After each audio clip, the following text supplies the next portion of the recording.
to the fallout. It's what got us here.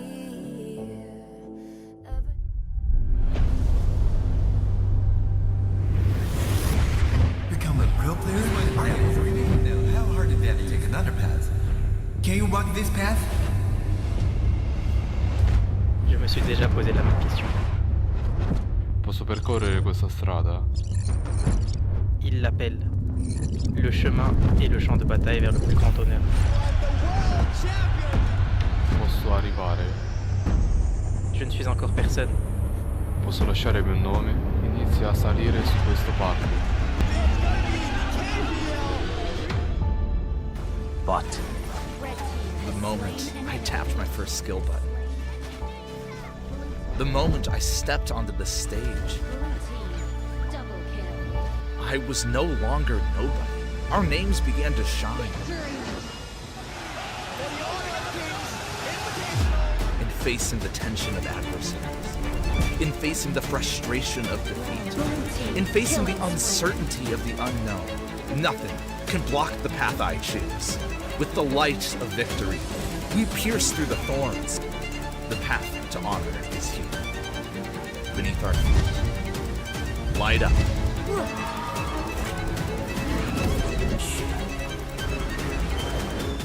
When our footsteps awaken the dawn of the gorge, to walk this path is to walk toward honor.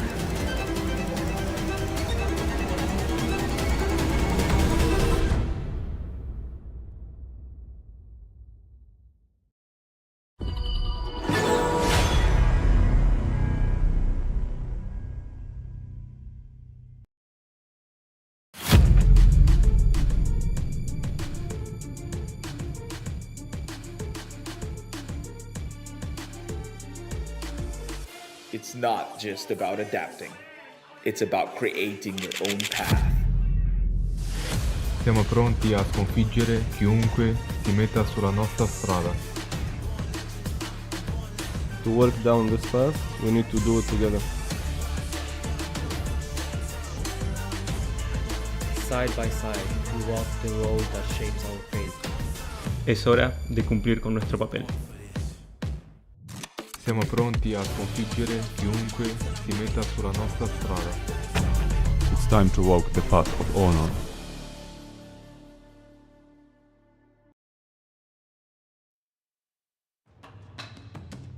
How's it going, everybody? Welcome back to the Honor of Kings Major West League Spring 2025 Day 2. It's myself, Blam, and with me today is not Yikes, it is Yumis. How are we feeling today? I'm feeling great, very excited to watch some competition here. I was watching yesterday, the matches were very intense, and now we're kicking off with a great match here too. Game 1, MKOI versus Virtus.pro here. Yeah, I mean, this is a game that's going to mean a lot to both of these teams, right? I mean, this is only the ranking week, but it's Day 2, and these teams don't have a single victory, so they definitely need to step up within this series, right? Someone's going to get a score on the board today. Let's see who it is. Yeah, I mean, this is it as well, right? I mean, other teams are going to be wanting to get some scores on the board as well. We do have, obviously, a fruitful matchup once more. Day 1 was definitely a banger of matchups as well, but a lot of the teams that played yesterday will be playing today.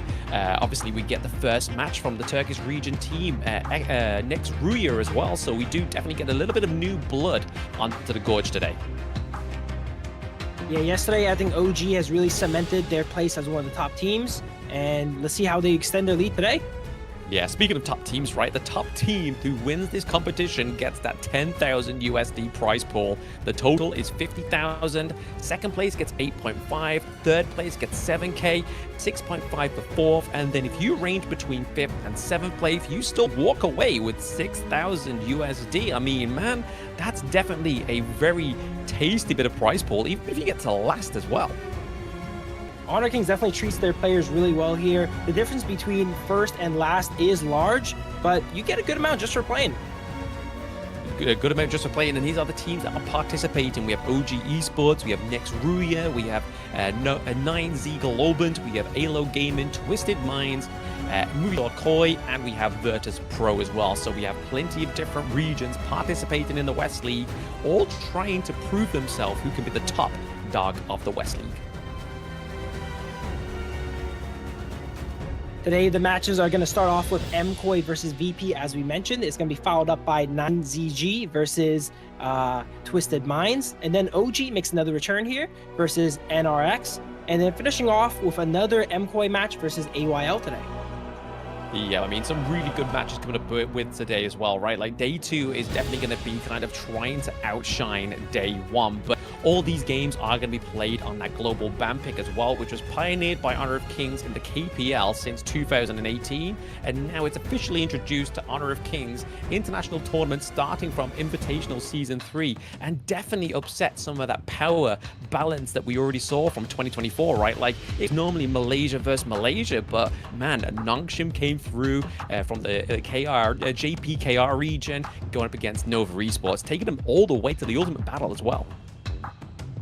Yeah, this format definitely favors people with wider hero pools. You got to learn all the heroes, all the counters, and it makes for some exciting gameplay. Today, we're not going to see too many picks as it is a best of 3, but as the format goes longer, we're going to see best of 5s, maybe even best of 7s, and then we're going to see a lot of these lower tier characters see play. Yeah, I mean, out of today's matches, Phil, which kind of match are you looking forward to most? I want to see a match where players pick the characters I see every day in ranked. I'm not sure if it'll happen. I'm not sure we'll see any Dachi mids, but we saw some nice matches yesterday. We saw Channel come out, some of the new characters. Very excited for that. But then again, I also want to see players, perform on these really hard to execute characters, like the Luna, like the Guan Yu, which we've been seeing yesterday. Yeah, definitely these heroes that come through with a definitely higher skill roof than some of the other heroes that have been on Honor of Kings as well. I mean, we saw quite a few fades come through as well yesterday, which is really cool to see. But we're going to actually go into Team A intro here, so let's have a look at MKOI.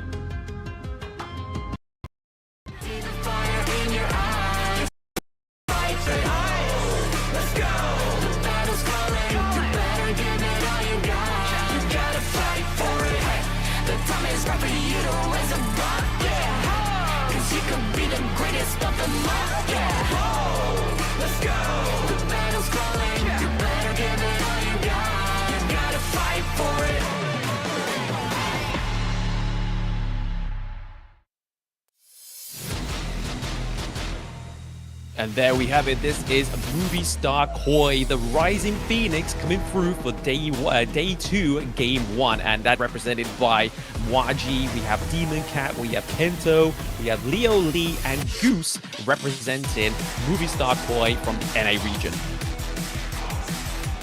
Glam, am I seeing this right? Is Moji in the Clash lane now?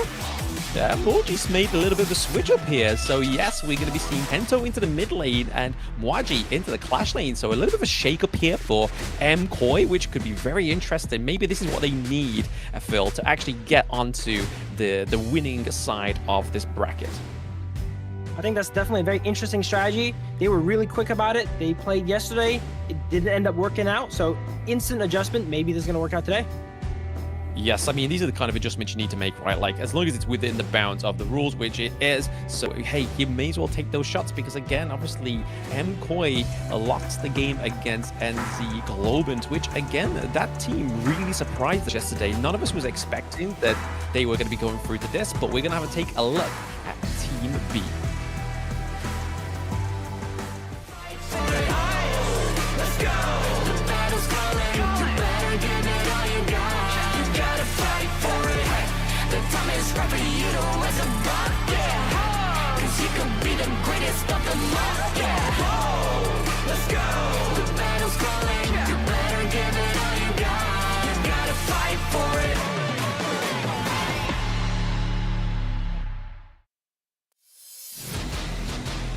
Now let's go ahead and take a look at VP or Virtus.pro. They're in the Clash lane. They have Sushi in the Clash lane, Alim in the jungle, Red in the mid lane, Prince in the farm lane, and Grizzly Q as the roamer here. Yesterday, they also did not have the best performance as well. Not as many switch-ups as MKOI, but we're going to see how they fare today.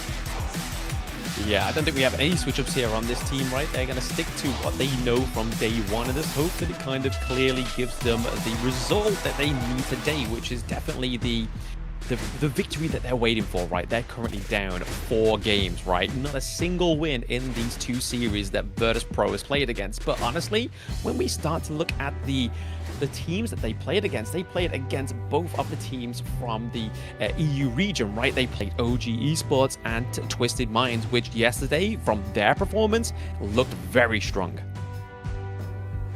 Yeah, maybe they're not going to be switching up their roles, but we'll see during draft if they switch up their in-game strategies and hero picks, maybe, to switch it up, or we'll see what they do. Maybe they keep doing what they're doing. I mean, I don't think they should keep doing what they're doing, right? If they're going to keep doing what they're doing, they definitely just want to execute it better, right? But again, at the same time, I feel like the way that Virtus.pro yesterday weren't able to get a victory was the fact that they weren't playing reactive enough. They were kind of just going into the games, really hoping that it's going to go in their favor. But unfortunately, they went up against teams against OG Esports and Twisted Minds, which are 2 teams that aren't going to wait for you to make the move. They are just going to go in first. They are going to make the first foot in the tango. Today's going to be a new day. VP yesterday had a hard hand dealt to them first game versus OG. Now the momentum is reset. They're against MKOI. They're against another team that has not seen a win. If this is confidence what they needed, this is probably what they have now. Yeah, definitely. I mean, having the confidence come through with this one, knowing that they're going against a team that didn't win yesterday, maybe is what they need, right? I think you pointed at that really well there, Yumas, is the fact that Virtus.pro wasn't quite virtuous yesterday in day 1, so make sure that they're putting the best foot forward into day 2, because after this one, they've only got another 3 games to play against, right? And I mean, it's against next RÜYA would be their game for day 3, and in day 4 they got to go up against N9Z and also AYLO Gaming as well. Yeah, momentum is a concept that I feel that when you get momentum going in a series, you can definitely keep it flowing. It doesn't matter about the draft, it doesn't matter about the picks, you just got to get in the zone. And we're about to get in the zone here with the draft. Yeah, draft coming through for game 1 of this best of 3 series between MKOI and Virtus.pro. So it's going to be really interesting to see what they decide to actually prio ban. I mean, we saw a lot of prio bans onto the Mai Shiranui yesterday, so I can imagine that's going to be a bit of a similar tale that we see today. Yeah, I think Mai's been banned in every game except 1, so that is probably the most favorited ban here. Let's see what they do, though. They are first pick, so maybe they'll want to keep it up and make VP ban. I mean, every game but 1, right? But at that currently, the treasured Mai Shiranui is on a 0% win rate, but has definitely got the appearance rate come through. And Virtus.pro, they played it yesterday, didn't go well for them, so they're going to ban it out because, I mean, maybe Kento, this would probably be the guy, the beast behind the Mai Shiranui pick that they needed, right? But MKOI going to go for a little bit more of the same kind of ban here. The Jing come through, very high frames, very hard to catch out into the jungle. All these high mobility characters going to ban out here. This seems like they want a bit of a slower game. The idea, while a support, is one of the more mobile ones too. Jing gets banned out. Arlie gets banned out. Arlie also had a very impressive performance yesterday. Most of the games that played in it won, if not all of them. So it's smart to take that away from MKOI as their first pick. And they go ahead and first pick Dahlia here. Oh, the Dolia. I mean, this kind of starts to open up the draft already for the side of MKOI, right? Like, the fact that they got the Dolia come through here, we could start kind of see maybe up into the Clash lane. We might see the Elaine come through. We might get the Gan and Mo as well. But Virtus.pro are taking the Dharma off the cards for the side of MKOI, and then still pinning that with the D-Renji as well. In the name of the law, I will punish. Interesting D-Renji pick. Usually D-Renji is not picked this early, but they're definitely prioritizing their farm lane. Now that Arlie's banned out, they lock in the D-Renji. And the classic Dolia Dune combo gets locked in here, looks like. Once you have Dolia on the board, you're starting to think about all these characters with amazing ultimates. And that is an amazing ultimate right there. Long gets locked in now. Yeah, I mean, we're probably not going to be seeing like double infinite vastness, but the fact that they got the Long come through here, I mean, as long as Leo Lee gets his game head on, right? And if he gets the lead in the early game and gets all those itemizations, those flaming palms are going to be doing a lot of damage onto these squishier heroes like the D-Renji and the Luna. Yeah, if you thought Long was hard to catch with 1 ultimate, imagine 2 now. That guy will never go down.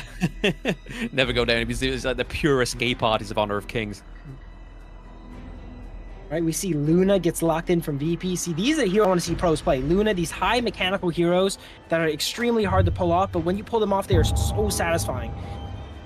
very satisfying, but at the same time, right, you can already see what MKOI could do in the strategy onto the Gorge, right, is that they're probably going to look at trying to invade the Azure Golem more frequently now because Luna is very heavily dependent on it. But let's look at these bans, right? Virtus.pro definitely going in from the knowledge that even I have as a caster. They know that a lane could come through into the Clash lane, that Dolly has come through for MKOI, right? I mean, 2 Death on Sunsets is a really great way to get onto this backline, which is currently the main part of Virtus.pro here. There's 90 members on MKOI that can actually get assassinated by the Luna if you look at it here. Long being the squishiest one, but he gets a get out of jail free card in that ultimate. Dune being very tanky and Dolly being a little bit slippery as well too. So I'm wondering how this Luna pick is going to slide in and if MKOI actually gives it any targets. Our lives looking I mean, we for can kind of see place here to with the belong. Yixings come through as well, right? The fact is that you were just making the point there, Phil, is the fact like how are they going to catch them out with the Luna if they can all try and run away? We've got the Unruly Blade from Dune, we have Infinite Fastness, we also have the Ride the Wind as well. If they try and like invade in the early game, you're still going to have the ability to kind of just blows away these assassins, which is a really good way for Leo Lee to actually stay alive in the early parts of this game. But the Yixing with the World is My Board is going to be a great way to control and just kind of define MKOI into a space that Virtus.pro can hopefully then capitalize on. And some synergy between Yixing and Dharma here is you can set up a wall for him, right? That Truth Mantra is going to be a little bit easier to land once they're locked in. You could push them into the wall you create. Yeah, I mean, the Charlotte here, I think, is probably a good substitute for the Elaine. Again, the copious amounts of dashes that this hero has, as well as the self-healing. We can really see this pick coming through up into the Clash lane as well. Going up against 1v1 with a Dharma, you kind of want to be making sure you've got more dashes than none when you're going up against the Dharma, because as soon as he gets that dash in, that Truth Mantra into the wall, it's pretty much a GG go next, right?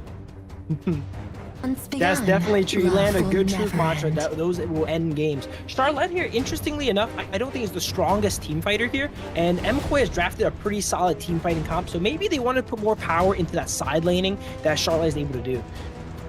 Yeah, interestingly, they've gone for the Huan into the support role, right? Like, we can kind of see what the utility of this pick is going to be.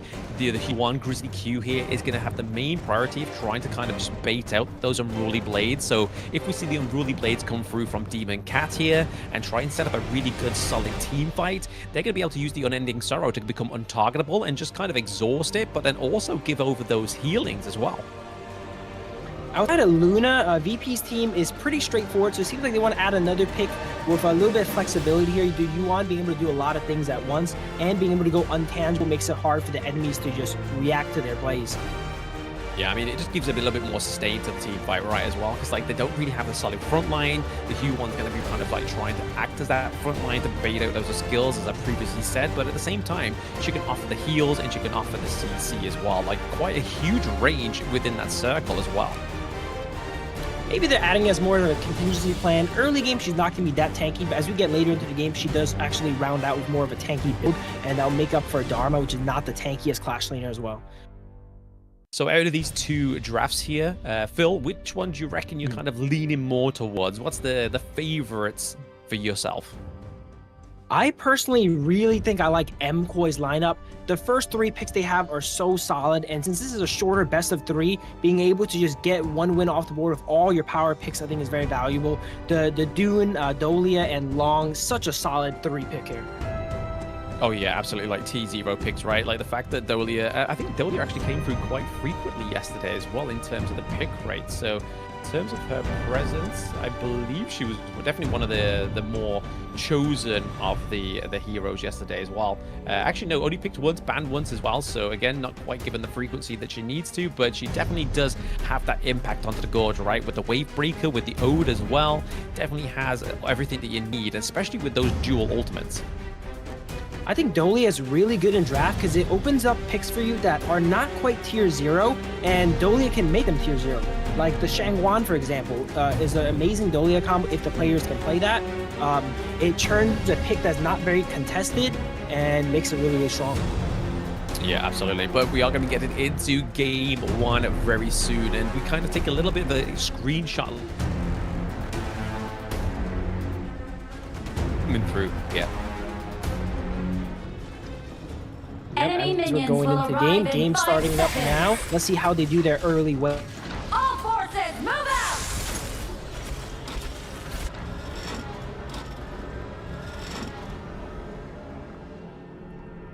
Yeah, I mean, we're in game one here, right? I mean, we're just kind of waiting for this to come through and see how these teams actually do. I mean, like I was saying in the introduction, right? We kind of need to make sure that Virtus.pro just has a solid start and doesn't play from a reactive kind of point of view.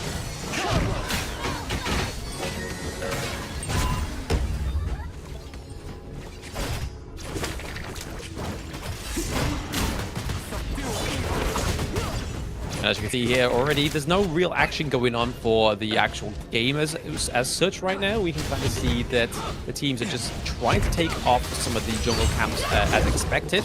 Just trying to get some of the resources going for the side of Virtus.pro. I also just want to quickly mention that this thrilling season of Major West League is possible with the support of EWC, helping bring top-tier competition to fans worldwide. Yes, the remote phones are definitely going to be the ones that are coming through and the players are playing on here, so we've been seeing it. They've definitely been providing what they need for these plays as well, but right now we're definitely getting a very much of a respectful early game. There's no kind of like level 1 invades yet.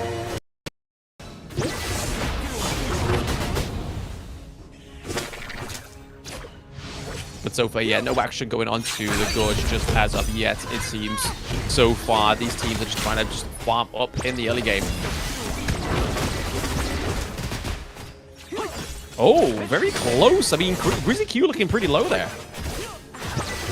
Not quite going to be able to get all the damage go through to Grizzly Q. He's definitely looking very much worse for wear. Long goes in, takes into level 4 here as they're going for a roam mid, it looks like. A little bit of speed up here. They're only getting some vision in the river. See if they can spot out the Luna before they come in for a gank. Looks like not much is happening. Pretty passive early game here. Both sides are farming up. Usually you see a lot of action around the objectives coming up, and both teams usually like fighting for that Tyrant. Yeah, I mean, we've seen no invade for the Golem, right? I mean, it's definitely MKOI playing a lot more coy than they are trying to be aggressive. Maybe this is kind of like already showing the limits of these two teams, right? That neither of these teams can play as aggressive as some of the other teams within the West League. It's also day one. They definitely both got some nerves, you know. No one wants to really make a move, and they want to just rather react to the enemy's mistakes. But sometimes the initiative is very important here. As we see Red hiding in the bush here. Worlds My Board comes out, does not connect, unfortunately, here. Long backs up. The ultimate comes out, and that should be the end of that engagement.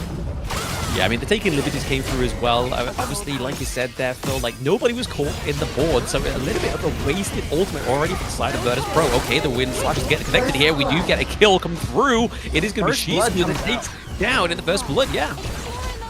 And they are still here. They're staying for the Crimson Gold here. Now with Shishu down, they can take it freely without any contestation, and Dune just jumps back over the wall.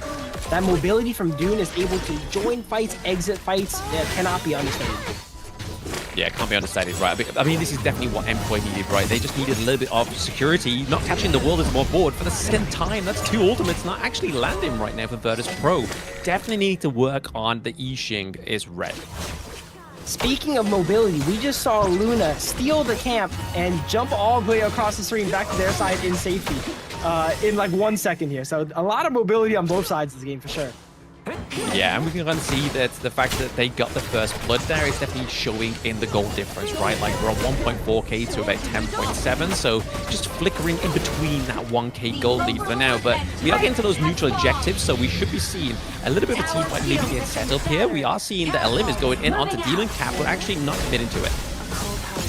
Dune gets caught out a bit, but once again, he takes that ultimate and goes out. And now it looks like MKOI is trying to fight for the objective. And down, now Worlds My Board comes out, grabs 3, but it looks like they want to be in there as they fight it. You can't really tell who's winning now. Shishi goes down again. But another 1-0 trade for the side of MKOI here. And they get the objective too on top of that. Yeah, I mean, we kind of said there, I mean, he said there, we're not too sure like who won that one, but definitely came out on top there was definitely MKOI, right? Getting the neutral objective, getting the kill as well. So still starving the kills onto the side of VP, not being able to claim anything for themselves. They're able to exhaust the infinite fastness, but that's why they can do it a little bit more frivolously, because they have the dome. You usually see the board come down and traps a lot of people, and it's really good for your team. But MKOI was not worried about being trapped in the box. They were trapped in there with MKOI as they took him out there. Absolutely. Now we can see somewhere the gold difference is actually coming across onto the Gorge as well, right? We can see that the lead is into the mid lane, the farm lane, and not quite so for the side of Demon Cat, right? He's definitely a little bit slower in terms of his farming rate compared to a limb on this Luna. Dharma, even though he went down 2 times, he's actually not that behind in gold, which is surprising. The Charlotte has been playing relatively passively, it seems like, and not really extending that lead. And Dharma's also making plays all around the map, whereas Luna is actually holding the flash lane, as you can see on the map. Yeah, Virtus.pro is going to be quite careful here, though. Right? Don't want to lose the T1 in mid lane this early on. Shizu needs some backup. I mean, Red's able to catch you in the board, right? That's a good, better outcome for him. Well, we didn't get to see here on camera, but actually in the top lane, Luna solo kills Charlotte and takes the tower. That's going to be a big swing, too. I mean, not only that, right? They was able to get the 2 side lane turrets. They was able to T1 down into the farm lane as well as the clash. So we can kind of see a little bit of a zoned-in tunnel focus onto the side of MKOI and was able to get the objective that they really came for. Yeah, while everyone's playing around mid, a nice little solo kill came out in the top lane. Now Charlotte's gonna have to pick up the pieces here. Luna with the clash lane swap seems to be a good idea. He ended up getting a kill, getting a tower, and Dharma's being able to play with the team and threaten that truth matchup there in that combo. Here's a replay of the 1v1. Yeah, wow, it wasn't even close. Yeah, it was definitely a convincing 1v1, right? Very convincing. Luna having the damage and mobility to chase down Charlotte and wasn't even in danger of dying, it felt like. Oh yeah, no, definitely not. I mean, she was still like 3/4 health into that 1v1, but right now we can kind of see still the MKOI have got the control in terms of the gold lead. It looks like Primal Bond has faded, and now MKOI is going ahead and looking to set up for this Overlord here. This first Overlord before the 10-minute mark is not too important, but it's better than nothing. It's good to keep position of it and get vision of it so that the enemy doesn't go ahead and get it. But it seems like they don't really want it that much. I mean, is it the fact that they don't want it that much, or the fact that they can't really go for it? I mean, there's a lot of pressure down into the mid side of the map here. We could potentially be seeing they want to kind of make sure they're keeping hold of that T1 into the mid lane. They've more than likely still got the Primal Bond debuff as well onto the side of MKOI, so it seems like a little bit of a non-starter for me. Yeah, for sure. They're just waiting. Both sides have mid laners that are amazing at wave clearing, so we're going to see this game probably go really late and see the scaling come out. Dune here, look at that, just a brick there, tanks the full combo, doesn't even break the shield. And that's the power of Dune, being able to be so tanky, so useful with minimal resources. Not one of the junglers like Luna, which requires a lot of resources here to make work. Dolia getting a bit caught out, not much happens, very slippery there. She is a fish. I mean, honestly, we saw that support 1v1 going on down there. I was kind of like, what's Goose actually trying to get out of this, right? Like, he was just trying to maybe try and bait some of the skills from the Hue 1, but we kind of saw that Elim was kind of rotating very fast. I was like, mate, you want to get out of there. You don't get caught with Luna. Sometimes you get lost in the wet noodle fight, but Deepa has teammates to help him to back up, because it's not going to be a wet noodle fight for long when they come in. Yeah, no, they don't want to get caught in that one. I mean, the fact that there's like so little kills onto this game 1, right? You can kind of see that there's either a little bit of hesitance going into these team fights or a bit more respect from both these teams. But the Wolfman board comes down. It does actually isolate the neutral objective as well. We do see that Demon Cat's able to get out of there, but can Leo Lee, and he's able to. Long going ahead and ulting back out. Opposite of the first Tyrant here, VP has great positioning. The second it spawns, basically ripped it down there and didn't give MKOI time to react. It felt like they were a little bit caught off guard with how quickly VP just took that objective off the board. They thought they had some more time to come in and set up, but VP's like, nope, we're just gonna finish it right in front of you. Yeah, no, I mean, this is the whole thing with Elim on the Luna, right? Like, this is a very fast wave clear, a lot of damage going into the jungle, so those neutral objectives, especially the ones that are free 10 minutes, aren't going to stand a chance. Yeah, if you're not set up there early before it even spawns, the enemies will take advantage of that here. Dune going in for a little bit of damage on Luna. Luna actually getting a bit low and goes into a 1v4? I was ready to pop off there if he killed everyone. You miss 100% of the shots you don't take, right? Yeah, that is going to be a pretty big shutdown there. Luna has been getting a lot of farm inside of VP, and being able to get shut down like that by the Dune lets him catch up in resources here, while he has not been acquiring that much throughout the game. But now, maybe Dune goes down as he's caught himself in a 1v4. He goes down to Renji, trading junglers. Another fight breaks out here. Charlotte tries to chase down Dharma. Can Dharma survive? Dharma's on 1. No, Dharma goes down to Charlotte. A lot of action here. We're seeing a lot of hero plays from both sides here. 1v3, 1v4s. from all of these characters here. Yeah, they're definitely trying to just play a little bit more aggressive, trying to get a best foot forward within these next neutral objectives, right? So as we were speaking about them before, the Shadow variants are now up within the 10-minute mark, but unfortunately for either of these teams, they don't have their jungler on hand. So right now, VP's making the most out of that. They're able to get the Overlord because, I'm sorry, I mean, Alim was back up, sorry, but however, Demon Cat was down. While it was a mistake for Elim to die first in that 1v4, since he was out of the fight so early, he came back to the fight quicker than Demon Cat because he died like 30 seconds later. Yeah, I mean, you can kind of say, I mean, there's not always a good time to die within these team fights, but there's definitely a little bit better placements of when you die with these neutral objectives. It looks like VP, while they did get the Overlord, they don't want MKOI to get this Tyrant here. They can't really take themselves with a Primal Bond, but they're doing a good job of keeping them outside and having great vision of the Azure Golem area in the jungle. Crimson Golem, that's red side, I think. And Luna takes another tower. Both Clash Lane towers were taken by Luna. They have Smite, but that's the true Clash Lane in VP, it seems like. I think Globant's just trying to focus onto these side lanes, right? Especially once they've got the Overlord. I think it's definitely the play they really want to go for. But the pressure here, the Wind Slash does come through. We are using the Infinite Vastness to actually be exhausted here already, and Alim taking a lot of damage. Goose gets caught in a bit of a bind there in between 5 members of VP as they're pushing here now. And while I said this game might go late with a lot of wave clear, is look, these fights can easily turn. Once we get a Dragon on tower, once high grounds go down, it's going to be really hard to hold. Oh, very difficult, right? I mean, they're definitely making the most out of this Overlord. They're able to get the pushes into the side lanes, and now they're looking to try and take the last landing. There's another tower.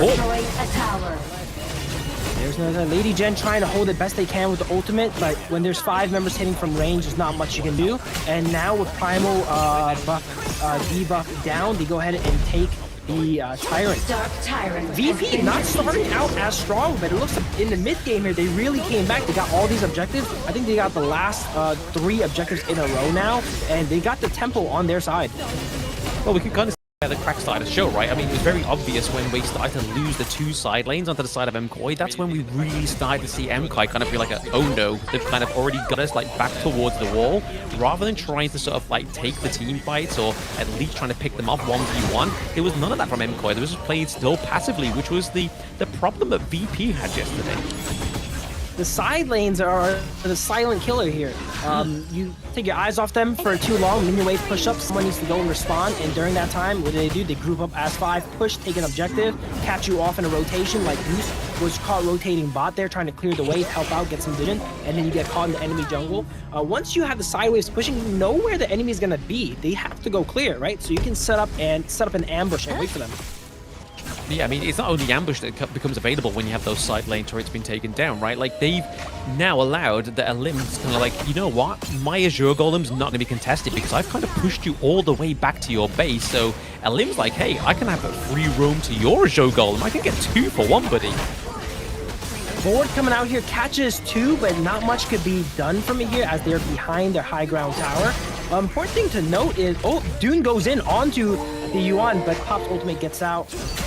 Important thing to note is, I'm surprised MKOI is keeping up in gold. They're only down 1,000 gold despite being down 4 towers. So that's very impressive farming on the side of MKOI. Yeah, it's the one thing I've noticed. I think it's either the impressive farming coming from MKOI or it's the lack of income coming from the side of VP. Like, they're definitely not kind of trying to take that gold lead into their own favor, but will my board be committed Board here? comes out here, traps the Dune. They're trying to look for a pick here on the tank. And he holds on barely. No, he does not. Long gets the kill. They trade Dune for Dharma as Goose gets caught out once again by Luna. And this is where, Luna goes down too. Both sides are putting up a really good fight. We're seeing that gold, the gold disparity not really playing a part here, as these are really even trades. I think it was 3 for 2, still favorable on the side of VP, but I would consider MKOI alive, so being able to trade some kills back is very important. Yeah, I mean, MKOI's alive, right? I mean, they've got Kento, they've got Leo Lee that's able to try and like defend these minion waves coming through right now, but the fact is they can't contest this next neutral objective, which again is just another big point for Virtus.pro. Like, they're going to have now a second Shadow Vanguard that they can just use at disposal, and then it's just going to make this next attempt onto their base even easier for the side of VP. that enhanced Overlord is usually the nail in the coffin when you're ahead here. All the waves are already pushing. MKOI is struggling to get out of base, and if they can ever push any waves, they have that Shell Vanguard to take out the whole wave instantly from any point of the map.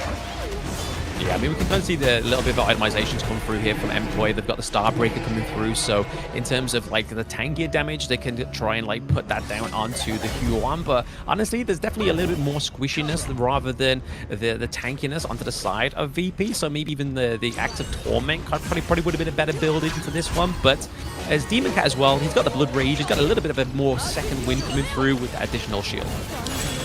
Both sides are actually, I would consider, pretty average to squishy. Even their tanks are itemizing a little bit more damage here. The Dune actually goes the Blood Rage instead of going full tank setup, right? The D Renji picking up the Succubus. Very durable on both sides, so there's going to be a lot of time for stuff to happen here. Board comes out and traps the Dune, forced to use the ultimate out, and now they're getting a little bit more damage on tower perhaps. No, they're playing a really patient VP side. They zone out the tank, but they barely get damage on tower. They really don't want to mess up this push here. And Charlotte goes on to the Luna, and Luna goes down in the mid lane here. Wow, this could be a bit of a comeback, This could be a bit of a comeback for sure. You got to be really careful your pushes, because while your attention is focused on the tower, someone could, the defender is usually focused on killing you. She goes down as well too, wow. Yeah, the Flaming Palms definitely came through for Leoli, right? Like, that's the reason why they're able to force themselves out of their base. I mean, Waji has to go through there and defend the Overlord, though, because they have lost the high ground turrets into the bot side and into the Clash lane as well. So they didn't get away completely scot-free on the MKOI, but they were able to actually break free of their base territory. This is such a back and forth game here. Gold difference 200, 100 now. At first, it seems like MKOI was advantage, then it threw back over to V. All it takes to throw the momentum back in your favor here. I have no clue who's going to take this one down. I mean, first game of the day, and we're getting almost the Tempest Dragon as well, right? What we're teetering on the edge of around about 3 minutes of the Tempest Dragon. If MKOI can't close this out here, it could be very troublesome for them to try and come back. Well, my board has been committed.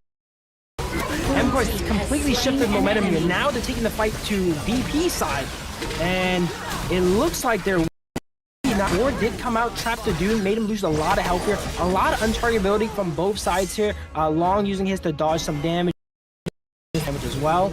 And this seems to be the end of MKOI's push for now, as we see some resets go down. They back and clear that Clash lane. We have elite minions going in from there. Maybe VP can take advantage of that. Now that they're down, we can see a fair fight. Another board comes out, barely traps 2. But no, even though 2 gets trapped, wow, amazing Splendor coming out from using, but not enough time there. We see a lot of these boards come out and getting good traps, but MKOI doesn't actually mind if they want to stay there and fight. I mean, they got it right. I mean, this is definitely like their last hope. Like, they've got to make sure that they make this push count, because like I was saying previously, like, if they lose a team fight and the Tempest Dragon comes up in the matter of about 2 minutes now, I mean, it's on the timer. A limb died very early, so he's now back onto the Gorge. They definitely have a 4v5 still, but the fact that they've got a limb come through here could be troublesome. Dharma might be getting caught out here in a 2v1. No. Oh, Flash comes in from long. Oh, gets the perfect bombs. execution there. Oh, that is not going to be good for VD side, as now MKOI should have priority when it comes to this Overlord, and this Overlord will set them up nicely for the Tempest Dragon if the game does go that far. And it seems like 1 minute away, it will go that far. They got to watch out though, right? I mean, the fact that Mwaji is having to go all the way back to base, they're already down 1 member, so they're kind of fighting 4v4 here. They got to watch out though. Another board comes out, traps 3 of them. This time seems like more of a disengaged board here. Trap 3, so they could not re-advance, but Yeezing still goes down, unfortunately. Yeah, you can kind of see where the win potential comes here for the side of MKOI. Is the fact that now Leoli is activated on this lung, right? Those Flaming Palms are now in full potential. They are literally laying the smackdown onto these higher ground turrets. High ground goes down, and minions are pushing to the side of VP. They might try to end it here before any Tempest Dragon, but they have a lot of minions mid here, and Dune is positioning very forward, not letting the mages on the VP side get any damage on the wave. As you see, they go ahead and engage there with the ultimate, and a full fight breaks out. Truth Mantra goes out, hits 1, does not seem like it's enough. But VP's done a good job of taking out the wave. Without the minions, you're not able to take out the crystal. While MKOI is very, wow, everyone's, it's a clean wipe here, but Clean Wipes are all on 1 HP. That has to be heartbreaking there. And game 1 here goes to MKOI. Very good comeback there, right? Like, honestly, we were thinking when they got to the high ground territory on the side of MKOI that this was basically all she wrote, but MKOI was like, nah, let me get Leoli on that itemization, let him get them flaming palms come through, and then we'll just tear down on your turrets. And that's exactly what MKOI did there. So game 1 going over to MKOI, even though it wasn't convincing in the early to mid game. What an impressive turnaround there. That game was back and forth both sides. Start off with MKOI, threw it back to VP. VP had an amazing mid game there, and one fight is all it takes. That's what I was saying. You got to be really careful when you're pushing those high ground towers, because they get a catch on you. It completely shifts the momentum of the game. They push the waves all the way out, and VP was not able to claw it back. Yeah, honestly, something like the pick like the Lady Chen there was honestly a crucial pick as well. So their mid lane, Kento, was just dropping those destructive deluges down as kind of like a counter disengage, or even trying to, when we saw the side of VP trying to rush into the high ground turrets, they would drop down the destructive deluge. Even when we saw the fight up towards the clash lane, dropping down that ultimate just to make sure they could take down that Shadow Vanguard at their own pace. And it definitely paid off there, because that comeback was definitely one we didn't see in the early game. Taking match 1 is super important, because MKOI, like we mentioned prior, took a lot of the power picks game 1. So if they lost with all these power picks, they would be really struggling. Now we're going to see an opportunity for VP to go ahead and take some of these power picks. Maybe MKOI goes ahead and bans them. We're not sure, but very interesting game 1 for sure.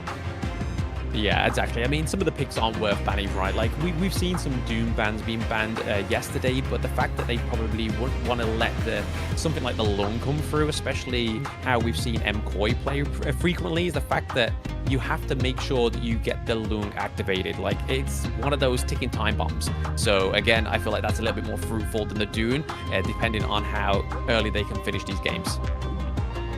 We could probably see a Loon Bang from MKOI now, as they cannot play it anymore, and they don't want VP's side to go ahead and play it. I really like the Dolia pick, being able to reset a lot of the ultimates on the side of MKOI here.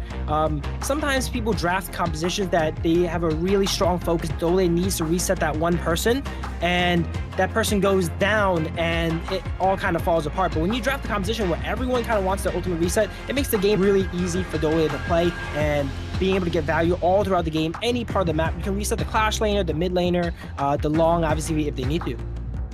Yeah, absolutely. I mean, it definitely paid dividends towards the end there. Like, so obviously highlighting the destructive deluge from Lady Chen. So if you can get double of those rather than having to wait for it on cooldown, it means you can kind of throw it out a little bit more, rather than kind of like, right, do I use it now to defend my high ground turret, or do I use it to just kind of like, if the enemy team break through at this point, I can use it then to kind of deter them away. But we're going to get into the post-game analytics here, so you can kind of see here that actually Kento didn't die once. Yeah, Kento 709 stat line. Definitely a lot more clean than Red's 135 there. Really controlling most of the game, being on the back line, always out of danger, dropping skills. Where it seems like Yeezing, Red on the Yeezing played a little bit more aggressively, tried to go for those boards, tried to make these aggressive plays, and when it does not work out, you go ahead and go down there. Yeah, exactly. I mean, Leoli as well, right? No deaths. Also, 5 kills, 8 assists. But I really honestly feel like that the MVP is probably going to go over to either one of those, because of the damage that they actually dealt here. I mean, still in comparison to VP Prince on the D-Ranger, about 4k behind by Kento. But still, the fact that it activated at the right time was the real comeback mechanic here for MKOI. Yeah, Prince, interesting to note, didn't get much confirmations of kills, but that has actually the most impressive damage in this game here, 135k. But it seems like they're lacking that little bit of damage from the mid laner here, and he was trying to carry too much of the damage there. And as you see this gold graph, very back and forth, very close to their edge there, up until the very end where they accelerated their comeback and caught the win.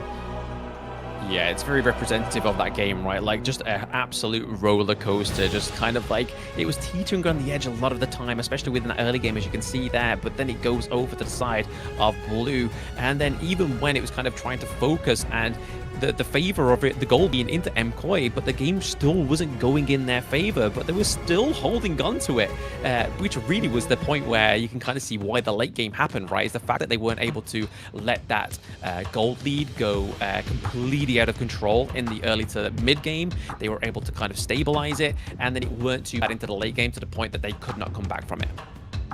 Yeah, usually we say teams play too aggressive, but maybe VP did not play aggressive enough. They were up all these towers and such. We made a point in the game gold. Usually when teams are up 4 towers, your entire jungle, you can't even leave your base, right? And they take all your farm. But VP seems to have been playing a little bit too conservative, letting MKOI claw their way back, and then they saw an opportunity, they took it and took the comeback. When you strike, you gotta strike hard, right? And that's exactly what MKOI did here. The MVP is going to be none other than Kentao. Like I said in the post game, it has to be to either Kentao or Lung. But the fact that this guy just had the destructive deluge in his utility to just basically just tear the side of Virtus.pro into the base definitely makes it MVP worthy. The fact he gets 30% of the damage dealt, only took 6% of the damage taken as well. Like, this guy was ducking and diving and dodging all those shots from the side of Virtus.pro. Yeah, that's a great point to focus on here. The damage taken. When you play carries such as marksmen and mages, that damage taken score, the lower you can get it to your damage, the positioning is always keeping themselves out of danger here. As we go back into some highlights here, Sushi did not have the best game here. Pretty rough start. Ended up not getting a single kill throughout the whole game. Was not able to claw it back. Dharma is one of those characters that are kind of feast or famine. Unfortunately, this is more of a famine game. Yeah, I mean, the fact that Demon Cat on the Doom there, right? We saw it just in the highlights. He was able to use that the wind slash there to actually knock up the Dharma. Just gates Dharma there at that point, because he's kind of spending time in the air, and then all of a sudden we see the flaming bombs come through, as well as the damage from Kento as well. And you can even see here, this was the point of no return for MKOI. If they looked back, it would have been game over for them. Yeah, MKOI, every time they get a little bit of advantage, they chase down the enemies, making sure they capitalize on here. And that's what cemented that comeback. A lot of times they got a kill. It was they flash under the enemy tower and get the last hit, as we saw from the Clash lane tier 2 here, or running them down mid lane. The second they get advantage, they make sure to take it, and they took it pretty well as they secure game 1. I mean, though, look at that, though. Onto the minimap, you saw that big, juicy, fat wave of minions come through into the bot side of the map. So, honestly, if VP was able to just wipe out that minion wave coming through to their base, they could have literally won with the minions themselves. That final fight was really, really close. Everyone inside of MKOI trading tower aggro, making sure that their minions stay alive, and then it goes down, and making sure to having to win the fight as well, too. That must have been heartbreaking for VP. That must have been very heartbreaking for VP there, you know, leaving them all in 1 HP. But that is it for this now. We're going to go over it into our break now, and stay tuned for more.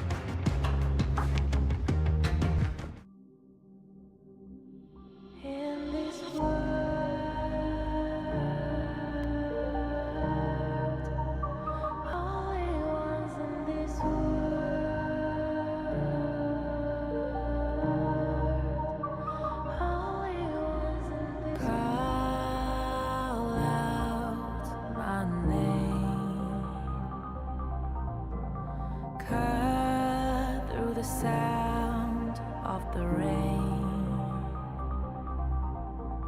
No matter how I feed the flame, you know I feel the darkness and the pain. All of the ways we tried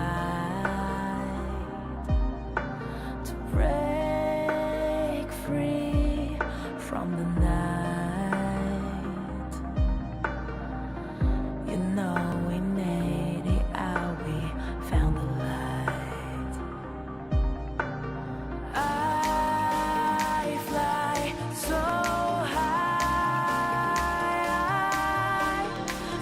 high, light up the skyline. Let's do it this time, like it's a whole new vibrant world.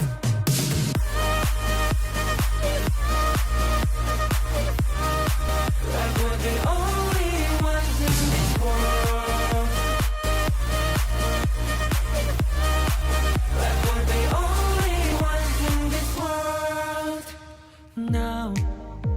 Now I see that I got everything I need. It's alright, I'm on fire, I'm alive, 'cause now I fly so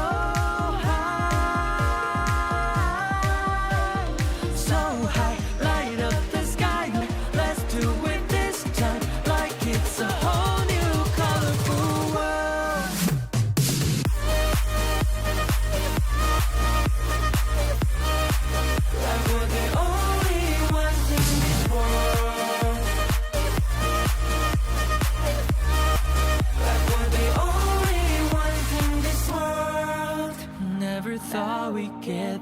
far, burning like the stars.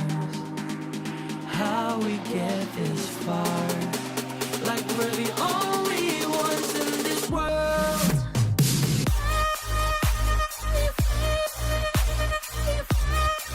Like we're the only ones in this world. Welcome back, everybody, to the Honor of Kings Major West League Spring 2025 Day 2. You have myself, Blam, and with me is Ubus. We've just saw NA take a Game 1 from EU. I don't know how to feel about this. I feel conflicted. I'm definitely a fan of NA taking Game 1 as the NA representative here. And one of the closest matches here. It could have easily went either way. So I'm excited how Game 2 goes. This might be our first Game 3 set, as yesterday was all 2-0s. Potentially, right? I mean, the fact that this was so close in Game 1, I mean, like you said in the post games as well, right? The fact is that this is now going to be the consequence of the global BP. Like, the fact is you can't pick the Lunken onto the side of MKOI, you can't pick the Dolly, you can't pick the Dune as well. So there's a lot of picks already exhausted here, and here is the update global ban pick, and we can kind of see a lot of T0 picks like the Lung, like the Dune, like the Dolia. And if we look over to the side of VP, there's not as many being exhausted. Yes, the Dharma gets exhausted, as well as the Yi Xing into the mid lane, and the Q Huan as well, obviously can be flexed into jungle, mid, or support, but they have exhausted it and can't pick it again. So they may ban it out for the enemy team, but they can't pick it for themselves. Yeah, a lot of these power picks is off now. MKOI is going to have to switch up their strategy with some different picks now. And draft-wise, they're going to be pretty handicapped in draft, as they need to remove these picks from VP side, as well as remove other threats that they're used to VP having. Yeah, exactly. I mean, like, picks like the Diadeer as well, right? Like, we saw yesterday, the Q actually played the Diadeer in Game 1, but then it didn't quite go too well for him, especially going up against OG. But this could actually work for the side of VP going into a game with MKOI, because as we know, in this game, they were able to actually get a great advantage over the side of MKOI, just not in terms of the gold. So, again, just instead of a silver line, it was a golden line for the side of MKOI to get that comeback. I love the energy here on the side of MKOI, taking their first win here. They're all smiles here, getting ready for Game 2. VP looks like they're out for blood, though. Look at him. If looks could kill. If looks could kill. If looks could kill, they are 2-0 already right now. Yeah, they're definitely trying to want to get a point on this board, right? I think the thing that makes it more of a gutting blow for the side of VP is the fact that they were at the base. They were taking both down the higher ground turrets into the clash lane and the farm lane, but they just weren't able to get that last little bit of push. It was just MKOI with the fighting spirit, with the flaming palms, the destructive deluge. It was just too much for the side of VP. Sometimes it's even worse than getting dominated, to know that you were so close to victory, but you're forced to taste defeat as we get into the draft here.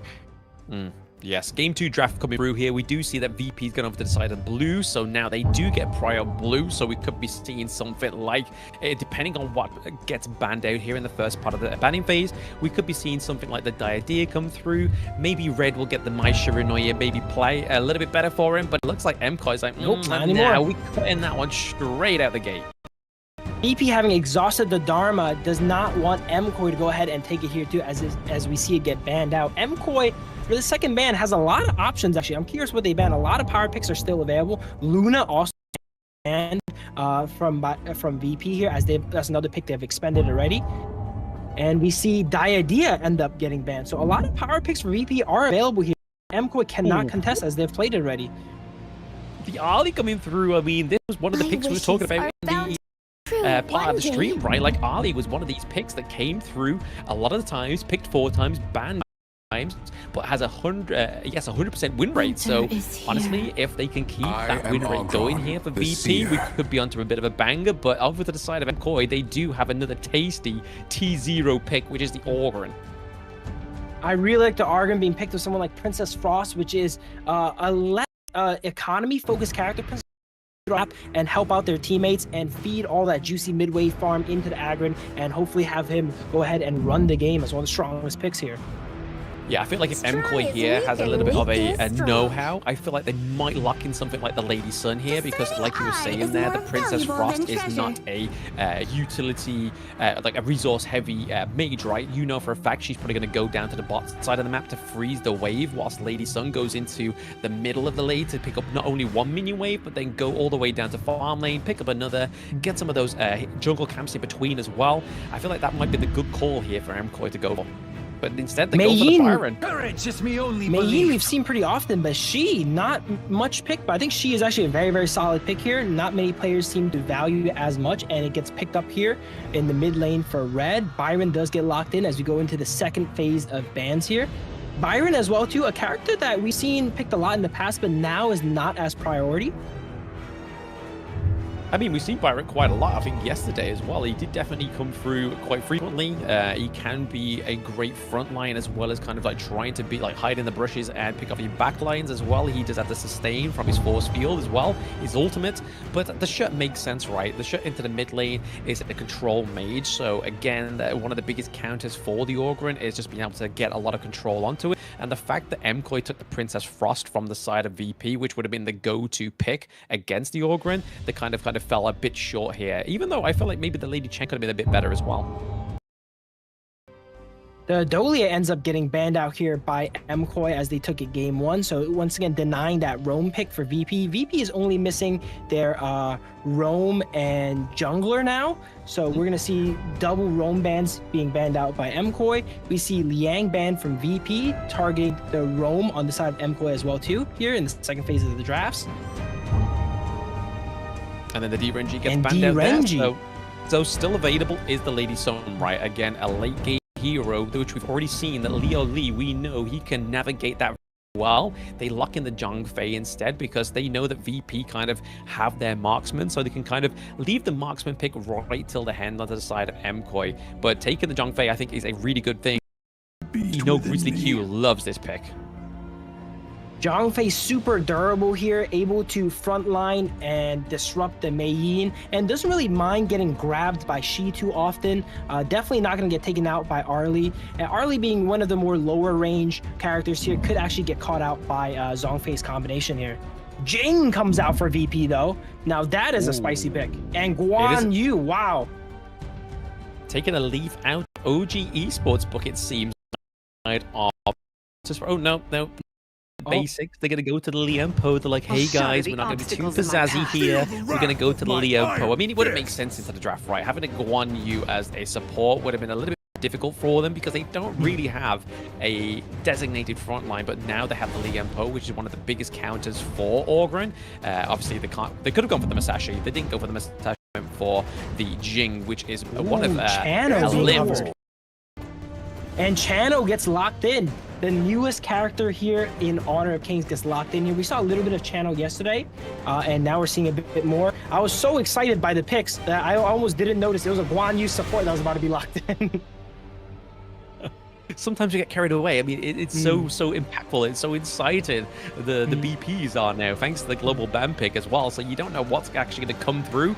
We can surmise as much as we can as casters from the knowledge that we have. But sometimes those little pocket picks do come through. But right now, the Chano being the thing that really rounds out MKOI's draft, I think is going to be a really good pick here, because even if Alit tries to go and rotate onto their marksman now, we have the Sorin signal that can push them away. Yeah, I really like MKOI's draft here. They're drafting like next game decides it, and next game does decide it. VP, I feel like, still are taking these lower tier picks. This is not a best of 7. This is a best of 3. You got to win right now. Again, I think even though like we say that, but the Jing is one of Alim's biggest picks, right? Like, this is a flashy pick. The Mayeen yesterday did bear fruit into the earlier parts of day 1, but then sort of kind of fell off towards the latter part of the day. But now that they've got the Mayeen here, kind of see that Shisu might be having a little bit more of a better time on this one, because again, both Mayeen and the Jing are very kind of like high frame heroes. They're hard to catch out, and really what's going to be the big thing to try and catch out both of these picks is either the Princess Frost or the Zhongfei with the Unbridled Outburst. So if they can take Princess Frost off the out of the team fight a little bit early on, then all they've really got to worry about is that Zhongfei, maybe even the Byron. Enemy minions will arrive. I'm very in 5 interested to see how seconds. this She plays. I'm more of a supportive mid laner here, but able to do some of the most frustrating combos in the game, pulling you 2-3 times, and if that gets chained together on multiple people, that will spell the demise of MKOI here. Oh, absolutely. Still spell the demise of MKOI. But again, we've seen them. They've not had when they've even had the worst early games and not the best in the mid game, they've always come back in that late game. So again, we could see the same thing here for MKOI, but they've got to watch out for Kento though, right? I mean, this is what 3 men into the side of the mid lane. They've got to be careful. And here comes Goose with the backup. They were all hiding in that bush there, waiting for an ambush to see if someone MKOI would be able to face check them there. It does not end up happening. We do have a double melee support matchup this game though, so early game should be pretty passive as both sides just try to go ahead and get their levels. But once their ultimates are in order for these Tyrant battles, is going to be very, very explosive. Very explosive, but you got to make sure that these marksmen do get to the itemization quicker than the other, right? We really want to be seeing Chano actually get ahead of Prince there, so Leo Lee definitely needs to book up his ideas and make sure he can get this pick up at the right time, but it also means that Goose has to kind of guide him through to these little jungle objectives as well. Liangpo goes in here for a steal. I wasn't quite sure who ended up taking it there, but it's good for him to get a clean attempt in. If you end up taking it, you deny a lot of farm from the enemy here. Interesting to note, Zhongfei here is taking heal. A lot of people like playing it with Smite for more objective control and early game wave pushing, but Goose is more focused on keeping the channel alive here with the heal, as they see a lot of divers and damage on the side of VP. Yeah, maybe a little bit of trust issues here between Leo Lee and Goose, where he's like, hey guys, I do trust you, but I just want to have a little bit of a lifeline here with the heal. Like, we already have one jungler, all right? We don't need another one. Yeah. Byron goes on to Jing here. Jing gets chunked to half as MKOI advances. Argrin here goes under tower. Nothing really comes of it here, but that will give them priority on the top side of the map as they steal some farm. It seems like VP, even though they're outnumbered in the top lane here, doesn't really capitalize on anywhere else, as MKOI here is now contesting the Azure Golem. Now we have a proper fight in here. Maybe with a combo on the back line does not quite connect. It looks like a flash came out here. And blue buff ended up going over to Kento. Wow, okay. Yeah, it missed that action. He was focused on securing the objective, which was at the time the Azure Golem. Yeah, I mean, I think it's less important on who it goes to onto the side of MKOI. It's the fact that they got it from the side of VP, right? Because that's going to really sort of burn down a limb here. That's going to make a limb have to clear a little bit slower now, and having a blue buff on the nade as Princess Frost does not have to worry about any mana. Spam those skills, push those waves, get these roams off here as we see Boots of Deafness on Princess Frost. As mentioned prior, taking more of a supportive role on Princess Frost, going ahead and letting the Argrin here clean up most of the farm and getting them ahead and making sure they're always around to help out the team. Yeah, I mean, you can already see, though, that Prince is actually having a better early game in terms of the resources going over to the side of VP into the farm lane over than Chano, and they're going for a little bit of a 1v1 down to the bot side of the map as well. But the good thing about the Arlie is that they can get out, go in, get out, and just try and negate as much damage as possible. Both sides are really tanky. They try to catch out Liang Po. Does not quite happen. I like Grizzly Q's Liang Po. Goes in, tries to fish for some plays. Oh, and then... Okay, while we're talking about that, we see Arlie go ahead and get is that a solo kill onto Channel there? It was indeed. It was a solo first blood, and that's given him enough gold to get the Doomsday. Well, so again, a great early game item for Arlie, one of her kind of staple items as well. Arlie, one of those characters, once they get ahead, can really take control of the game. That a lot of mobility with a frenzy on too. So if you let them get out of control, they can do so much damage where they can just tank what you do to them, you know, and shoot you down from range. Yeah, I mean, we're kind of seeing here from VP a little bit of the same MO, right? They're looking to focus these side lanes, and I think if they do this again, I feel like Virtus.pro, they want this winning game too. They just make sure they don't take the foot off the gas. Tyrant has been defeated. Tyrant ends up getting taken here by the Jing. Jing ults over the wall, gets it done before MKOI can even really react. These high damage junglers with the first objective can just take it out so quickly that if you're not right there present, ready to react and smite them for it, they're just gonna take it from right under you. Ooh, I mean, a nice little phase check there, though, for the side of VP, right? Like, Grizzly was going right for it. He was gunning for Kento. VP taking a page from MKOI's book, tries to go for the blue buff. All right, let's now play the game of Spot Who Got It. I think Demon Cat ended in that one there, as everyone threw their abilities. Yeah, it's literally like, yeah, it's like, who got the Azure Golem? Let's look at the portraits. But no, yeah, Demon Cat was able to secure that one, which is going to be good for him. Definitely doesn't want to be losing that Azure Golem being on the Orgrim. The last thing he needs is an Orgrim with no mana in the match, and it's going to be Leo leading, beaten down by a limb. Channel's getting caught out just off of camera here every single fight. We're seeing the Channel newer character, maybe a bit of inexperience on it, walking and getting caught out by the jungler, and then getting caught out in the 1v1 by the Arlie as well too. But we're gonna have to see how Channel scales up into the late game here now.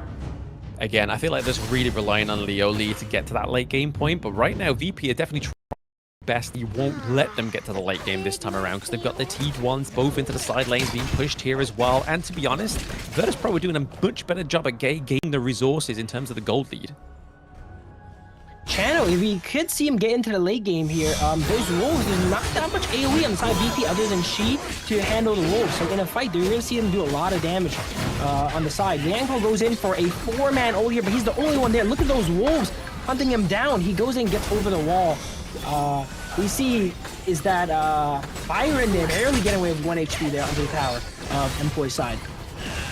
Yeah, barely. Just about right. Like, they've got to watch out, though. They're definitely pushing here onto the side of VP. They're looking to get these minion waves kind of pushed through, maybe even trying to sort of, like, claim this mid-T1 earlier as well, because that's exactly what they did in Game 1. So Virtus.pro trying to go for a little bit of the same kind of rodeo from Game 1, because it did work in the early game to mid-game, right? It just kind of just gave too much room over to the side of MKOI, and they were strong gold lead in the early game, but right now they're definitely at that 2k gold difference, so they're just going to maintain this. Yeah, Byron here, interesting to note here, he ended up getting the Pure Sky really early here. Usually we see Byrons go the Frost Scar and Axe of Torment, but he gets a really early Pure Sky, getting that equipment online. He focuses more on doing damage as the side of VP, their carries are all really squishy, the Jing, the Arlie. If he can go ahead and get past the Yanko and get on those carries, he can take them out really rapidly. Oh, absolutely. I mean, that's his main obstacle, right, is Grizzly Q, and he is going to be that grizzly bear that's basically the emblem for VP, but they've got to make sure that they don't get caught here, dived in there, using the whatevers to escape out of that team fight, but it looks like that Waji is still looking out for blood. Grizzly's been in a lot of combat, but the side of MKOI is actually really tanky. They can't really get any confirms so far as they're playing in the enemy jungle here, and it looks like a confirm is about to go down here on the Demon Cap. Now, Demon on 1 HP, ult runs away, and now they're taking the fight in front of MKOI's tower. It's going to be a little bit tough to get a confirmation there as Grizzly actually goes down. That fight looked like it was going really well for VP, but they just got a little bit impatient here, overextended a bit, and when you take the fight to the enemy tower, you better be ready to finish it quick. Yeah, absolutely. I mean, they weren't able to claim that T1 into the mid lane, right? But it does mean that VP was able to get a kill onto the board as well. So right now, as well as MKOI, sorry, they were able to take down Grizzly Q, which is what we was talking about literally moments ago. Is if they can get rid of Grizzly Q and then Byron can try and get his backlines onto the squishy heroes like the Jing, like the Sha, they could actually start to get some momentum here. The Mirror Domain being Jing here gets caught out in a 1v3 here. Ultimate comes out. Can they get out? They're Flash coming out from Byron under tower. They take the heal. Wow. No, sorry, Channel still chases. Is the red buff enough? No. And that's what we saw from that's the energy we see from MKOI. Last game we seen the same thing. Once a target's low, they smell that blood. They all go chasing for it. We see 2 flashes come out there. One from Channel, one from Byron. As she catch on Goose in the rotations here. Yes, Nishu with that huge dive into the backline was able to pick off Goose again, which takes a lot of the big front line from the side of MKOI. They're really going to be demanding a lot of support from Demon Cat on this Orgrim now going into the next 14 seconds. And I think if they're wise enough, MKOI will just play a little bit more defensive until Goose is back up on the Zhongfei. I don't know if that's their style. As you see what they just did in the Clash lane, it seems like VP ended up catching them on a rotation while they were picking up the pieces off that failed top Clash lane dive. They caught them with their pants down here, no summoners, no skills, no ultimates, and then they got the kill here. Byron getting caught out as well too now, it seems. VP, while they're not as bloodthirsty, when they get the kills, they do confirm it. They do. I mean, that's the most important part, right? Like, if you're going to get the kills, you need to make sure you confirm it, and you need to make sure you're getting something else, right? You need to start to get these turrets going. You need to get a bit of minion wave push, as well as the neutral objectives come through as well. So, again, VP have been much better job at getting the kills, but converting it into something else. We'll see a big push into the farm lane means that they could go for the Shadow Tyrant here, but I feel like maybe going for the Overlord or the Tyrant would benefit the side of Virtus.pro. Yeah, and we are causing a lot of havoc in MKOI's jungle, giving this team a lot of room to go ahead and take this Tyrant with ease, as he has complete vision of the enemy jungle. He's on top of the enemy jungle here, and then VP goes ahead and takes out this Tyrant. So if you look at the gold in this game, they're actually up more gold in this game, where they're only up like 2-3 towers, than last game, where they were up 4 towers. So they're doing a much better job of pressuring the map, confirming kills, and still building that gold lead at the same time. Oh, speaking of building something, I mean, Goose is definitely on the run. He may be giving the Goose here. He has obviously the full rage and he has the bright light burst, but he doesn't want to commit it when his teammates aren't around, because if he uses it and he's still got Prince chasing him down, dealing the damage that he's got freshly from the Shadow Tyrant, he'd be in very much trouble. A bit of a scary moment for Goose there. They don't want to go down, but they also don't want to use that ultimate. So being able to hold it up until the very end and get away, even with that little health, takes a lot of self-control from Goose. Yeah, I mean, I would definitely be pressing the ultimate button, like, yo, go. But no, definitely much more reservation from the side of MKOI Goose there. But we do see over to the side of MKOI right now, we see that Leo is able to build that late game item, which is the Daybreaker, right? So we can maybe start to see some of that true damage coming through here for the China. Daybreaker coming out on the side of Arlie as well too. Once the Daybreakers are online for both marksmen, you're going to see these tanks start to melt, as there's so much penetration there. Zhongfei coming here with the ultimate, does not quite connect. They try to fight here, and Demon Cat actually ends up going down. I thought they would play much more aggressive there, but it seems like the ultimate was popped and then they wanted to retreat, as they did not get the angle they wanted. Yeah, I mean, they didn't get the angle they wanted, that the Umbrella Outburst didn't connect either, but at the same time, they also, onto the side of Virtus.pro, had the Shadow Tyrant buff still, right? They had a few seconds remaining, but they knew they had to get that burst damage and damage onto the Gorge before they lost that buff, and it paid dividends, right? Like, Demon Cat went through, like, that was a knife through butter. Yeah, Demon Cat's been getting a lot of farm all throughout the game. Does not really convert a lot of it here. VP's doing a great job of shutting down the Argrin here. Every fight he's in, he's threatened, if not taken out. And they have a great control now, 5-1. Our least favorite lane right now. Like, which one can we sacrifice? And to be honest, they aren't in a position to sacrifice any. They've lost the T2 into the mid lane, so again, they have been pushed back to this game 1 position. The Unbridled Outburst didn't actually connect onto the side of VP because of the CC immunity from Shisu.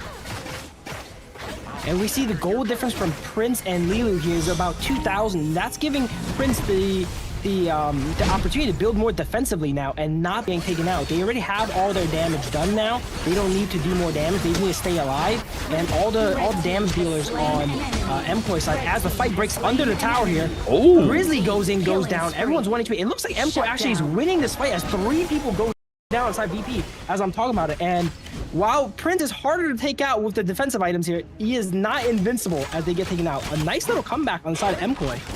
It is a nice little comeback, but at the same time, I feel like Alim always picks the times that he dies. Like, he makes the enemy team think that, oh yeah, we got to kill onto the Jing, this is amazing, let's go. But I feel like the way that he's died over the past 2 games, he dies at the time that he says that he's going to die. Because right now, with the jungler off the board, yes, they lose a bit of damage, but there's no neutral objectives available. And we're going to see replay come through, and the Winter is here really stopping the Jing, escaping out of that one, as well as Prince and Grizzly Q. They were emboldened by the dragon there in the bot lane, but a little bit overzealous. I think Jing diving on the back line, almost solo and getting caught out. There's still a lot of CC on the side of MKOI, and being able to catch him there in no man's land will get him taken out. Jing is still super squishy at this time of the game. Oh, absolutely. Very, very squishy. I mean, we can see the Ominous Premonition come through here for Prince. Like, he's looking to basically slow down the enemy teams. Like, he's going to be on the run, and you're going to get slower and slower from every attack, and it's going to get very frustrating. Another fight goes out here, and Zhongfei gets one-shotted before he can even ultimate there, and Jing gets onto Demon Cat.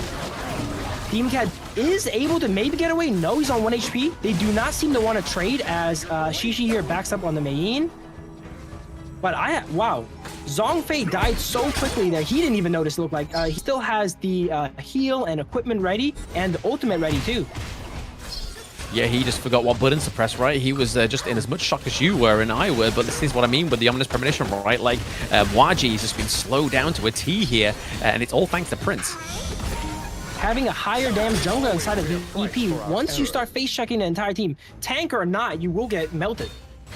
Yeah, exactly. Like I said before, it's like a knife through butter, and it's not like hard kind of butter that just come out of the fridge. It's literally like, it's melted, it's room temperatured, and Jing goes through it like a just clean cut.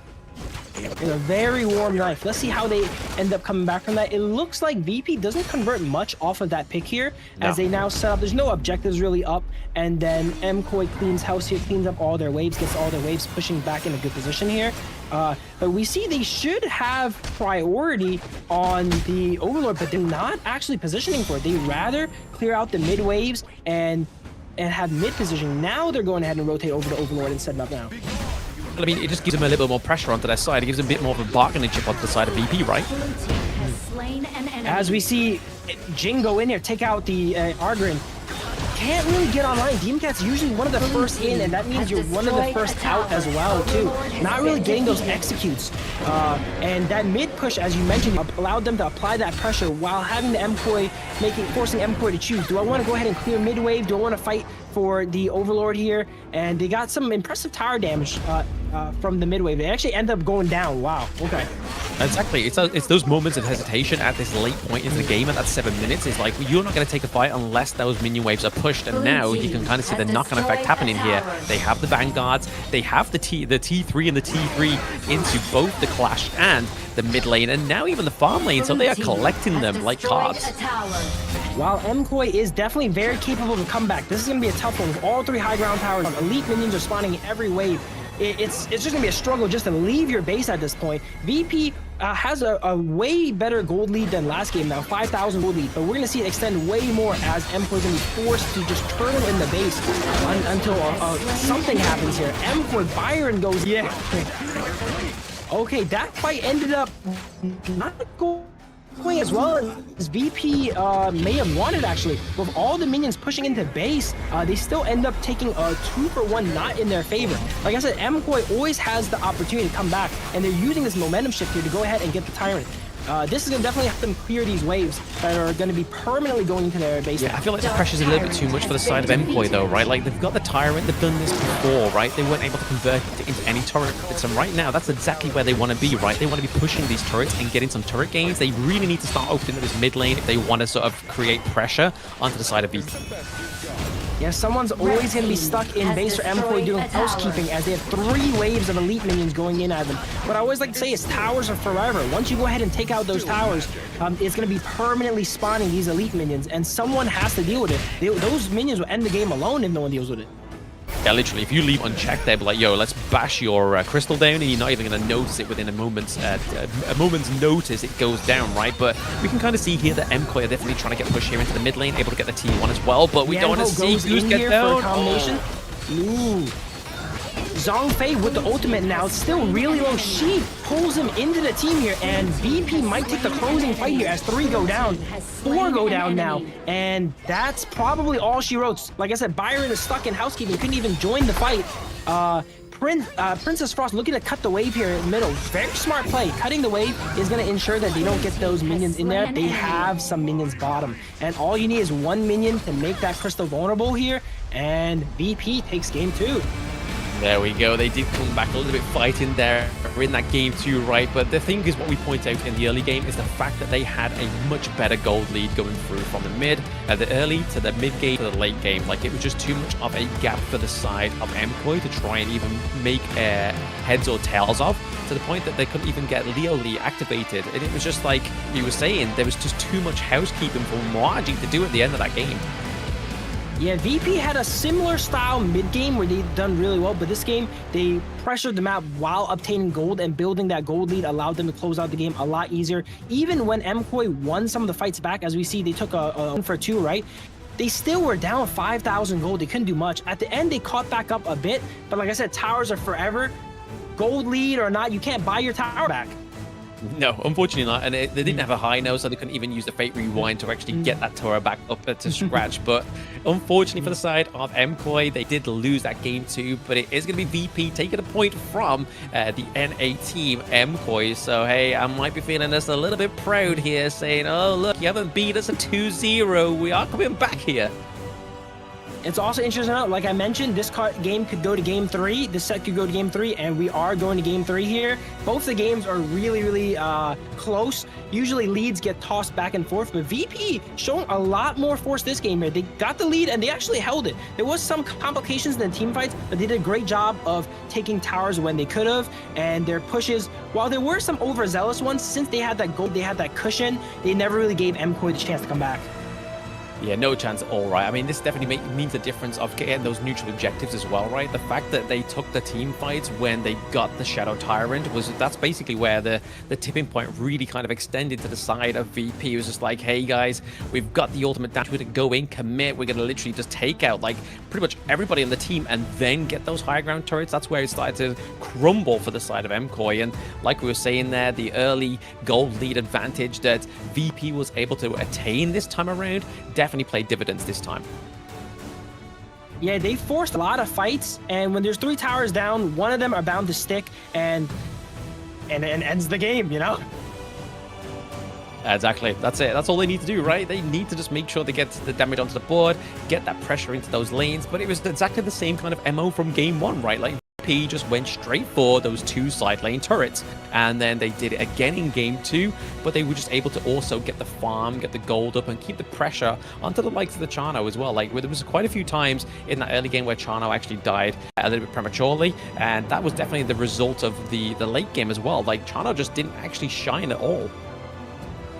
Yeah, I know China's probably has a lot of fans of the newest characters, but never really got online here. You can see with a 2-3 stat line, the Arlie was applying way more pressure throughout the entire game, up almost. They ended up catching up in gold, but I remember there was a time that the Arlie was up 2 to maybe 3,000 gold on them. They caught back up at the end, but it was too little too late, as they were just clearing the base instead of forcing fights. Exactly. That's all they could do, right? They couldn't really force the fights because, like he was saying there towards the end, Mwaji was just kind of doing a little bit of housekeeping. But let's look at the damage dealt and all the rest of those little bits and bobs that really just make those team fights what they are. But sure, looking at that, Red coming in with 137k damage, literally just by about just the hair of it, just very close to Prince's damage as well. On top of providing all that amazing utility, she is really known to be a damage mid laner, you know? Being able to provide all that utility, helping out your team, funneling resources into other characters, on top of still putting out carry levels of damage is very, very impressive.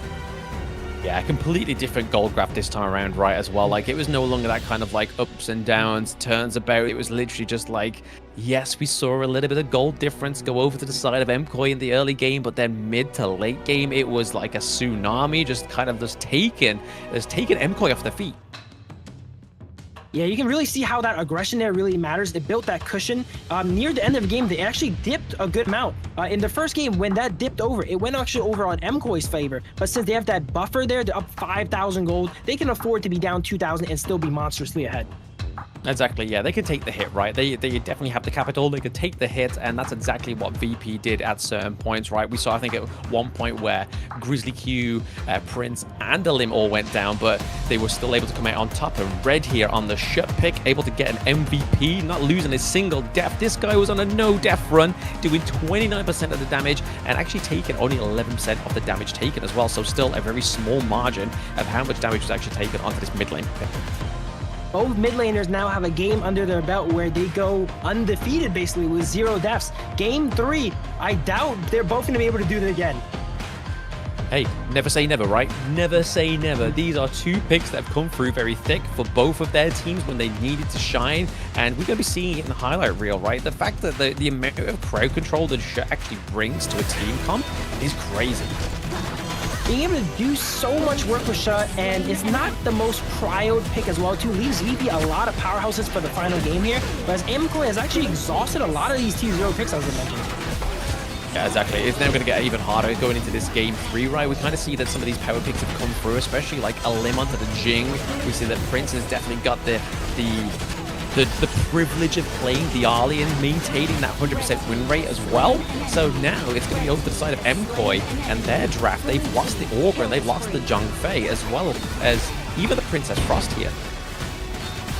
Yeah, these fights for MKOI this game seem a lot more disconnected. Right there, we saw Zhang Fei ultimate in and then is forced to retreat, whereas Demon Cat actually ended up going in, you know? So the Jing being able to reposition so quickly, you gotta be able to react on a dime, and it's really hard for them to respond to that, it seems like, as the players are confused as to where they should engage, they should disengage. Exactly, that's where you want to get your enemy team, right? Is in that little state of confusion, because it's going to be hard for them to either come at, like, even try and think, like, what's the next point that we go to? Do we try and take the fight at the Overlord? Do we try and stop that minion wave towards that late game? But VP were just very calm, collective in that game too, and it definitely made sure that they were able to win game 2 and not take a round from MKOI as well, because I can't imagine anything more sort of like deflating for VP at that point. But speaking of deflated, we're going to reinflate ourselves with this break, so don't go anywhere, guys. We're getting into game 3 and let's see who can take this one.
Kings, it's all the showtime.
Kings, it's an honor showtime.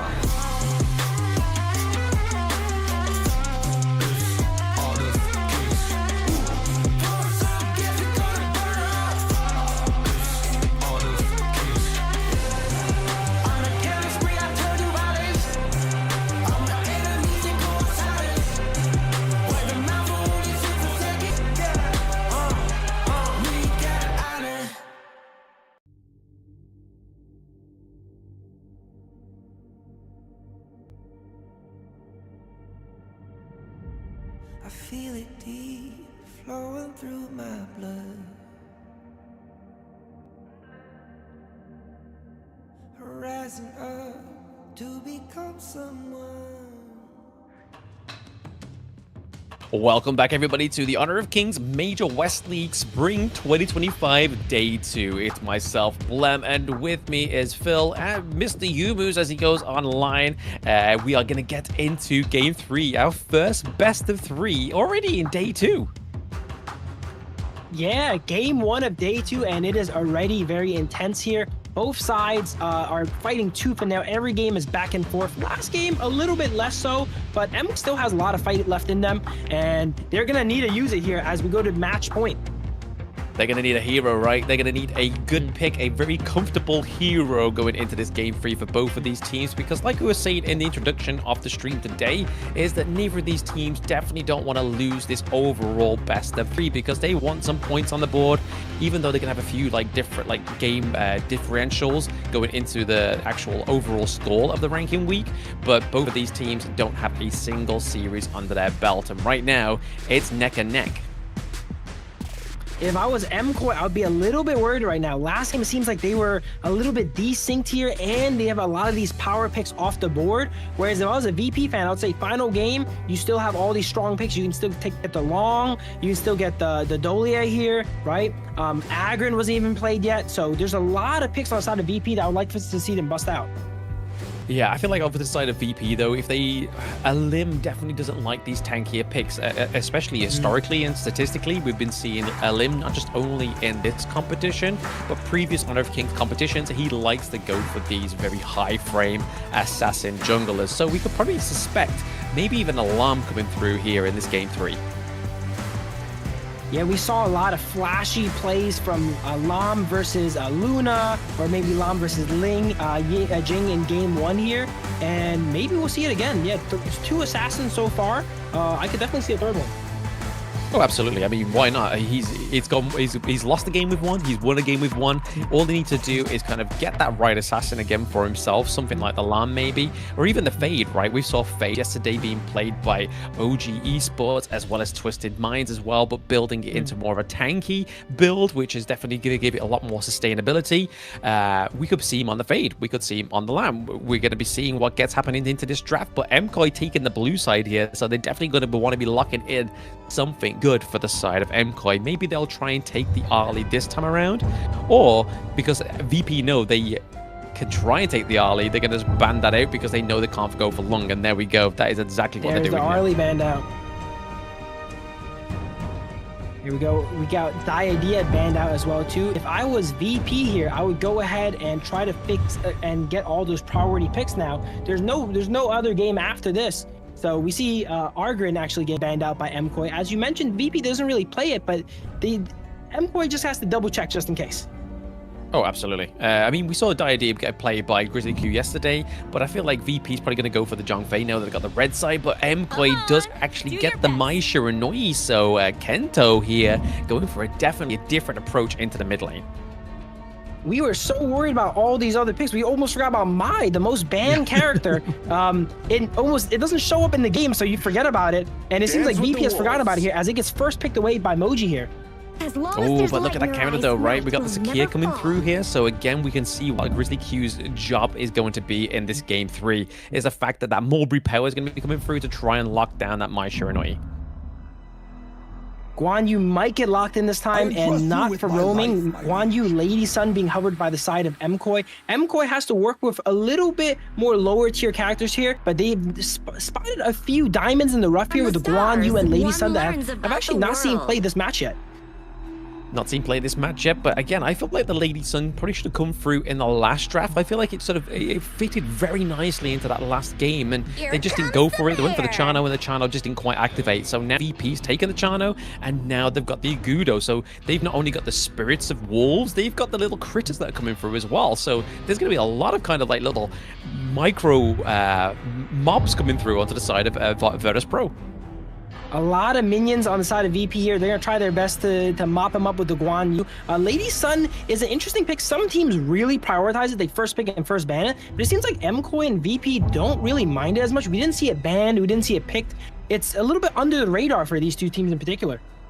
Yeah, very much so under the radar, but I'm honestly thinking, well, I really hope here that they managed to do my Agudo a little bit of justice, right? I mean, Agudo has not had a single win yet. We've seen it being picked once, banned twice, but not taken a single dub here. So I'm really hoping here for a limb here to get the Agudo and make some magic happen. Masashi and Liangpo being banned out by the side of VP. They want to protect their carries. Don't give them these easy engage tools here. Agudo got a little bit of a rework. Now it could be played in the marksman role, but we've seen people traditionally just keep it in the jungle. Keep it in the jungle, build it tank, so it's definitely got the sustainability. It still does a lot of damage as well, right? Like, especially towards, especially in PKL, the Philippines league that we've been seeing recently, is that they kind of go for the attack speed boots, but then go for like the Giant's Grip as the jungle item. So there's a lot of like tankiness, as well as the Frost Scar's Embrace, which is going to be great for slowing down the likes of the Guan Yu, the Mai Shiranui. So you can already see what the ideal is behind this. Yeah, Guan Yu's super vulnerable to small bits of crowd control that are really frequent that he has to go through, and it will mess up his passive here. Byron is going to come out on the side of VP now. And the picks we're missing here on the side of MKOI is Jungle, and it looks like Jungle and Roam as the missing picks here, yeah. So for the side of MKOI, obviously they've lost the Ogre, they've lost the Dune, right? They really need something that's going to be a little bit more tanky here for them. So maybe potentially we might get the Monkey come through for the side of MKOI. So Demon Cat going for a little bit more of a tank, or they could completely just throw that, scrap that, and go for an assassin pick, because obviously Luna has not been banned this time around for the side of VP, but it looks like they potentially might be going in and locking in the Jing here. So Demon Cat's like, hey guys, we've seen your Jing, we're going to give you a little bit of flavor of our Jing. They're going to use the Liu Bang here to supplement that durability of their squishy teammates here with the Guan Yu and the Jing. That ultimate being able to shield anyone at a moment's notice will turn them into from a bruiser to a tank. And we see VP with the true last pick, counter pick here with the Lady Jen. Always a solid pick, always a very reliable pick. It's not really bad into anything, and it's amazing in some things. Oh, exactly. I mean, it's another kind of counter-engage mechanic onto the side of VP, right? Like, they're going to be able to kind of use the Mulberry power to try and stop those high-frame heroes onto the side of MKOI, but then they've got the Destructive Deluge and the damage coming from Lady Chen. And we've already seen that Red has displayed that he can do the damage on these Enchantress sort of mages, these utility mages into the mid lane. And Lady Chen is definitely one of the best at terms of doing damage. You may not be getting the kills, but you are definitely laying down some kind of like counter-engages with the Destructive Deluge. MKOI's lineup is very feast or famine. They have 3 characters that are really high frame, really mechanically intensive. If they play it perfectly, they are almost impossible to deal with. But it is impossible to play it perfectly. Yeah, I mean, I think my main concern for MKOI here is the fact that we haven't seen them play aggressive in the early game, or even into the mid game as well. They've really played these early games not into like trying to take dominance onto the Gorge. They kind of just like, let's see what our enemy team's doing, and then we will react to that. But last game they reacted very much late, and then game 1 they only pretty much got that kind of Hail Mary play, right? They was able to kind of just push away from their high ground territories. Yeah, we have a bit of a theme here with these teams and compositions here. MKOI has more of a dive in and kill the enemy team composition, whereas VP has more of a protection composition. So attack versus defense here. Let's go ahead and see which is stronger. Here's all the lineups, all the picks here. Yeah, so here is the last lineup between this best of 3, right? Like, we'll be seeing that either one of these teams are going through here to the ranking weeks with just a little bit more of a lifted off their shoulders, right? I mean, MKOI still have a game today that they have to play, but Virtus.pro, they're not going to have a game until the following day. Yeah, both teams are definitely going to want this momentum, want to get a match on the board here. Mai comes into the mid lane now, and no, actually goes up and is getting the blue on the side of VP as Mai tries to sneak it here. Interesting strategy from MKOI here. 3-man, they get spotted, but there's not much they can do. Let's see if VP counter invades, and they do. They react appropriately. They notice, okay, you're taking our blue. We'll go ahead and we'll 3-man your blue as well. Exactly, yeah. VP definitely having the reactive play here. A little bit of push away from Waji here onto the Guan Yu, but they are able to get the... No, it looks like Lioli got it. Or did Lioli get the enemy's Azure Golem? Yeah, I think they did end up trading here. Agudo did get the blue from that, if I'm correct. Yeah, because they still have blue on the side. Yeah, Agudo ended up getting the blue.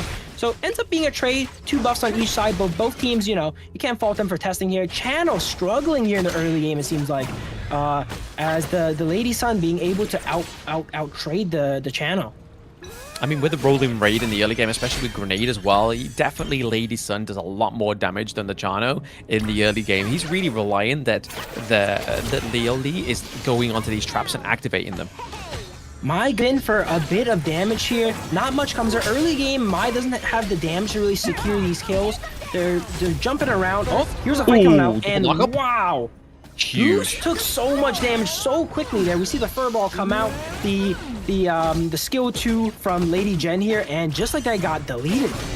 Literally, the damage came through from Red, like I was saying in the actual pre-game, right? That Red it plays these utility mages, like the Princess Frost, like the Lady Chen, like the ship, but does so much damage. Another fight comes out here. Guan Yu with a push. Does Red get away? Red barely gets away 1 HP. Can they turn it into kill? Does not turn it into kill. Guan Yu's one of these characters. They can test. They can roam around the map. They can test for a gank. If it doesn't work out, we'll just run away. Yep, just run away, go back to his lane. I think the thing that they need to do on the side of MKOI here is make sure that the clash lane goes into the favor of Mwaji, right? Like, they definitely need to get that T1 taken down into the side lane, just so it enables Mwaji to have such a way more free roam that he's already having at the moment. Yeah, Guan Yu's strength is definitely being able to move around the map and help in these team fights and flank and such. Whereas Byron is a little bit more solid in the 1v1, so he's going to want to force and keep them in lane here. We see Byron with a little bit of a gold lead here, probably because Byron's focused on staying in his lane and getting up his farm. But Mwaji coming in right behind Byron here with Demon Cat. Let's see if they can get a pick here. Byron with a huge shield from the ultimate. Is it going to be enough? Jing ultimate comes out. It is barely enough. Wow. They invested a lot of ultimates there. Yeah, a lot of ultimates, but I mean, they are investing. They got the rate of interest back as well, right? They were able to get something with those uses. Yes, they did exhaust those ultimates, but at the end of the day, this is what they need to do. They're trying to set up this lane for Guan Yu. Yeah, can VP go ahead and capitalize and use that time here? Guan Yu, knowing someone's in the bush here, expertly waits it out as Sekir tried to land this charge up the skill 1 preemptively there. Very smart of Guan Yu here. And if VP can't get anything back from that little trade, they're going to get all their ultimates back up and they're going to be able to do it again. They have all these high mobility characters that go on cooldown, as you can say, after they use their skills. So if they can't get something done during the time while they are inactive, it's going to be very bad on side of VP. Exactly. I mean, you kind of really rely on a limb to be the front line here, but oh my god, the Kachusa's coming through here. Ooh. Disrupted the illusion though. Yeah, the early game, Mai just does not have enough juice. If that same combo was done, let's say when both players were low 15, Lady Jen probably just gets evaporated there, but early game, Mai has to itemize more into lifesteal and such, and durability, so does not have enough damage to take out the Lady Jen. And not enough, right? I mean, this is what I was saying. Like, Alim is needed to be the focus and the focal point of the team. He needs to go in with Furball. He needs to make sure he gets the knock up onto the squishy heroes onto the side of MKOI, which we've already seen them do. But at the same time, the second bit of utility from Agudo is the fact that her siege mechanic is huge. Yeah, being able to summon just another player for the team, almost being able to tank the tower or disrupt and get a nice little knock-up off there. Mai really comes online once it gets 2 to 3 items or they're really ahead. Currently, Ken is pretty even in, so trying to go for a play like that will not really connect. At least he has a lot of follow-up. He just doesn't have the firepower yet. Yeah, no firepower, but maybe they'll just wait.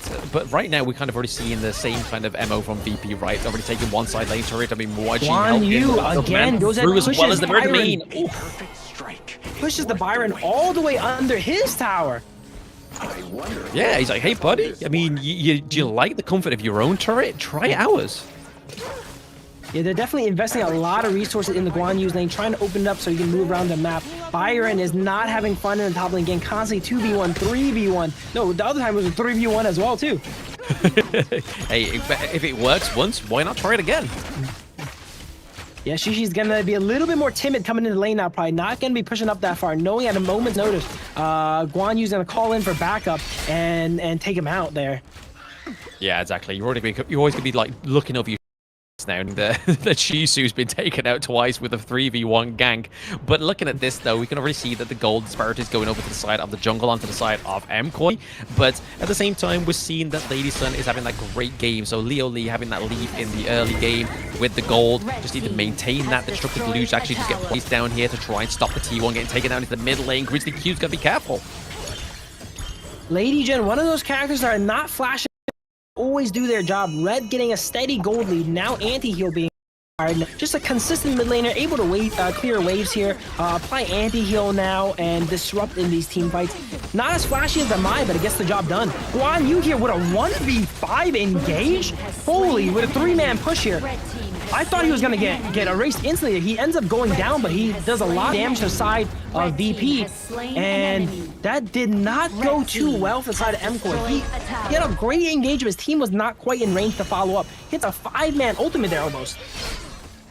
Almost, right? But I mean, it wasn't enough. They don't have enough damage onto the side of MKOI, right? Like you saying, Kento needs at least 2 or 3 items before he starts doing a lot of damage. Leoli, exactly the same kind of thing, right? Like early game damage is great, but as soon as you start to build a little bit of defense, Lady Sun's kind of damage only scales with those items. And right now they have the Agudo, so a limb is just that kind of push and lane pushing mechanic, that force that's so great here, right? They push all the the T1, sorry, in all 3 lanes. They just need to maintain this pressure for the side of VP. Not a single tower on the side of MKOI. And as an initiator, usually sometimes you see a very good engage. You know, you can't help but take it. Maji there saw a great ultimate opportunity, but unfortunately, he didn't have teammates available to react quick enough. If teammates were available, that would have been a clean wipe. Wow, as Mai goes in and gets shot down all the way across the map almost from the channel here. The channel starting to get online with the damage there. Skill 1 following Mai and getting that disruption. Yeah, all things considered, right, we're kind of seeing here that Pia definitely trying to get a bit of a push here into the T2 as well. We see the Mirror Domain being used a little bit like defensively, but it's not going to be enough. That push into the backline thanks to Furball as well, putting a lot of pressure. We've seen a lot of, we saw just 2, not 1, but 2 Frostguards embrace. That's a lot of slow coming through, but the ultimate shell connected. MKOI still looking for these fights, trying to get anything they can here. They end up taking out the Seiken here, but not much more after that. Guan Yu is not going to be happy with these 2 Frost Cores getting picked up as well. I mean, that's a lot of damage taken off the side of MKOI, though, right? Like, that's lowly down for at least another 16 seconds, as we saw that Virtus.pro was able to get the T2 into the mid lane. So, yes, they were probably a little bit too greedy, a little bit overzealous there, but they are ahead in terms of the gold, and they are ahead in terms of kills as well. Look to try and get their next Agudo staying 1 HP. Can Guan Yu take him out? No. As now Chano looks to hunt down the Guan Yu. Wolf versus Horse. Horse has to run away. I mean, I think I'd rather have a wolf riding a wolf rather than a horse. I mean, just biting the legs of this horse, I think that's a little bit more fatal than a horse maybe trying to kick me in the head. But we can soar in signal, we can get to the sky. He's not going to kick me in the head at any time. As we mentioned in the draft here, MKOI's composition really feast or famine. Unfortunately, it's looking like more of a famine here. These assassins can't really get rolling. They are looking for fights. It's not like they're playing passive, but they just can't get anything to stick. They can't get any of these confirmations on the Mai. They're hitting combinations, but it's just not enough right now. They need to find a really good angle where everyone is in sync and get that gold lead back drawn closer here, as they have a 2K gold deficit here. I mean, Guan Yu's lane's just been completely decimated now, right? Like, it's all the way to the high ground turret, so he really needs to rethink his decisions in these matches, right? Like, Mwaji, his whole point was, yes, they got the T1 into the clash lane, so they could basically allow Mwaji to be a free spirit, but right now, he's now kind of being pushed back to his lane. He can't quite do that. He's kind of being used as a phase check thing right now. MKOI invested a lot in that Guan Yu, and unfortunately, it's not really paying off here now as Byron starts to catch back up, has almost a 2-level lead on the Guan Yu. A fight breaks out. Guan Yu once again in the back line. This time, it does seem to be enough damage as they take out Channel. Everyone on VP side is running away. But no, they're counter-engaging here. They have noticed that they left Goose lacking. Everyone went back to clear the objective, and Goose was sticking around a little bit too long as they catch him here for a nice little trade back. I feel like a Goose there was kind of like the deterrent. Like, he was like, hey, take me, guys. They're trying for the neutral objective here. So again, I think it was just like a sacrifice play there by Goose, and it was a very good sacrifice because they were able to get the neutral objective. It means that extra damage is now going to go over to Leoli, which is going to be a crucial part within this next 60 seconds because they have that Shadow Tyrant buff. They have all these high mobility characters here, right? So when everyone retreats, they retreat really quickly. And Goose, after ulting in, is kind of left alone there, unfortunately. Yeah, just looking around like, guys, where's all my team gun? I mean, I can't get out of here. I don't have 10 dashes either, man. I only have 1. Yeah, where's the Chow? I need to teleport back. Take me back, baby. And now MKOI's kind of shifted the momentum a bit, just like I was mentioning. They closed up that gold lead, and now they actually built a gold lead of themselves. This is exactly what we need for these assassins to get online. Yeah, I mean, when Sun has the damage, those rolling raids are the exact thing you need to take down these turrets, right? And we've seen it being displayed, able to take the T2 down into the farm lane as well as the clash lane. So this is definitely a steady comeback here for MKOI, and they're able to take the dominance in terms of the gold lead. Ooh, okay, skill catches there. Mida does not quite convert, but we see on the MKOI side, there's a lot of mobility, even in the farm lane. They're able to react and engage and disengage at a moment's notice here, and that's gonna make it really tough for VP to you really hold them, lock them down for a solid 5v5 fight. Yeah, I mean, I think this is where it's all going to kind of brew up here, right? But we do have, obviously, have still the Primal Bond onto the side of MKOI, so they're going to be careful about this Shadow Overlord. Maybe they're just going to use it as a bit of a bait mechanic. Yeah, something's definitely going to happen here. Byron goes in, he's going to knock up onto Demon Cat, and wow, instantly he goes down here, as everyone on MKOI is able to respond just as quickly as he's here. Wanyu goes in for engage here. He's getting pretty taken out. He has a pretty charge. Not enough disruption here as he's forced to go away here. And 2 KOs going back over to the side on VP. Channel doing a good job of taking out these high frame heroes with his, like, he has auto attacks, but they're really long range, high damage auto attacks. And they're like heat seeking missiles on these fast characters.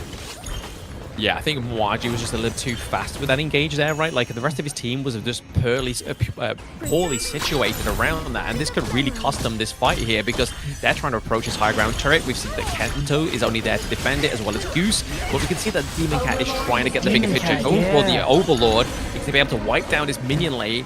So now they kind of have to reset to 0 on the side of BP.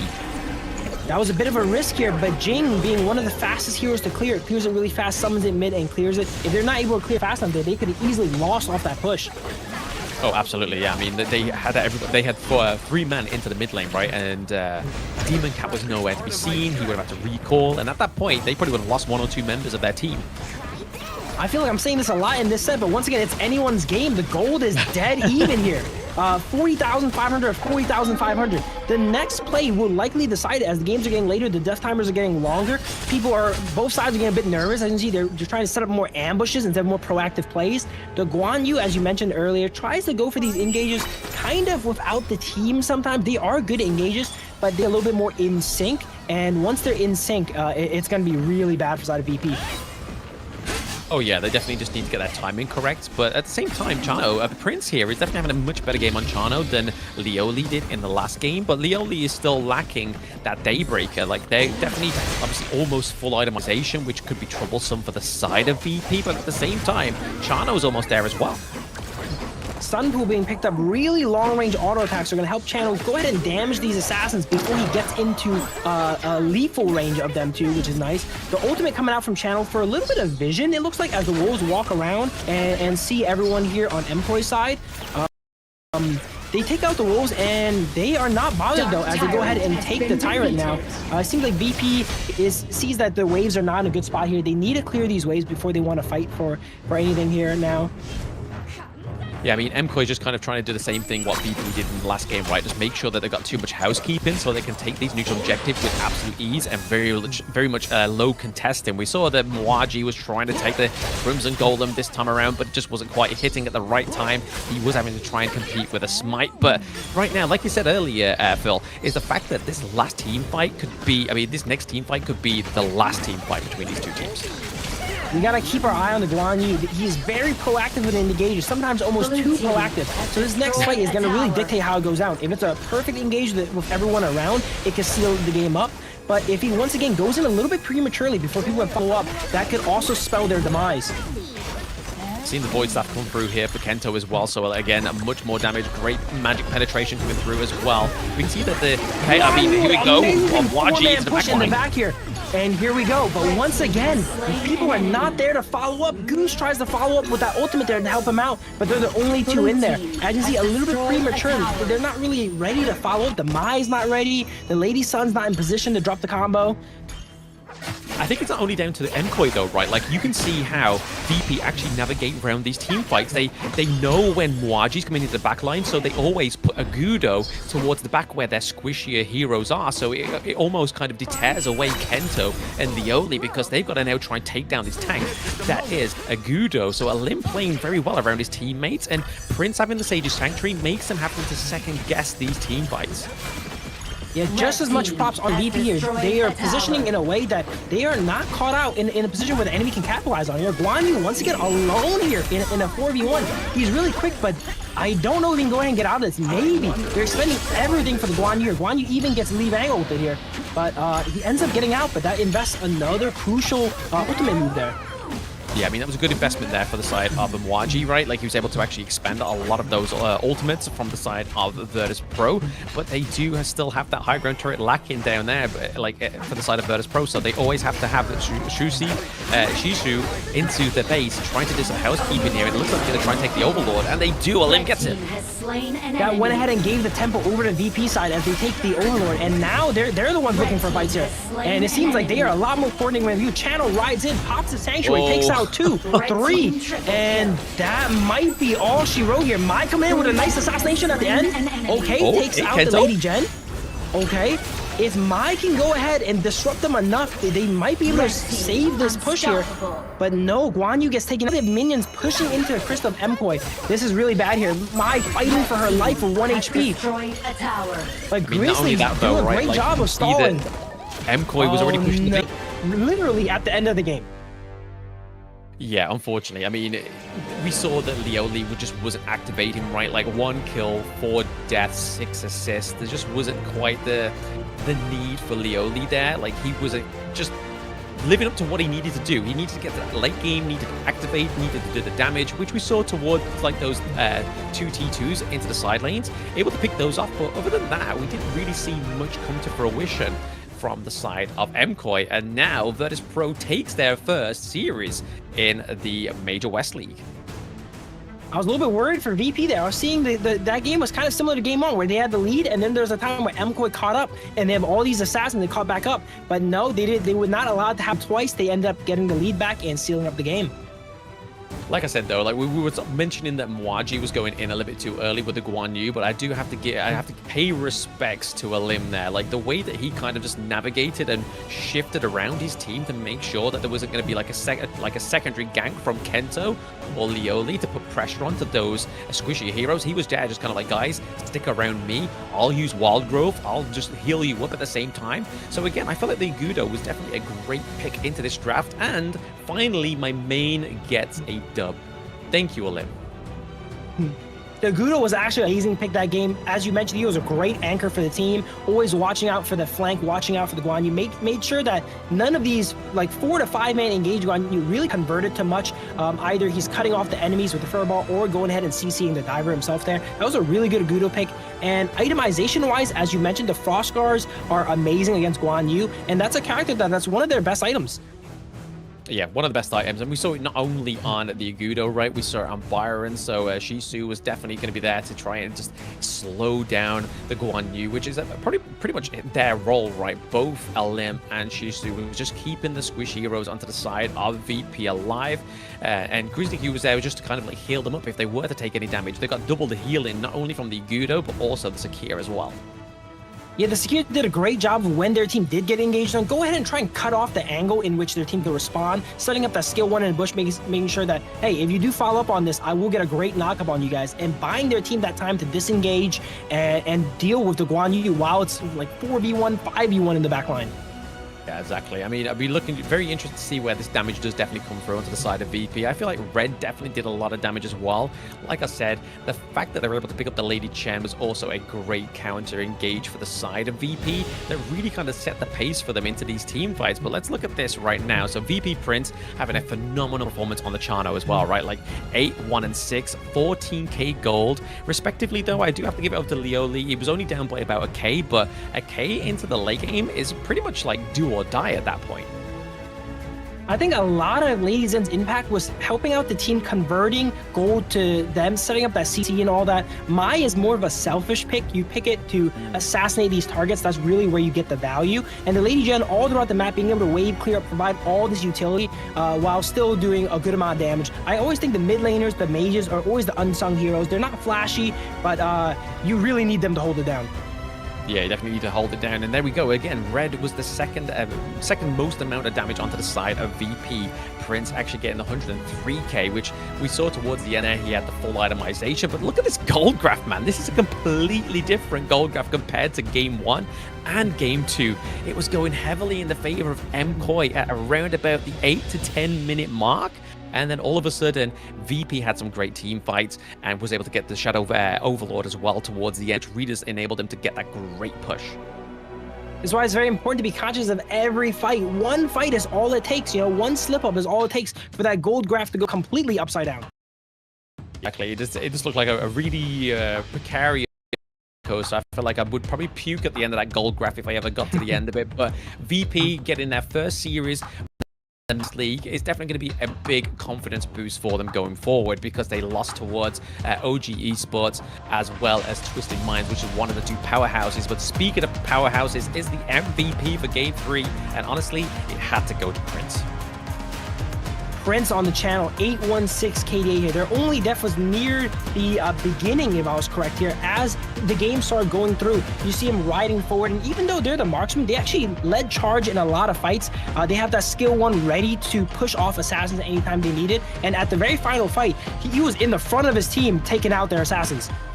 Oh, absolutely. He was definitely there when he needed them, right? Like the Soaring signals coming through, also the ultimate as well, just using it as like kind of like an intel, like you said, toward one part of the match, right? Like just kind of making sure that the Wolves were kind of keeping track of the enemy team was a great utility of the Jano's ultimate. Yeah, not a way that I thought of using the ultimate before, but using the wolves to scout out vision. They're kind of like mini wards that walk around. Here's that engage we've seen from Guan Yu here. 4 or 5-man engage, try to push him, but not quite enough. Amazing disengage on the side of VP here, and it converted what would look like a nightmare situation into a win. Yeah, I mean, you can't help feel a little bit bad for MKOI, right? Like the fact that they had such a good early game, like those 3v1s at the Clash lane, and then obviously Waji on this Guan Yu was getting some great Razor cavalries as well towards the early game, especially when he had to level 4, but it just wasn't quite enough. His timing was a little bit off, but then also the respects of VP with the way they were situating themselves around the Razor cavalry as well when it was coming through. It was just a well played by both of these teams, but unfortunately VP was just able to kind of just overcome MKOI. Yeah, as you can see near the end here, once they go ahead and turn and counter engage, there's nothing on MKOI's side to stop it that that VP had. They could stop all these engages set up to stay here in the bush and all that, but once they turn it on, there's nothing MKOI could do. All their characters know how to do is go in, they don't know how to get out. That's it. Unfortunately for the side of MQ, they were able to take at least one game, so it wasn't a complete stomp for them. But speaking of stomps, we're going to be getting into game 2 soon, but we're going to have another break, guys, so don't go anywhere. NZ Globant against Movistar Koi next.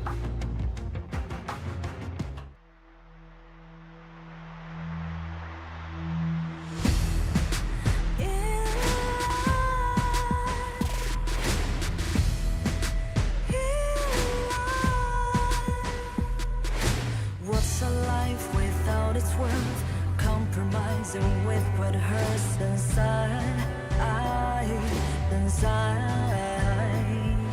When you let fear decide your fate, you don't choose which path to take in life.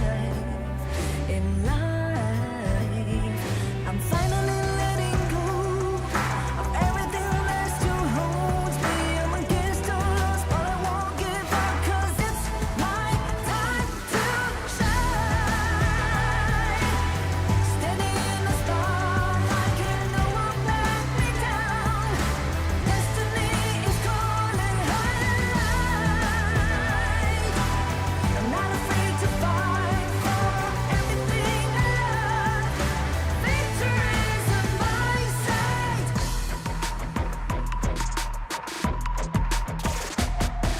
The more we lose, the more we gain. The more that nothing stays the same. In time, can't love ever, can't forget. What you see is what you get. Sometimes,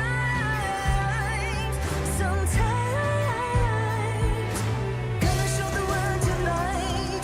The light that shines inside us. We're against the odds, but we won't give up, 'cause it's our time to shine.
Never surrender. I fight and never fail. I am a contender. A challenge I can feel. The smallest lies become the brightest enemies. Relentlessly. And even if you fall, you gave it everything to be a king.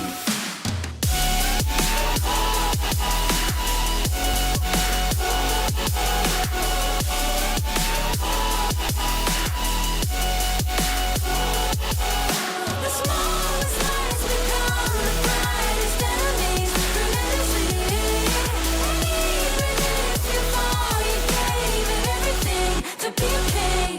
You carved your way with a sharp attack.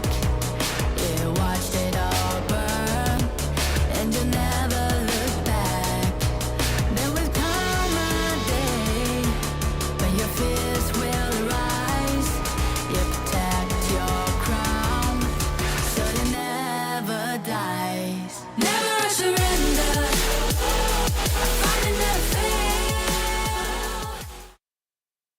Welcome back, everybody, to the Honor of Kings Major West League Spring 2025. We've had match 1 out of the way. Virtus.pro taking a 2-1 victory over MKOI, finally getting the victory for themselves in the ranking weeks. I am Blam, and with me is Phil/Humus. We're starting to get into some bloody games. Game 1, I mean, day 1, it felt like it was all stomps, but now it's back and forth, tooth and nail. The teams are getting warmed up, they're getting settled in, and they're ready to play for it. Ready to play for it. They're all vying for their best outcomes, right? I mean, with the ranking week, obviously these losses, they kind of mean things at the same time that don't really mean a lot. All you're really trying to do is get into Group S, right? Like the top 3 teams get into Group S. Group A, that's where the hardest match begins, right? The bottom 4 teams then have to go through to next week to fight it all the way just to be the top team out of those 4. So that's when the real challenge begins. But you really want to be trying to get into that top 3, so then you're only really battling it for the upper bracket of the knockouts. While you can't go home yet, when you're against the best of the best and want to be the best of the best, you need every advantage possible. Yeah, but let's check out the first team. So Team A, let's have a look at you.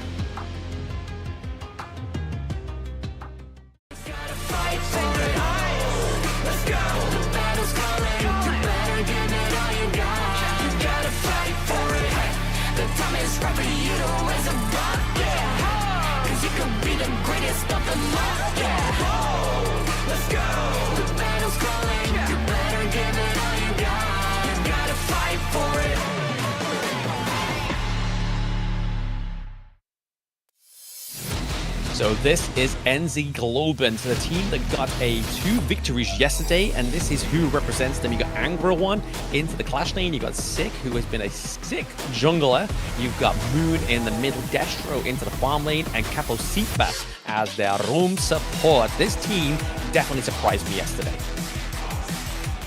For sure, they were the team that actually ended up upsetting and taking out MKOI, which had so much hype. Yeah, they were the first kind of dampener on MKOI's kind of hype that we've had going into this competition. I mean, definitely they have the experience, right? Like a lot of these players have played within Chuck BR, not managing to be like one of the top 2 teams, but they all have definitely showed their flavor in the West League. Yeah, they definitely seem to play the game a little bit differently on their style here, and we're going to see another team that plays a bit differently here as we get into Twisted Minds.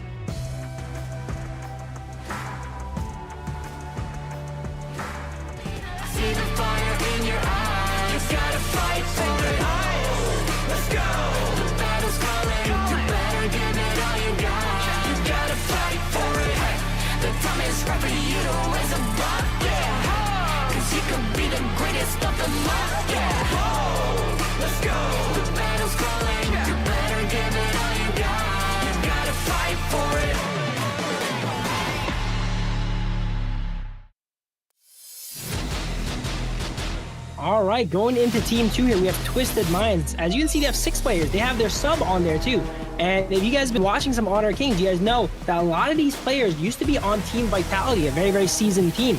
They have over here Knightley in the Clash lane, Clean in the jungle, Lang in the mid lane, Shanks in the farm lane, and CT Boy as their roamer. And as you've seen, there's 6 players. Their last player is Yu is their jungle sub.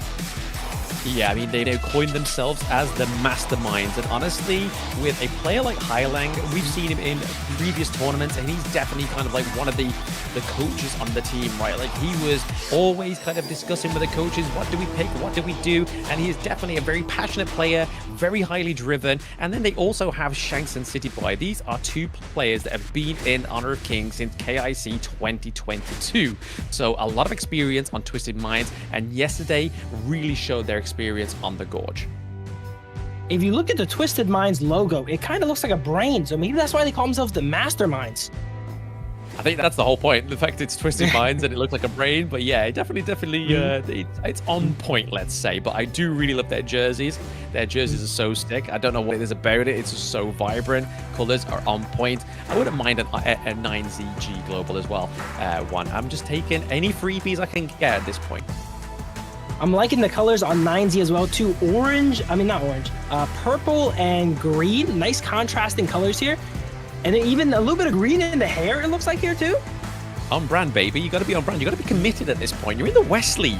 You're not in the small leagues now. You're not in the Open Series. You're not in the qualifier. You are in the West League. You need to be showing your colors. If you want to be the best, you got to commit to the game and your team, and that shows a lot of commitment right there. Yeah, I feel like you should be dyeing your hair red, you moves with your red shirt. Well, we are on the west side here, which is supposed to be blue. I didn't get to mention. I thought it was red. And then tomorrow I'll switch it back up. All right, I'll come back on the right team here.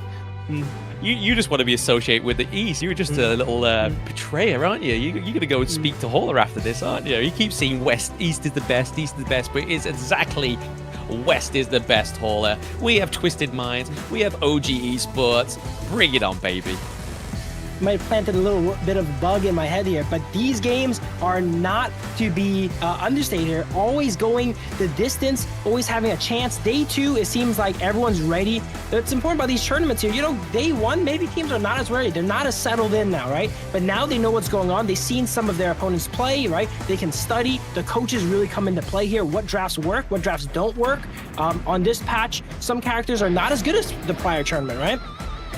Exactly. That's exactly right? Like, honestly, you're only as good as the draft. Like, you can kind of draft maybe some of these T0 picks, but if you don't execute that draft, then it kind of just is a little bit of a non-starter, which we've seen sometimes in previous competitions. But right now, we're going to get onto the draft of Game 1 between Twisted Minds and 9ZG. Twisted Minds being on blue side, so we could probably be seeing something, or at least trying to get the Arlie onto the board for Shanks. Princess Frost getting banned out here, a pretty uncontested character that could sometimes be called like a throwaway ban too. They know their first pick. They don't want to ban out too many of the power picks here. So a little bit more of a niche ban there. Are getting banned out for 9Z here, which is fairly common. I mean, it could be a bit of a throwaway ban, but at the same time, there is a lot of utility within Princess Frost, right? Is this kind of a little bit of a telling tale? Is Twisted Minds trying to get the Orgrim through in Game 1? Because if you get rid of the Princess Frost, you get rid of the Winter is Here, which is a great counter to the Orgrim. Yeah, and perhaps their mid laner doesn't really want to play that style. That's not what they got in their plans right now. And they got Long picked up here in their plans after the Dolia ban. My getting banned out is pretty typical as well too, because if they don't ban it, it'll immediately get picked up on Twisted side. But Mai has not won yet, even despite the respect everyone gives it. Exactly. Mai has not won yet. We've been banning it, but can the players even play it? It's been banned, and can the players even play it? That's the funny thing that we kind of see right now. There is the Orgrim getting picked up. There is the Orgrim as well. Yes, it does come through here. I mean, they banned Princess Frost. Maybe they're going to try and bait the Orgrim through here onto the side of Twisted Minds. Maybe try and lock in the Masashi or something like that for clean, because now that they get the next two It should be able to get it right here, yeah. Yeah, they could get the Masashi here. They end up picking the Yeez in. Maybe they're taking all of these other priority picks away. They know 9Z has their jungler already picked, and maybe they want to make them use the ban on Masashi to further out their draft and pick it later on. But if you don't pick it now, yeah, there's a good chance it gets banned out. Oh, there was a very good chance it gets banned out, to be honest, because he's now onto the next banning phase after this next pick for the side of NZG. But honestly, the Yixing makes sense, right? Like, it's not a Princess Frost, it's not a Lady Chen, but there's a lot of control there that Twisted Minds necessarily missing in this draft. But if we look over to the side of NZG, they have the solid front line, they have the pick off of the Mayim, but now they have the burst from the Ganonmo. Ganon, most similar to Lady Sun in the last match, is one of the characters that some teams prioritize so much, and we didn't see it at all last match, not picked or banned, but the teams that know the power of it know it is a huge threat. Oh, massive threat, right? I believe, yes. It was picked by NZG in the last match that they played yesterday. Obviously, the one offline, I'm not too sure if they played it on that one, but they did also ban it in their second game of they played up against MKOI. So it's definitely a pick that they sought for because, again, it just provides so much damage. And I'm pretty sure Moon even got MVP on it. And 9Z is actually giving the Masashi over Twisted Minds here. Maybe they have a plan for it, but Masashi seems like a great pickup here, being able to lock down the Arn and the Ganon Mo. And they still have their jungler available. Let's see what they end up picking up here. Yeah, I mean, the ban at the Pei, right? So Pei, again, is another big pick for Clean, so they definitely don't want that early game invading, harassing pick that is the Pei. And obviously, Zhongfei, once more, is a great control. Obviously, the Unbridled Outburst from City Boy. One of his best performances yesterday, actually, was on the Zhongfei. But it looks like NZG are going to lock in the Sakia, so looking to try and maybe lock down the Lung with the Mulberry power, but also gives over a great amount of healing to the Ogryn. The Pei ban is basically saying, we want to scale up. We have the Ganon Mo, we have the Ogryn. We don't want the game to kind of get coin flipped on invades, you know. They already have the Byron. Twisted Mind has a very, very strong early game. They want to be able to shut that down, not give them the option to play full aggressive early, and removing that priority pick for Clean, as you mentioned.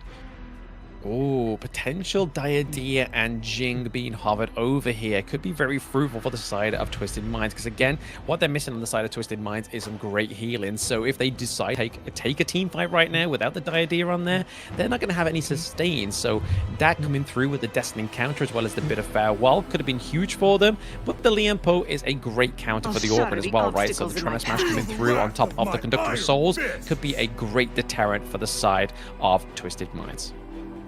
I would really like 9Z to go ahead and pick up the Diadea, actually. It has a little bit of synergy built in with Agrin there as well, too. And it's just a solid pick, being able to lock down the early game and maybe give Ganemo that breathing room to move around the map and clear some jungle. Saker is pretty strong early game, too, but it's interesting to see Diadea actually go through this draft, not ban or pick. Maybe that's what 9ZG was obviously thinking. It was like, right, we'll go for second place, we'll go for the Sakia, but at the same time, I feel like the Sakia does definitely offer over that same kind of thing, especially when you got a Marco Polo. So this is clearly like the end goal for NZG is the Marco Polo with Sakia. Such a great combo. Yeah, they have a lot of AoE team fight burst damage there with the Marco Polo and Ganon Mo. They're going to be looking to hit these combinations. I would consider that a fairly wombo combo-y composition. If they can catch multiple people, these fights are going to go really quickly.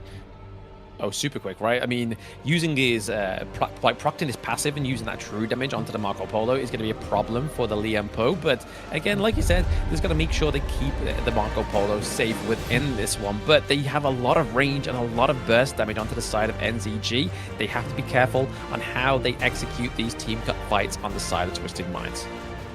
Yeah, 9ZG, be careful here. They have the Yizing Liang Po combo, and being able to lock down everyone and hit him with all that CC. They also have a little bit of Wombo themselves. Yeah, absolutely, they do. I mean, if they can try and land the CC, they've also got obviously the Yixing as well as use the World is My Board to try and trap them into it, so they can then to make the team fight into more of a confined space, because if they don't do that, they can allow the Mayin to kind of run free as well as the Ogryn as well. The Yizing seems to be a pick that a lot of pros actually favor, because it makes the game really simple, right? Like, if you're ahead, you trap the enemy, you engage, right? If you're behind, you trap the enemy and you run away. I like characters like this that can do their job, apply a lot of utility, and it streamlines what your game plan is. It makes it so everyone knows what's going on. Even if you're not sure if you're supposed to fight, if you see Yizing trap a few people, oh, okay, all right, it's time to go. That's it, yeah, it's time to commit, guys. We need to go in, we need to use the Flaming Palms. We have a lot of damage coming from Shanks here as well. I don't think we saw Shanks play the Lung yesterday, so it's going to be really nice to see him onto this pick, I believe. I will just double check that to see if I am correct. Yes, he didn't use the Lung yesterday. Moon is the only... Ali and the Lady Sun. Moon is the only person in mid here. Usually Ganemo needs a little bit of help here, as Twisted Mind sends 3 here in mid. Not much Ganemo can do about it. They're forced to get pushed in and give first move over here to Twisted Minds. As top lane Byron's cheesed here, maybe? With the Saker level 1 gank, it looks like? No, Jinx there, right? I mean, we can see the Clean's going for the Crimson Golem because they know that Orgren's going to be heavily reliant on that blue. That's why Marco Polo was there as well, right? Just making sure they could get that faster wave clear to hopefully try and maintain or even save the Crimson Golem. But they probably know by now that, hey, Clean has got your red buff. Yeah, Sakir moving around the map here. Lianpo trying to go ahead and match it. They did start in the mid lane here. Noticing Ganemo, not much is happening. He's just going to play safe. And wasting some time here in the clash lane, getting some vision, letting Byron heal up and come back. I can kind of see that Sick is just trying to like help himself to the enemy jungle as well. He's able to take the balls away from them, maybe even the fire beat here as well. Moon coming in with a rotation, trying to catch out not Highling there, but whoever got that camp, we are yet to know, but it does look like NCG definitely do have the lead for gold for now. Ganemo known for stealing the enemy jungle here, and then with the help of Agron to soften up for him, he can just safely take it from range here and neutralize the early game, get his gold, and hopefully scale up to be a monster. Yeah, I want to see some of these crucial kill effects as well, right? Like we saw there yesterday. Oh, 90 getting the 1v1. And solos the Mayin there. Byron, one of the strongest early in Clash laners, and then we see that go down here. He's not to be messed with 1v1. Nope, he shouldn't. Don't proc the pro. Don't prod the bear. He will basically bite that stick out of your hand, and that's exactly what 90 did, right? I mean, he had a lot of health loss in when we first saw him up to the Clash lane, but now he's able to come back with that 1v1 takedown. Playing to his strengths here. Great job from Twisted Minds here now. Now they're going to be able to get teleport priority here if Byron does want it with the wave shove. He's standing on the teleport. He looks like he's waiting here. Doesn't actually end up going for it. We have Yeez and Roam here. Can they catch Mayin again? Probably not. A little bit far apart. But they clear up all these neutrals. Maybe perhaps they will go steal some jungle afterwards. Looks like they're just going to go ahead and protect their own jungle from here. Yeah, I mean, the side of Twisted Minds don't want to get too over, right? I mean, NCG have definitely shown themselves that they can take some rounds off of the other teams within the West League, so Twisted Minds just needs to kind of get the feelers out right now. Liang put a combo onto Marco Polo here, forces that, was that Flash or skill 2? I wasn't quite sure, but he had to dash away from that one. Yeah, he doesn't have the dash on here, he has the Purify. Oh, he has Purify. Oh, that's absolutely the dash then. But yeah, I mean, definitely rendering the common skill useful, but again, we're coming out going down here. Zig kind of got himself in a bit of trouble here. Alone in mid lane, trying to clear the wave here, gets trapped as Twisted Mind collapses on him and takes him out here. Teams are getting really good at actually controlling the R grid they've seen so far. Well, this thing, Orgron really relies on the itemization, right? Like, if he doesn't have, like, either Phoenix or the Blazing Cape, he's kind of, like, very squishy in the early game. I mean, yes, he kind of, like, slow burns the damage onto you, but if you're not in a team fight, it doesn't matter. Yeah, the composition on the side of 9ZG here, most people that pick up the Argrin usually pick a more utility-style mid laner to feed him that farm, but Ganemo is another high-resource character. So they have two high-resource characters here, and as you see, they're kind of clashing here to pick up the farm. But now they are anyway, yeah. I mean, XP lead in terms of both of these teams. We can see that Clean and Sick are pretty much on the same kind of score, but it looks like the Tyrant is going to go on the side of Twisted Minds, which is going to be troublesome for Orgron, because we've already seen him be melted down already. Now that Clean has the extra damage and movement speed, it's going to be a lot more ferocious. Yeah, Orgron died at a time where he kind of basically had to run straight back to Tyrant to even contest it, and then that would mean he would skip out on half his jungle, so very opportune for Twist to go ahead and take that down, knowing the Orgron just respawned here, and they do not have time to set up with everyone there. Shanks his head with the gold here. Oh, we can see Capo Sifa go down as well. Oh, into the backline. The Flaming Bombs do connect onto Destro, but it's not going to be enough. They cannot close the gap. Marco Polo barely escaping 1 HP again here. Board goes down and seals the fate of Saker there. These boards, once you get someone there, everyone hits the go button, especially if you're ahead with the Tyrant buff too. People will go down really, really quickly. Oh, absolutely. I mean, imagine the Tyrant onto Moon, right? Like, if Moon had that Tyrant with a freshly forged a couple blades, he would be slicing apart the side of Twisted Minds, but right now, he's not had the prime moment to shine. We've seen a lot of Ganemo steal objectives in the past, but he needs to have that vision to be even attempt it. And last objective, they could not get anywhere near the pit there and could not give him the vision to go ahead and steal it. Ganemo has a lot of burst. He just needs to see the help of the dragon. Yeah, we can see the Blood Rage coming through here for a Sick as well, so he's going to have a little bit more sustainability thanks to the shielding come through from the Blood Rage, but he kind of needs to start building into these tier 2 items for the Blazing Cape as well as the other Phoenix. But oh, Destro looking like he's getting caught out. Yeah, he escaped death 2 times. 3rd time is the charm here as they go ahead and take him out and push the tower now. Jing should clean up this tower real quick. They have amazing control of the top side jungle of 9ZG here, and they can barely walk up. They might push another tower here since everyone's here. Looks like they're going to end up retreating and maybe kiting back and securing the Overlord perhaps if their primals run out. But no, they end up deciding to push mid here instead. They have a lot of options. Well, yeah, a lot of options using the Trevor Smash into the backline as well onto Kappa trying to keep out this here onto the T-fight, but we're seeing Sick here taking a lot of damage as well. Oh, Highland jumps into the backline and barely gets the kill on him. Here's almost out. Deadly Reflection times 10. I don't even know what that call is, but he did it 10 times. He reflected times, I mean. Yeah. That's basically what he did.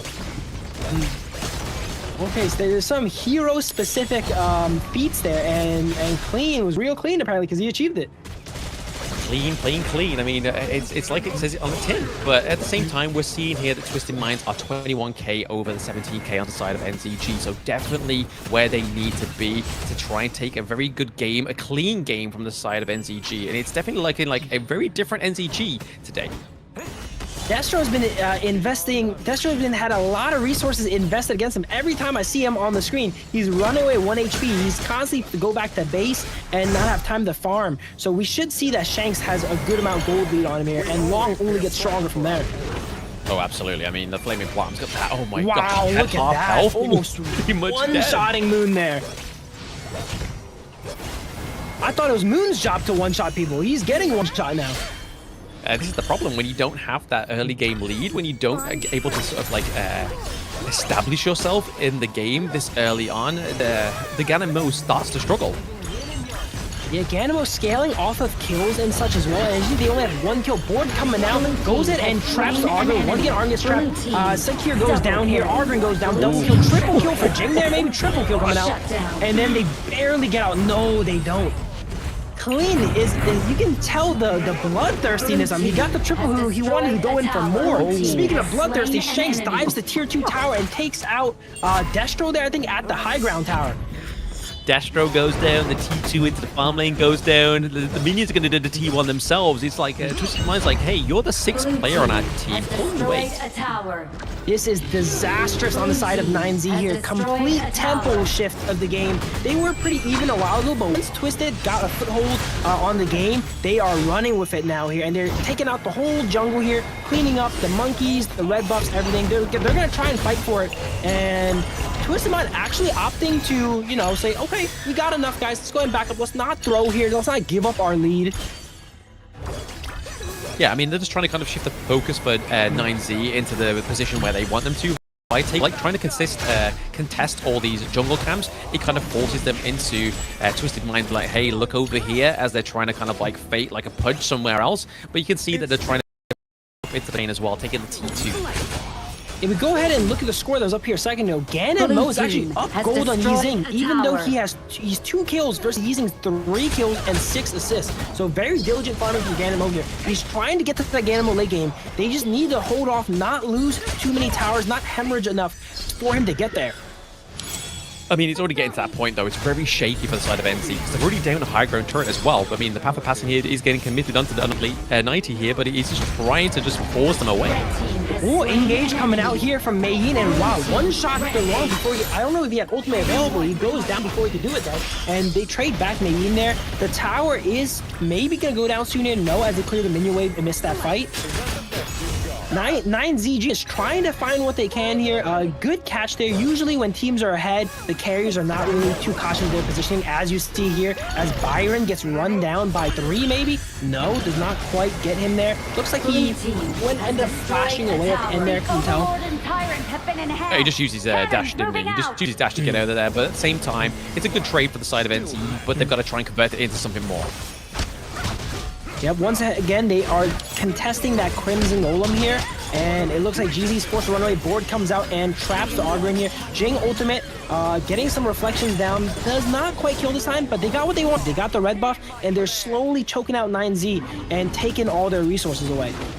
Yeah, putting those circles around the squares and not actually getting anything from it, because we saw there that Sick was able to kind of go to the very near corner that was closest to his teammates. So even if Clean was going there was a lot waiting for him around the corner. You obviously have the couple blades, you have the Fever Barrage, the splendid revolvers coming through, but right now it looks like the Twisted Minds are gonna go for the Tyrant this time around.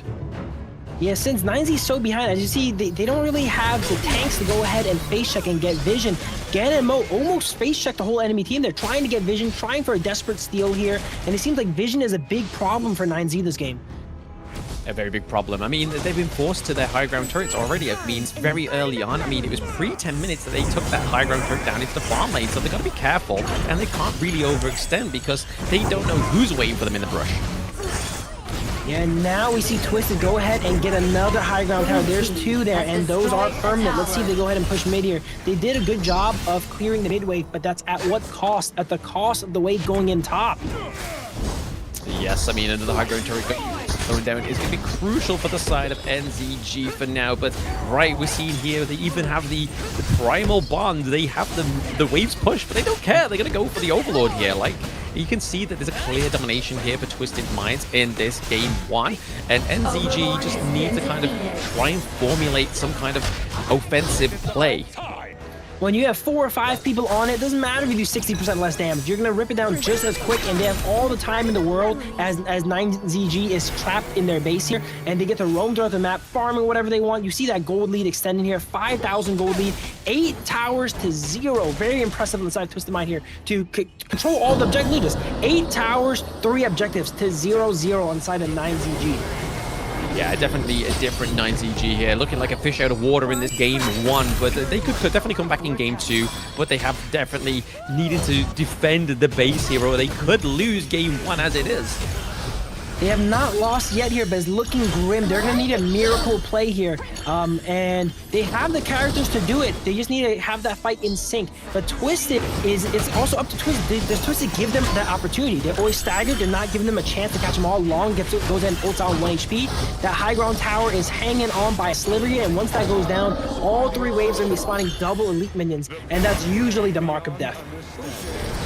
It is, but I mean, there's been points in Season 3 Invitational where teams have come back from no high ground turrets, so we can't really write off 9ZG just yet. They're behind by about 5k gold. If they start to just try and farm up here, try and just clear those minion waves, we could see them come back here, but they've got to be careful. We are seeing a little bit of a slap and dash here between 90 and Angra 1.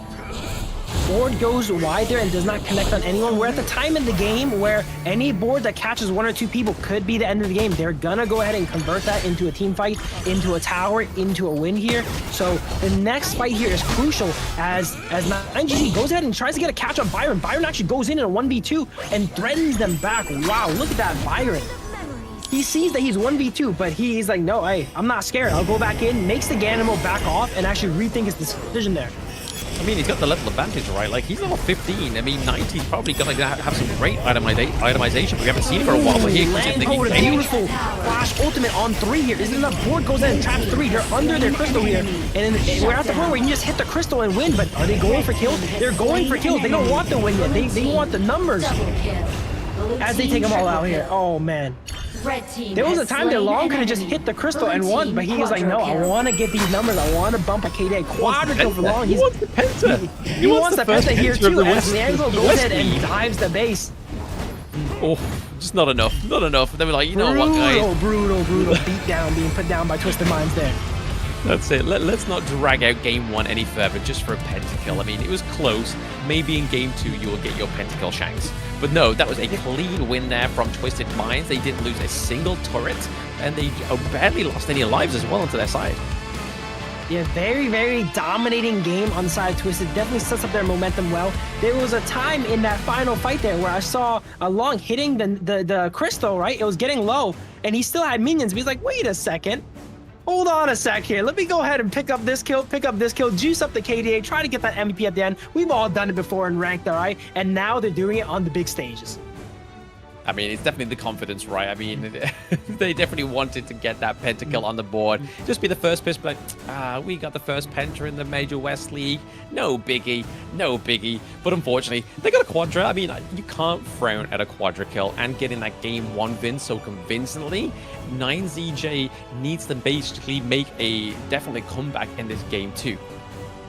It's a bit psychological too, you know. Game 1, they're willing to put on a beatdown in your base. They hold off the win to try and farm some damage and kills on you. That's really gonna hurt the mental inside of 9GZ. Yeah, I'm going to be really interested to see how much damage actually was dealt here by Shanks, because I mean, those flaming palms, even early on in the game, especially onto that Ganamo, we even both spread it, like literally had a wide reaction to it. Literally, yeah, he had like, what, 3/4 health, and then from one flaming palms, he was down to maybe like not even 5% health. It was wild. That's one of those situations where you pan your screen, you look back and like, where did all my health go? He walked up to try and wave clear, right? And then looks back and he's on 10% HP. If he looked back a second later, he would have been gone.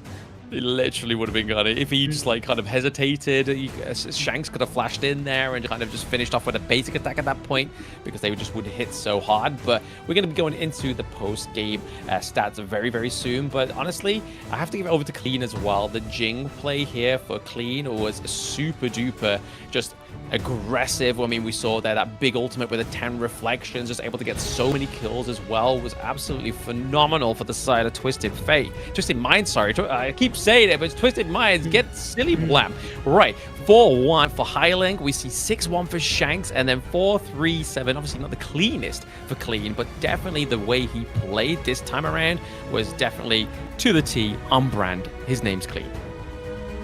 Highlang, they're set up a lot of those plays with those early boards trapping all the enemies and making it so his teammates couldn't really miss, you know? They're all trapped here. Jing just presses all their buttons and he's guaranteed to hit all of them. He's guaranteed to hit all of them, exactly. I mean, definitely one way to figure the Jing out, right? But at the same time, we're seeing here that 75k comes through for Shanks, 62 for Clean, but to be honest, 90 taking the 65k as well. So also Byron doing a lot of damage this time around. Yeah, do not be dissuaded by the low damage numbers. The damage numbers are so low because this was a short game. You know, they ended the game really quickly. These are really high damage from all the players for this time of the game. Very high damage, and even higher in terms of the gold lead as well, right? I mean, peaking at 6.4k towards what was the timer on that game? It looks like it was around about 14 minutes, so definitely not getting into the late game. Obviously, at 10-minute point, we get the shadow variants of the neutral objectives up, but look who didn't get a single neutral objective on there. That's definitely where the improvement needs to come from NZG, is definitely making sure they have a little bit more dominance on the Gorge in Game 2.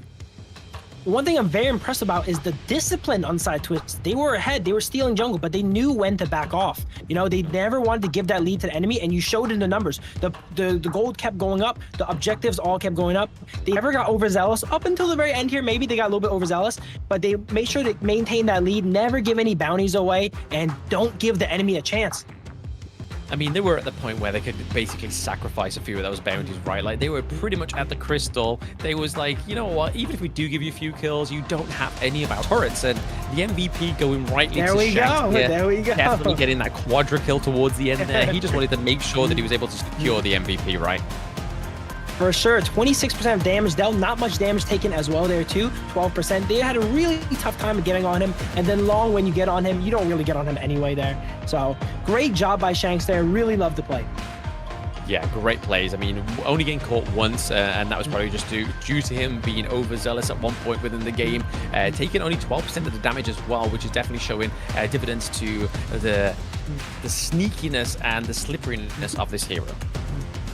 Work hard, play hard. That's what they did. They worked really hard all game, made sure they never gave up a lead. At the end, you know, they can let loose a bit, take a few KOs in the crystal, you know, farm that MVP. Yeah, we're going to see here on the highlights as well, right? The fact that this Sick was just so easily cleaned up in the early game onto the Organ as well, right?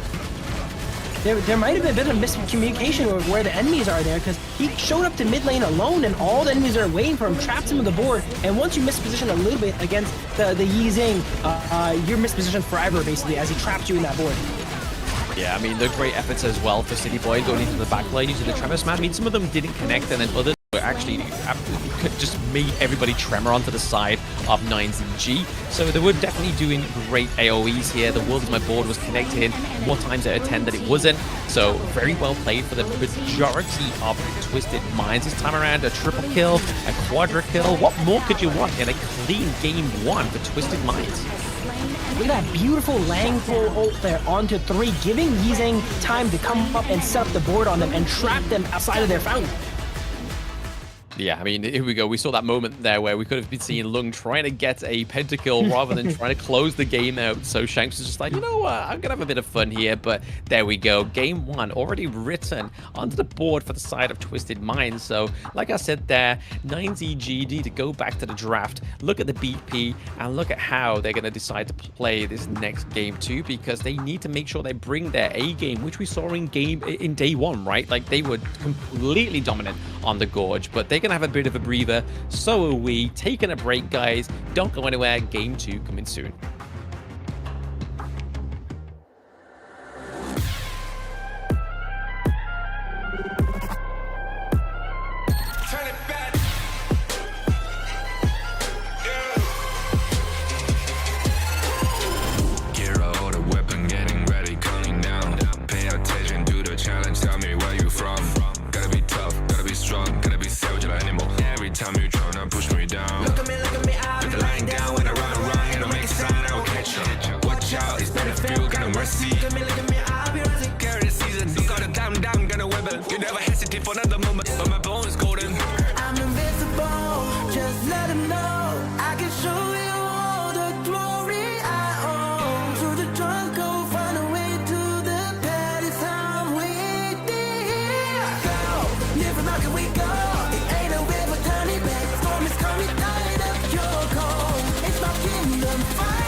It's an honor showtime.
It's an honor showtime.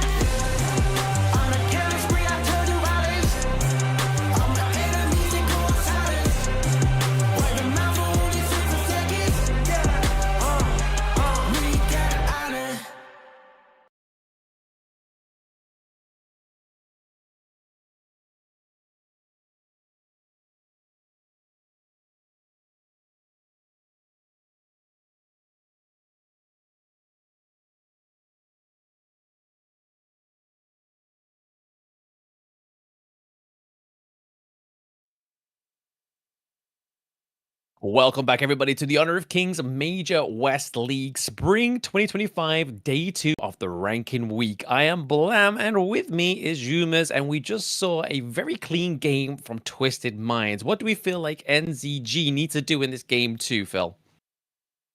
I'm not personally sure what they need to do, but they need to not do what happened last game, as Twisted Minds put down quite the beatdown on them here. They do get a lot of priority picks now available that they couldn't last time. If I'm correct, they don't get the Agron anymore, but I've seen that teams have adapted and they're pretty good at dealing with the Agron, it seems like. It's such a priority pick that a lot of teams have the ability to study against it, you know, maybe bust out something that they're not ready for. Maybe bust out something they're not ready for, or even go for something that can obviously take the damage from these assassin-type heroes that we've been seeing clean play quite a lot of as well, because that's clearly the counter in the early game, right? It's just making sure you do a lot of damage onto the Orgrim, but also make sure that it is not kind of like accessing into your jungle or taking too much of the resources that he shouldn't be taking anyway. And we saw a lot of that being combated in that game 1 between Twisted Minds and NZG. So I feel like they just know how to counter it. It's either CC or a lot of damage in the early game, which is exactly what Jing does, especially when she gets like the Axe of Torment and the Meteor being built as well. So again, I feel like like you were saying there, the Orgrim can be a T0 pick, but at the same time, they got to play it with absolute kind of like confidence going into these games. Yeah, also, Argrin here, I think teams are starting to notice he has kind of a pattern with how he plays, you know? He always kind of rotates around mid, clears up that farm, you know? And we saw that in the mid game here, they actually caught him out. They caught him alone farming and put the board on him, trapped him there. And it's such a contested pick. We know it's going to come out. Chances are, if a team gives you Argrin, they have a plan on how to deal with it too. Oh, absolutely. It kind of gives you foresight into some of these teams' knowledge base as well, right? Like if they really struggle against the Orgrin, or they're kind of like banning it, they generally don't know how to play against it or play against it effectively against their opponents. But Twisted Minds was just like, hey guys, take the Orgrin, it's fine. You can ban our pay, that's fine. We've got Jing still, and they went for it, and they definitely cleaned him up. They took him to the cleaner shop. They basically made him into a 5p suit. But this time around, it's going to be interesting to see what they do actually draft onto the side of Twisted Minds. Again, do we see Clean go onto another assassin jungle pick, or will we see a little bit more of a back to traditional roots here with the tank-orientated jungles? 9ZG here, I think they tried to play a traditional game, but against Twisted Minds, I think Twisted Minds is a bit more proficient in a traditional game here. That's why I recommended maybe bust out something surprising that they're not ready for, that forces them to adapt. It seems like Twisted Minds has the discipline, has the consistency. If they play a very traditional game, it's going to be really hard for them to win. Oh, very difficult. Very, very difficult. Because, I mean, Twisted Minds have been in this, not as Twisted Minds as a whole, but there is a lot of experience on this roster, right? Like, even people in the chat were pointing out that City Boy and Shanks have been in here since KIC 2022 as well. So there is a lot of experience on this team already, filled out with some really new talent as well that have definitely adapted and taken on the experience from these two players in their strides. But it looks like it's going to be NZG going onto the side of the Blues. So again, another big prior blue pick for them, but Twisted Minds gets the reactive red side. Dharma goes ahead and gets banned out here by 9ZG. Twisted is likely to ban a lot of their powerful picks that they just gone ahead and played and won with here. 9ZG ends up losing the Argrin, which is unfortunate. Usually you want to get a win on that one here, but there's still a lot of powerful picks up. This is a best of 3 format. Most of these games are going to be action-packed, filled with these powerful picks. Oh yeah, absolutely. I mean, Daba being banned out here, as well as the Mai Shiranoye. We see the NZG are banning out the Orgrim because they feel like Twisted Minds might actually even go for that. But I feel like it's probably not their sort of like go-to or suited playstyle that we've seen so far on the side of Twisted Minds.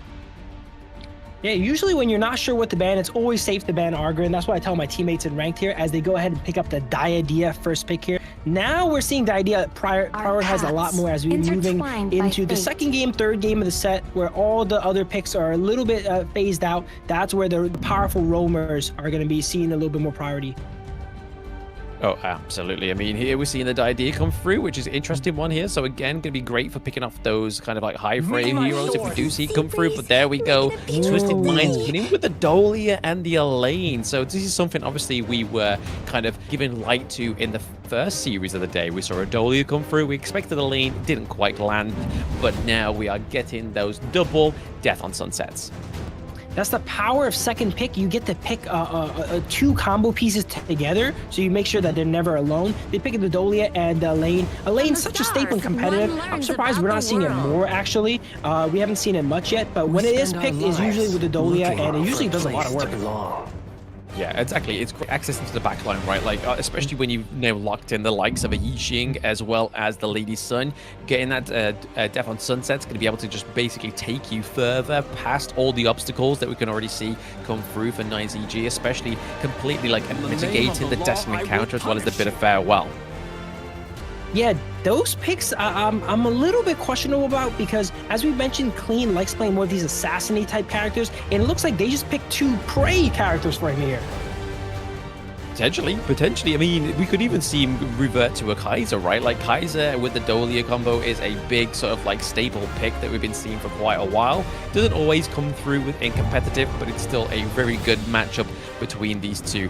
I mean, we could even see Hyland onto a Shangguan, right? Normally when we see a Dolia come through, it's normally the likes of the Elaine, Ganemo, Shangguan coming through. So again, one of his biggest picks from KC 2024, as well as EWC as well. Yeah, when you add more targets to the team for Dolia to, you know, combo with, it definitely makes your team a lot more consistent. When the lane goes down or goes a little bit too deep out of range, you can't help them. You have someone else to go ahead and reset. And it looks like Twisted goes in and bans out some of these problem characters for them. Ban out the Guan Yu and the Byron. They want to make sure that the enemy team does not get any tankier here, so that they could, I'm predicting, lock in a great assassin pick here. Yeah, I mean, up into the Clash lane, you'd probably be looking at something maybe like a Charlotte that's left remaining, because obviously they've already used the Mai Yi and they've banned out the Dharma for themselves. Byron's gone, Guan Yu's gone. So maybe use something like a Lu Bang as well, because they're already lacking like a bit of a tankiness coming through here for NZG. So something needs to kind of be picked a little bit differently here for the side of blue. Yeah, if I was on 9ZG, I would definitely start to shore up my weakness in that tankiness department, something that can go ahead and protect my carries, or just play Lam and kill them first. You know, they can't attack your carries if they're dead. Yeah, I mean, it's definitely an aggressive playstyle that NZG is going to go for here, but it's actually Twisted Minds going for the Hue 1. So again, we're going to get we could get to Unending Sorrows, some great ultimates here coming from the Hue 1. A lot of heal from both the Dolia as well as the Hue 1 is going to be great staying for the side of Twisted Minds. And like I said there, Charlotte is probably the only like logical one to go to other than the Lu Bang. But in terms of tankiness, they don't really have a tank here onto the side of NZG, but Twisted Minds do. Ooh, Dune. I would have liked Dune get picked up on the side of 9ZG here. One of the best tanks left out there. But you see this trap that Twisted go ahead and set up in their draft. You know, they pick these characters that can dive, and then they ban out these tanky characters, forcing them on like the Charlotte. Maybe they know that they couldn't really get a good Dune locked in here too. So they take ahead and they force 9ZG to draft such a squishy composition. Yeah, it's very squishy, but at the same time, it could be very well, if it's well executed, it could be very aggressive as well, because obviously, like you were saying earlier, with Lalam, if you don't pick a tank, you pick an assassin that you try and just kill out their carries before they kill yours. So diving into the back line, we're probably going to be seeing a wide array of combos coming here from Sick. We've seen him on the land before, and it was very impressive. Yeah, if I was 9ZG, I'll definitely focus on getting that early game locked down. Early game is so important for them, because once it goes late, I think their characters kind of fall off a bit. Lam does not scale the best, right? Lady Sun later on, that early base damage does not scale very well. And they don't have a tank. Once in the late game, you have a fully itemed front line. It's like a wrecking ball through your squishy team. Yeah, I mean, and that's going to be doing onto the side of Twisted Minds, right? Like, he's going to be able to Unruly Blade in there. We can see Dolia actually give over the Celestial Melody over to the Dune as well, to give him the Unruly Blade to get out as well. So, again, there's a lot of, like, play styles that they could go for here on the side of Twisted Minds. I mean, you could even look at it in a way that Clean's been playing these jungle picks, being so aggressive. If he's gained 2 Unruly Blades, he could be having great access into the back line, and then that's paired up with the Death on Sunset, Death on Sunset from the Elaine. So again, the knockup is going to be huge for the engages here for the side of Twisted Minds. So really, we're going to be looking at trying to see something here for the side of NZG. That's going to be the counter engage, which is more likely going to be the Destiny counter from the Diadea. Yeah, I would love to see some early game invades or maybe cheeses come out from the Diadea here, because once they get a foothold on the game early game and end the game early, I think that's exactly what they need. They do not want the game to go very long. Yeah, not long at all. I mean, they finished the last game off in 14 minutes. I believe their matches yesterday for the side of Twisted Minds were very quick as well. So I feel like this is probably the frustration that NZG had, right? Like, they had a good day one in their stride, and now they're going to try and beat Twisted Minds in this game too. And I feel like they could do it here. Yeah, we see Diadea come into mid lane here. Does not quite go for an engage yet. Really holds off. Ends up using the abilities to last hit the farm here as Twisted Minds neutralizes the early game here for them. Yeah, just a bit of a contest here into the mid lane, right? They're just trying to get the Lady Sun just fed up with terms of resources, as seen here. Like, I Ching wasn't able to kind of like freeze the lane here so that they would have a second bit of minion waves for Destro, but at the same time, Island coming in here. Yeah, Yuan and Dolia ends up pushing that wave first, which gives them first move to the bot lane here. A little bit of trades going out, but it's really hard to kill anyone at this stage game. Both people are diligent. Both sides are diligent here. Just mainly focusing on coming down there, clearing the wave, helping your teammates so that they can go ahead and move. And then Yuan comes back mid and cleans up the wave. For now, it's all about kind of just gaining those resources, right? Just making sure that you have the right tools in your kit to try and even take in a game team fight if you really want to. But there's been sort of, because there's a dude onto the Gorge here for Twisted Minds, we're not going to be seeing those very aggressive sort of early invades that we saw when he picked up the Jing in the last game, right? Taking the Crimson Golem away from the side of NZG. It's kind of a little bit more calm, collective here for the side of Twisted Minds, because once they get the itemization, that's when it's going to pop off. Yeah, it seems like the pre-2 minutes meta has been everyone clear their wave, go to another wave, clear it, go back to your wave, you know. And if there's no invades going down, which this is a fairly traditional game, that's what's just going to happen for both sides here. As we see a Flash go ahead and come out from Charlotte there, it looks like. Yeah, absolutely did. They did exhaust the common skill there. They got rid of the flash, which again is probably troublesome here. And if the side of Twisted Minds know that, they know that this is a green light for a gank.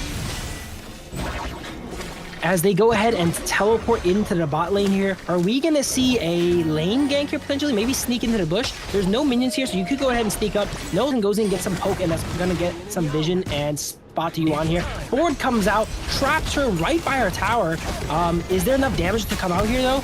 No, with the ultimate available, able to shake off anything that really comes out of them here. While that's happening, maybe it was a distraction for Lam to go ahead and steal the jungle there, actually. Almost didn't even notice.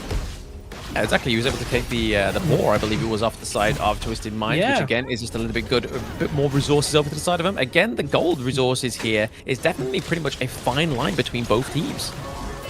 Yeah, both teams very even right now. Both sides mainly just playing their own side of the map, clearing waves. A little bit of advantage for Twisted Minds here, but it's kind of negligible at this point. Yeah, they're basically together right here.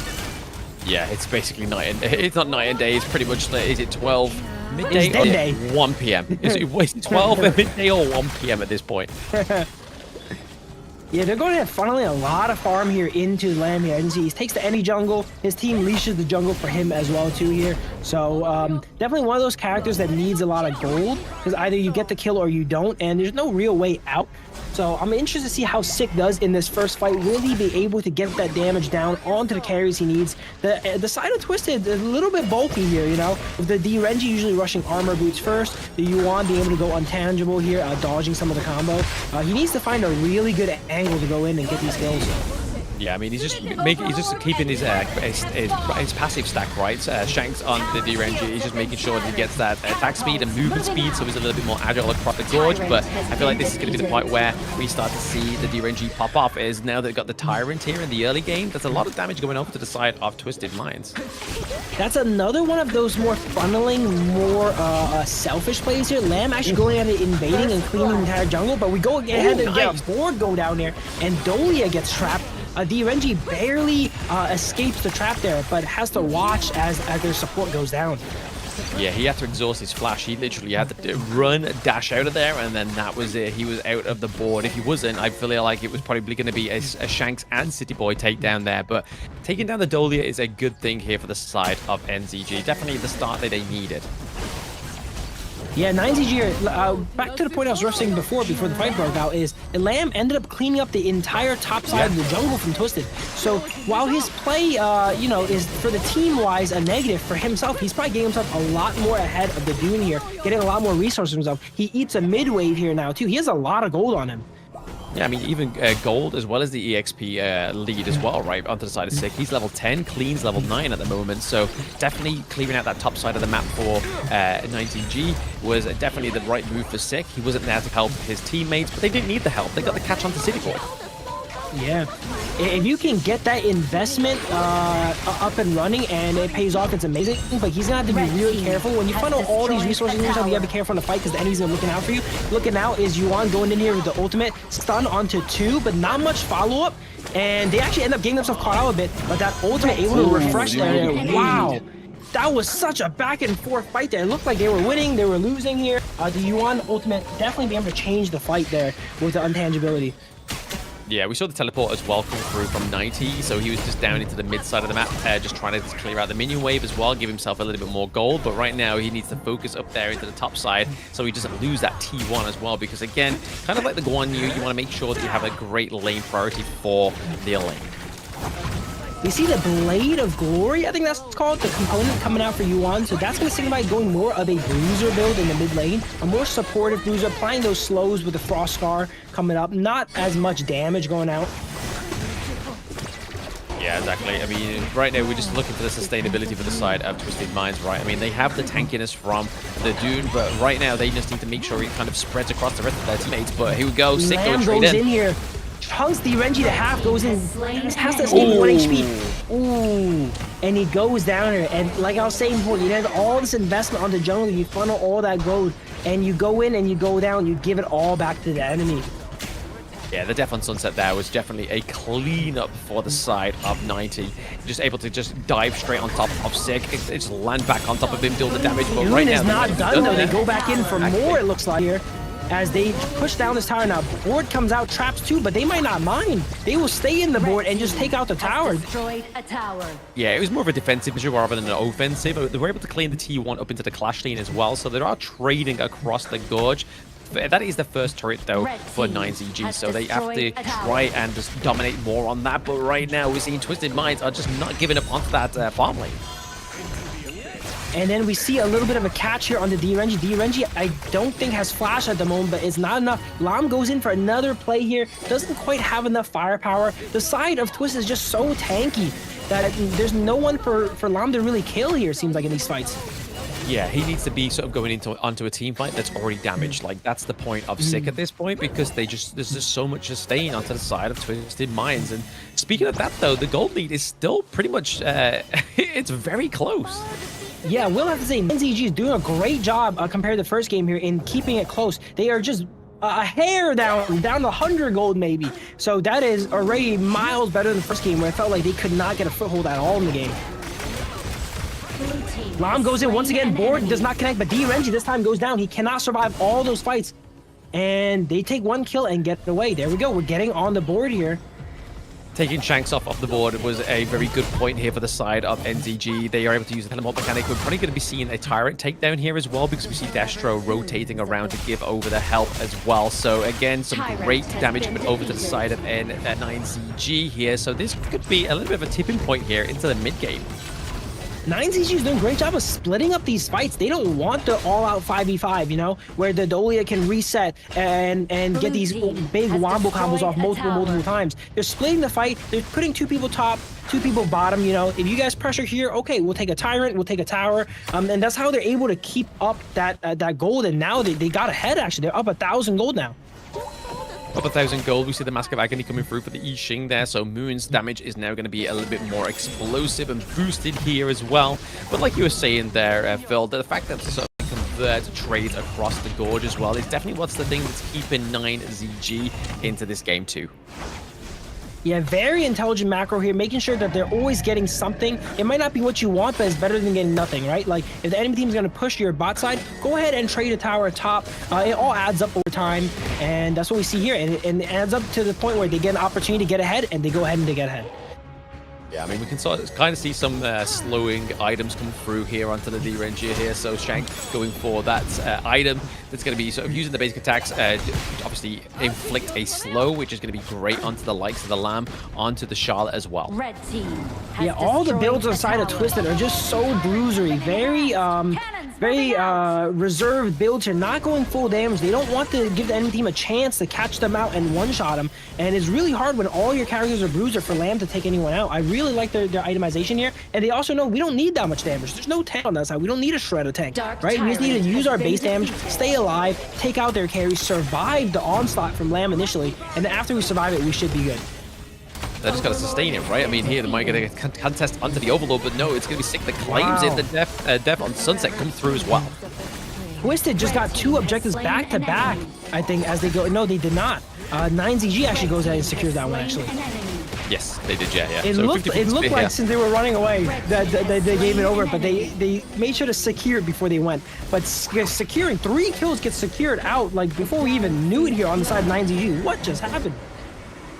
Yeah, I mean, the Vanguard's not going to stop that push down into the mid lane, right? They were just basically, they were tenacious, the fact that we're going to get that T2 into the mid lane, which is going to be very troublesome for the side of 9ZG here, but it has been a great attempt for them right up into the Clash lane. They've managed to basically take it all the way to the high ground turret. With Destra and Moon backed up, the damage is going to come through thick here for the side of 9ZG.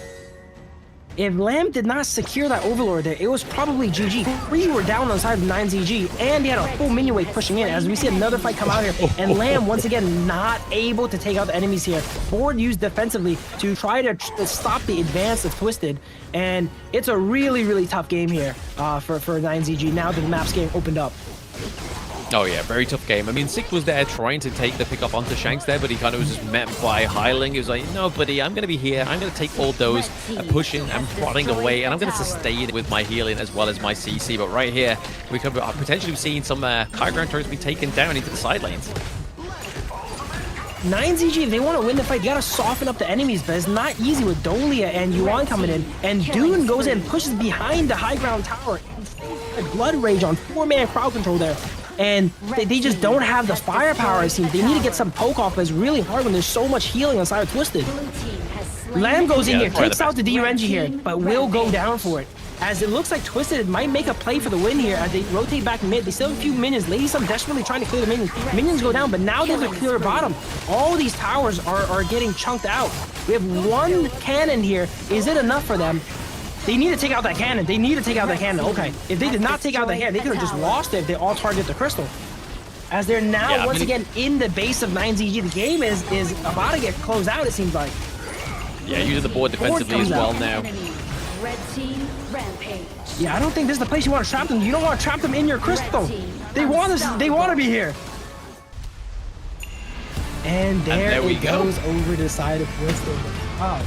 What an action-packed finish. I almost couldn't even catch my breath there at the end. No, Twisted Mind's taking a game 2 away from 9ZG there as well. So again, it was definitely a more contested game 2 there. We saw that Sick was trying his hardest to try and take away some of those early farms from the side of Twisted Minds, but it just wasn't enough. Twisted Minds were just laying it in thick when they had the itemizations come through, like we were saying in the early game. As soon as those items come through and the sustain from the Do and from the Huan as well, it's just going to be troublesome for the side of 9ZG. I think 9ZG played that game really well. They held on for a long time, but as I mentioned, the composition does not really mesh that well, and the longer and longer the game goes out, that shows out. They held on for a really long time. They even built the lead at some points, but as the game goes forward, look at that Dune diving behind the high ground. They have no one to take him out. They have assassins. The enemy team has all bruisers and tanks. It is really, really rough. Very rough. I think they played expertly, though. Well. They played really well. They played very, very well. It's definitely not to sort of like underwrite how NZG played that too. They definitely tried to come back there. Like you said, they were able to actually sustain themselves a gold lead at one point, but it just wasn't enough because of the itemization that was coming through from Twisted Minds. Obviously, they built the Cuirass of Savagery onto the DRNG as well, just to make it a little bit more sustainable, a little bit more defense, and just rely on the basic attacks coming through there, as well as the lane as well. Obviously, Blood Rage naturally comes through on this pick. So diving into the back lines, using that shield, just meant that they were just having the second wind going into these team fights. Yeah, you know what they say, draft is half the game. You know, you go over the game plan and you do a great job planning it, you know, trap the enemy into certain picks, get what you want, don't let them get what they want. I think Twisted Minds actually showing that they're the masterminds here with that excellent draft. I mean, that's the title that they gave themselves, right? They self-proclaim themselves as masterminds, and they clearly showed it on the Gorge in that one, just due to itemizations, the way that they handled those team fights, the way that they handled the fact that 9ZG was able to take a little bit of farm away from them, especially towards the top side of the map, and they were able to actually get some turrets this time around as well onto the side of 9ZG, but it just wasn't quite enough. But it's still a valiant effort from this team. Yeah, I am now a believer in the masterminds as they go ahead and 2-0 9GZ. It all really ended near the end there. They held on for a really good time. So you see the scores are pretty even around the board here. I want to highlight Yuan here with a 1-0-10 stat line. Amazing support for the team. Built Bruiser applying those slows and then sustaining up the team, making sure that they do not get softened up and get into that lethality range of the Lamb. The Lamb tried really hard to take him out, but it's so hard. After they're tanky, they get sustained, they get pushbacks. It feels like he has to jump through like 6 hoops to even get a kill. Yeah, exactly. That's it. He needs to kind of just do double. He needs to dive, dip, dash, dive, and dodge to try and get onto the back line. It just wasn't enough for the side of NZG, because even when he did able to actually gain access into the back line, the rest of his team just was not there, because they were kind of just like, what are you doing? Are we going to go dive in? Do we need to be there? Do we need to use the world as my board to actually contain them first? But most times out of 10, that world as my board was being used very defensively. Yeah, they couldn't get a good foothold in the early game. While the scores were even, it was not to the point where they didn't just board down and go ahead and force an engage. I do want to mention here in this graphic, this is one of the flattest graphs we've seen today, you know? It was really flat all the way up to the 8-minute mark, in which 9GZ actually took a little bit of a lead. But right at the end here, one crucial fight, and instantly the graph flies down in favor of Twisted and ends the game. Exactly. I mean, this is the kind of like the seeds that they sow when they get those great sort of like tower pushes into the early game, because we saw towards the very early game there where we saw Shanks pushing the farm lane all the way to the higher ground turret, not actually claiming the higher ground turret, but it was literally just laid bare. So they knew they had kind of like access into the enemy's base when the right time was just like there and then. Yeah, both sides did a good job of playing their side of the map, you know. There wasn't really much of a stomp in the mid game, as we see the MVP here is actually a lane 403. He also didn't die. No death run for the lane 90 coming through here, like it was night and day. Like the kills were the day and the deaths were the night. There was nothing to it, taking 60% of the damage. So obviously being a little bit of a front line there, we saw quite a few times where the death on Sunset was used very aggressively to get into the, not only claim the kills onto the likes of Sick on the alarm, but at the same time to be used as a very aggressive deterrent, trying to kind of zone away the enemy team. There wasn't actually too many big team fights, so we didn't see the Dolia lane combo come out too often, but that's the benefit of having a lot of characters on a team that can make use of the Dolia here. Here's the first kill here, ends up being taken out by Yizing as we go to some highs. This fight was really crazy here. We thought that 9Z was actually going to win it, but they end up getting dove in their tier 2 and getting taken out. A great bait by a Highland there with the Yuan. Yeah, again, it's like they had just so many kind of like AoEs going through, right? They had like the untargetable AoE from the Q1, they had the heal-in, but they also had the Death and Sunset as well, which was just such an aggressive like circle AoE coming through there, just able to just zone them out, seen in this highlight reel so many times. And there we go. As well as that, you had the Unruly Blade. It was just kind of just very punishing for the side of Twisted Minds. And all of these, you don't know when they're going to get a reset. You think Yuan is vulnerable now. They just ultimate. Nope. Dolia goes ahead and resets it. Same with Lane. Oh, he just died me. Okay, I can focus him now. Nope. Gets a reset. It makes it really hard to just lock someone down and catch him. Oh, very difficult. Very difficult when you've got that Celestial Melody coming through from the Dolia. And it was just kind of the right pick, right? As soon as we knew that got locked in, and as soon as we knew that Twisted Minds had that red side, reactive red side, they locked in a very vital pick like the Dolia, as well as the Elaine, which is always something that synergizes very well within competitive. But that is Twisted Minds picking up another 2-0 for themselves. First victim was Virtus.pro. This time it's NCG. But we are going to be taking a break between this next game, so it's going to be OG going up against next RÜYA. So again, we're getting a bit of EU flavor, so don't go anywhere. We'll see you very soon.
In Hero's Gorge, the base is the spring of life. In the real world, every forest and plant is the Earth's spring of life. The base nourishes the gorge, just as Earth's ecosystems sustain all life. If the base is exhausted, heroes will lose their home. If ecosystems are destroyed, all life loses their habitat.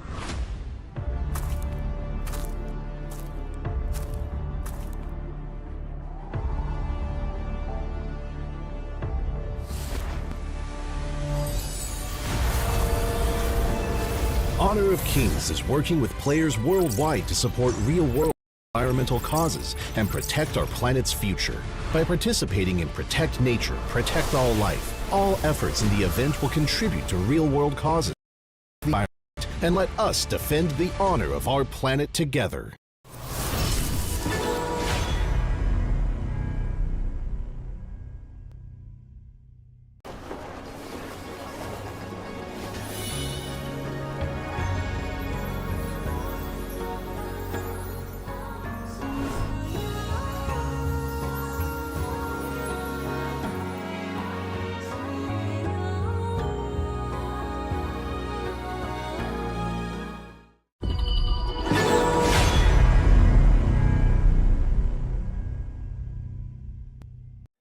Excuse me.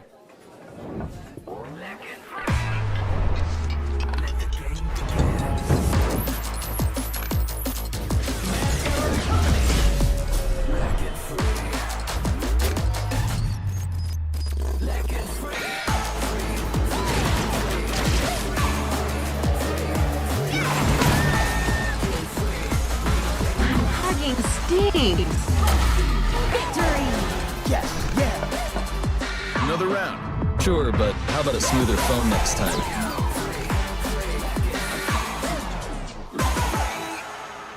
Realme 14, performance beyond limits.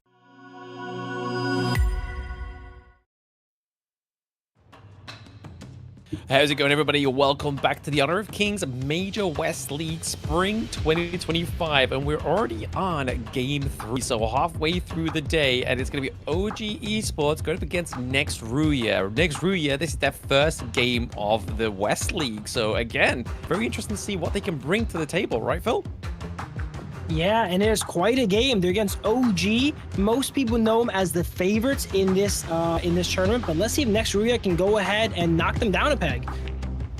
Maybe so, maybe so. I mean, someone's got to, right? Right, so far, they have been completely left unchecked. I mean, even the games against Virtus.pro, it was the first game of the Major West League, so it was kind of just like a little bit of like a buffering season for them, it seemed, because they were probably the longest games they've had so far within the Major West League. Yeah, they're definitely running hot, and let's see if they can continue, or will Next RÜYA give them a little bit of pip to their step here, coming out of Turkey. I'm very excited to see how this match goes. I personally, I like seeing upsets. I like seeing underdogs pop off, right? I don't want the games to go how it's scheduled, so I'm really cheering for them here. Well, hopefully their cheers actually accelerate them enough to actually get the victory over OG Esports. But for those that haven't seen OG Esports yet and are new to the YouTube chat or wherever you're watching the Honor of Kings Global Esports, is that this is the Season 3 roster of Team Vitality. So they are going to look very familiar to you guys. And maybe if you were a fan of Team Vitality in Season 3, you're probably automatically by default a fan of OG Esports. But they have so far taken 2 zeros in day 1, maybe to try and make that another one in day 2. Same great players know and love, now just playing under a different banner here. Some teams actually know them as the boogeyman of the Major West League as well too. So let's see how it goes. Yeah. Yeah, I mean, next RÜYA we haven't seen play yet, so again, it's just one of those kind of like unknowns, which is always good to see, especially the unknown yesterday, especially for 9ZG. They didn't quite perform to the standards as we saw yesterday, but they're still an unknown. They were able to get 2 series under their belt against MKOI and AYLO Gaming. Was able to quite hit the pale against Twisted Minds this time around, but I'm pretty sure that they've got some more games later on, one-off broadcast against next RÜYA as well. So depending on who next RÜYA do here, they could get 2 victories a day, not just 1.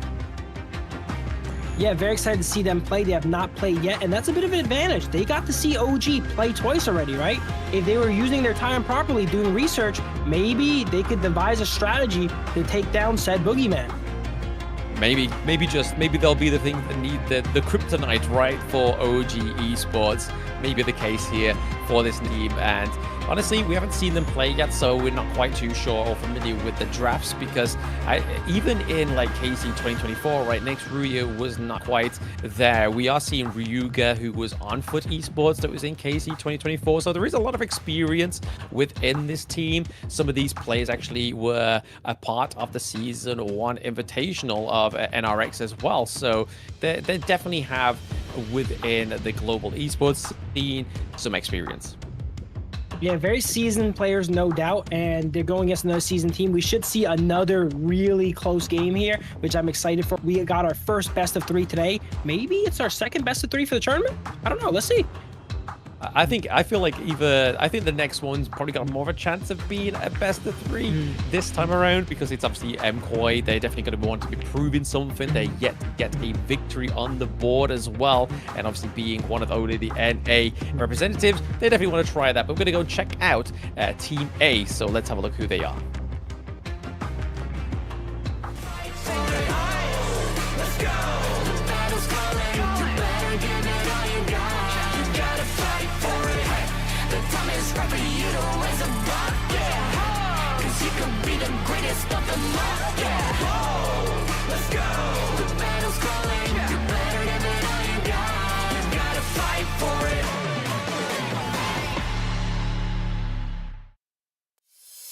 So here you can see it is OG Esports on your screen once more, and representing them is Keke into the Clash lane, Dodo in the jungle, Wen in the mid lane, An in farm lane, and Muchin into the support role. And I just love their poses they have for this video. It's just completely comical, but it definitely just suits these guys to a T. They all look very serious, but from what I know about these guys, they are very, very fun, very friendly players. But when they're on the Gorge, they are a different breed.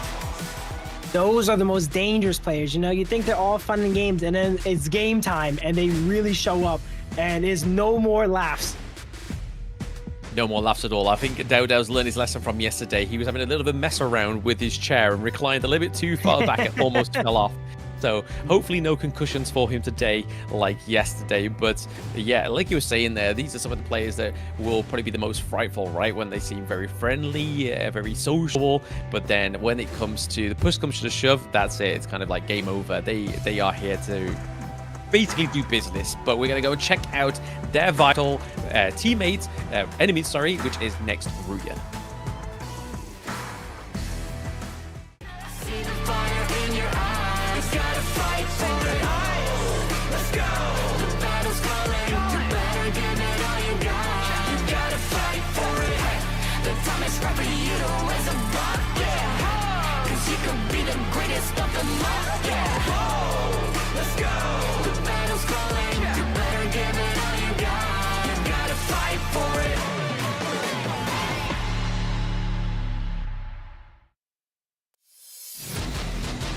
Next, RÜYA here out of Turkey. If the last set of poses was kind of goofy, these were confident here. A lot of swag, might I add, coming out from all the poses here on Next RÜYA. They even had 2 Zhongfeis.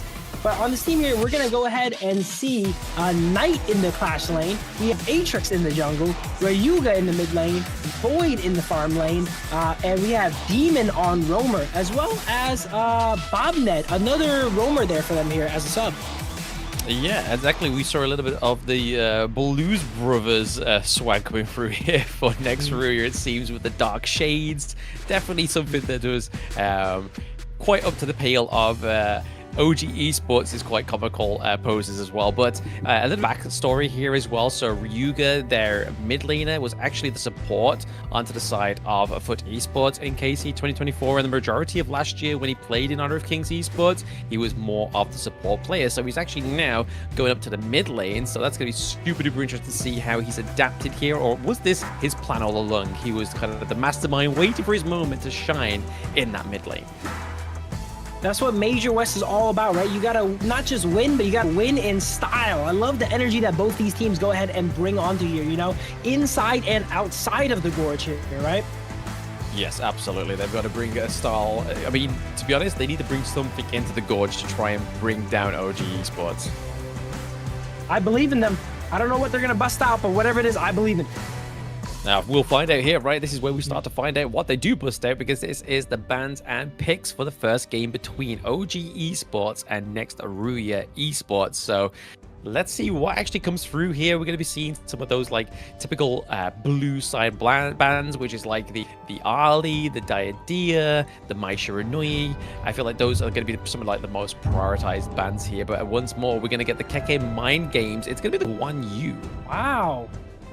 I thought they would want the Guan Yu, you know, Keke, you know, one of the stronger Guan Yu players here, but actually bans it out. He says, I don't need it, you know, I'll play something else.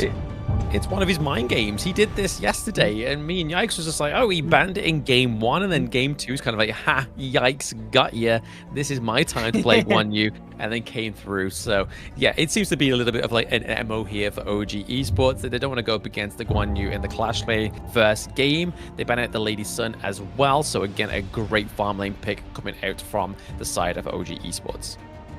Now, I'm not saying this would happen, but sometimes when I'm playing ranked, you know, and it's time for me to pick a character, I go ahead and I pick my favorite character and I accidentally press ban, you know? Maybe that's what happened to Keke here. Probably not, because there's a coach right behind him, you know? But that might be what's happening recently. Yeah, I believe there probably would have been some swift justice to be dealt there if that was the case. But OG Esports locking in the Lung here. So On getting his pick through the first part of the picking phase, because now they're going to be like, right, okay, we got a strong pick for On. We're now going to kind of draft around this. Very textbook here for OG picking up the Lung. We're probably likely to see the Argrin come back out for NRX along with the Dharma. It seems like 2 solid picks to go ahead and return for that. Early into the match, you know, before a lot of picks get taken out, second pick is actually relatively powerful. You know, you get 2 potentially strong picks for the enemy's first choice. I mean, normally we kind of see onto the red side that sometimes is generally like locking in the farm lane, or potentially getting like one solid pick like the Dharma and then maybe going for a flex pick. But the Lian Po here is more than likely going to be into support role. Obviously, Orgrin's not being taken up here, so OG Esports taking the pay. Maybe NRX's ticket to be like, you know what, we've got the Lian Po, let's go for the Orgrin as well. It looks like teams are starting to, I don't know, the Algren stocks are kind of falling off, I feel like, you know? Teams are starting to figure out how to deal with it. They're starting to give it over to enemy more, try to use it more as a bait, actually, you know, so they set up a composition around it. OG ends up taking the Pei and Byron. Insane early game here. They should be controlling the complete top side of the map in the early game. And let's see what NRX does to actually go ahead and try to counteract that. I mean, anybody that's recently watched Day 1 or any kind of games recently with Dao Dao, they know that he loves this pick pay. He loves to be so aggressive on it. Recently got a bit of a buff as well, so that extra damage coming through into the early game definitely kind of pays dividends to like an Orgrin pick or a tank pick onto the enemy team. They are going to ban out the Orgrin for the side of OG Esports, so no Orgrin coming through this time for NRX Esports.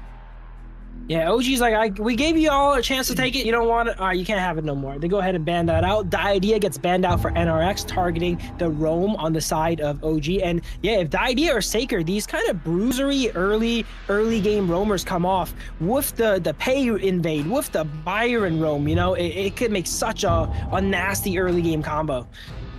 Very nasty game, nasty early game combo. But we can see here that OG Esports have definitely done a little bit of homework, because we know that Atix in the jungle definitely likes to play the Musashi, likes to play picks like the Lam as well. But maybe he'll get forced to more of a tank role this time around. I mean, Dune's still available. They have quite a bit of a front line here from the Liempo. In terms of damage, you're probably going to be relying more so on the Yixing rather than the D-Ranger, because again, we've seen a lot of kind of like defensive builds towards the end of D-Ranger there, so heavily reliant on the basic attacks and then waiting for the Spark Forge dagger to come through to try and get that wave clear. But over to the side of OG Esports, it looks like Princess Frost and Liang coming through, so maybe trying to predict that high frames assassin into the jungle. Well, what I was about to mention was OG's side is kind of lacking some CC with the Pei, Byron, you know, Long, not the best crowd control characters here. So these last two characters really rounded that out, as a Han Jin gets hovered here. Does it get locked in? I don't know. This might be one of the first times we see it. It'd be very interesting to see the Hanshin come through here, right? No like, he's able to pick and it does. like It does. Frost and whatnot. You're able to get quite in very quickly, get out very quickly as well using the ultimate. But to be honest, with the Liang, it's maybe the choice that you're trying to get here is like, once the Hanshin comes through, you're going to try and get that suppression on top of him very quickly. Yeah, Han Jin, one of the most mobile characters in the game, if not the most mobile, with like 3 to 4 dashes on a really low cooldown. He's going to have to use those to maneuver the roadblock and the spike strip that is Liang, waiting for him to jump in to catch him. Yeah, I mean, we'll probably be potentially looking for some like early level invades here for the side of NRX as well as OG Esports. So maybe just trying to mirror the kind of madness that they've been seeing over the past day for the side of OG Esports. But at the same time, they could be either using the suppression to try and take down the Yixing as well. Because if you think about it, using the world is my board is going to make those battlefields a little bit more confined for the side of OG Esports, which means that it's kind of becomes like a bit of a killing floor for the Hanshin, right? I think that the fact that they picked such a strong early game OG side, they were forced to pick someone that can kind of answer it here in the Hanshin. Cannot pick a jungler that just kind of gets ran over or very weak to invades. Something like the Luna would be very much a lot of trouble if you get your Azure Golem go ahead and invade. So they picked someone that was a little bit more durable early game to try and fend off that early game madness you mentioned. Yeah, exactly. I mean, a little bit of a fun fact here for the side of NRX Esports. Their support player, Knight, was actually going to go into retirement, but then when Honor of Kings came out, he thought, you know what? I'm going to put my hat into the race here. So he's now back onto the Gorge out of retirement to try and make a name for himself. So again, very commendable for the Honor of Kings global esports talents to be like, you know what? This game looks really fun.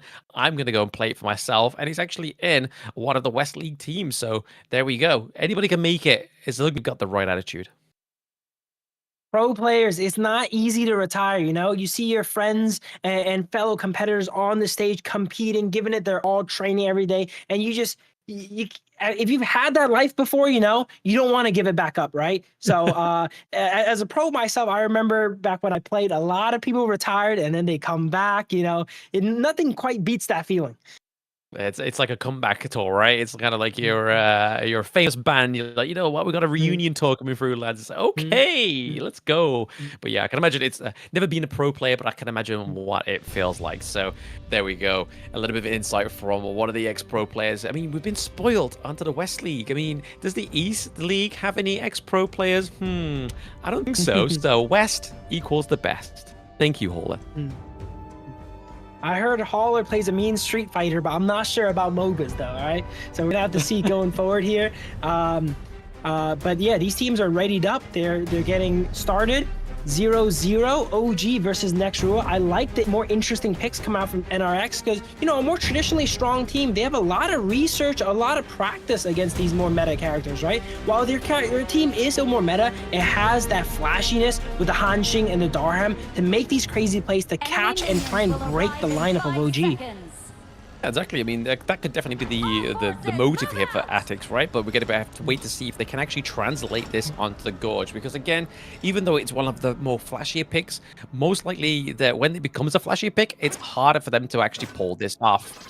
But this thrilling season of the major leagues is made possible with the support of EWC, helping bring top-tier competition to fans worldwide. And all these pro players are powered by the best equipment here. Our players are geared up with the Realme 14 5G, built for performance, made for gaming, smooth, cool, reliable, just the way esports demand, ready to level up. Get yours now and feel the difference. Feel the difference and feel the bird here. I mean, the Flaming Palms could come through thick here in the early game from OG, right? That's the thing they got to really watch out for the side of NRX. This is the one time in the game the farm lane is kind of even in a 1v1 here as DRNG walks up and tries to aggress and push long off the farm. They get that 1 minute of free time alone here, the two marksmen, before everyone goes ahead and collapses and creates a party in the bot lane.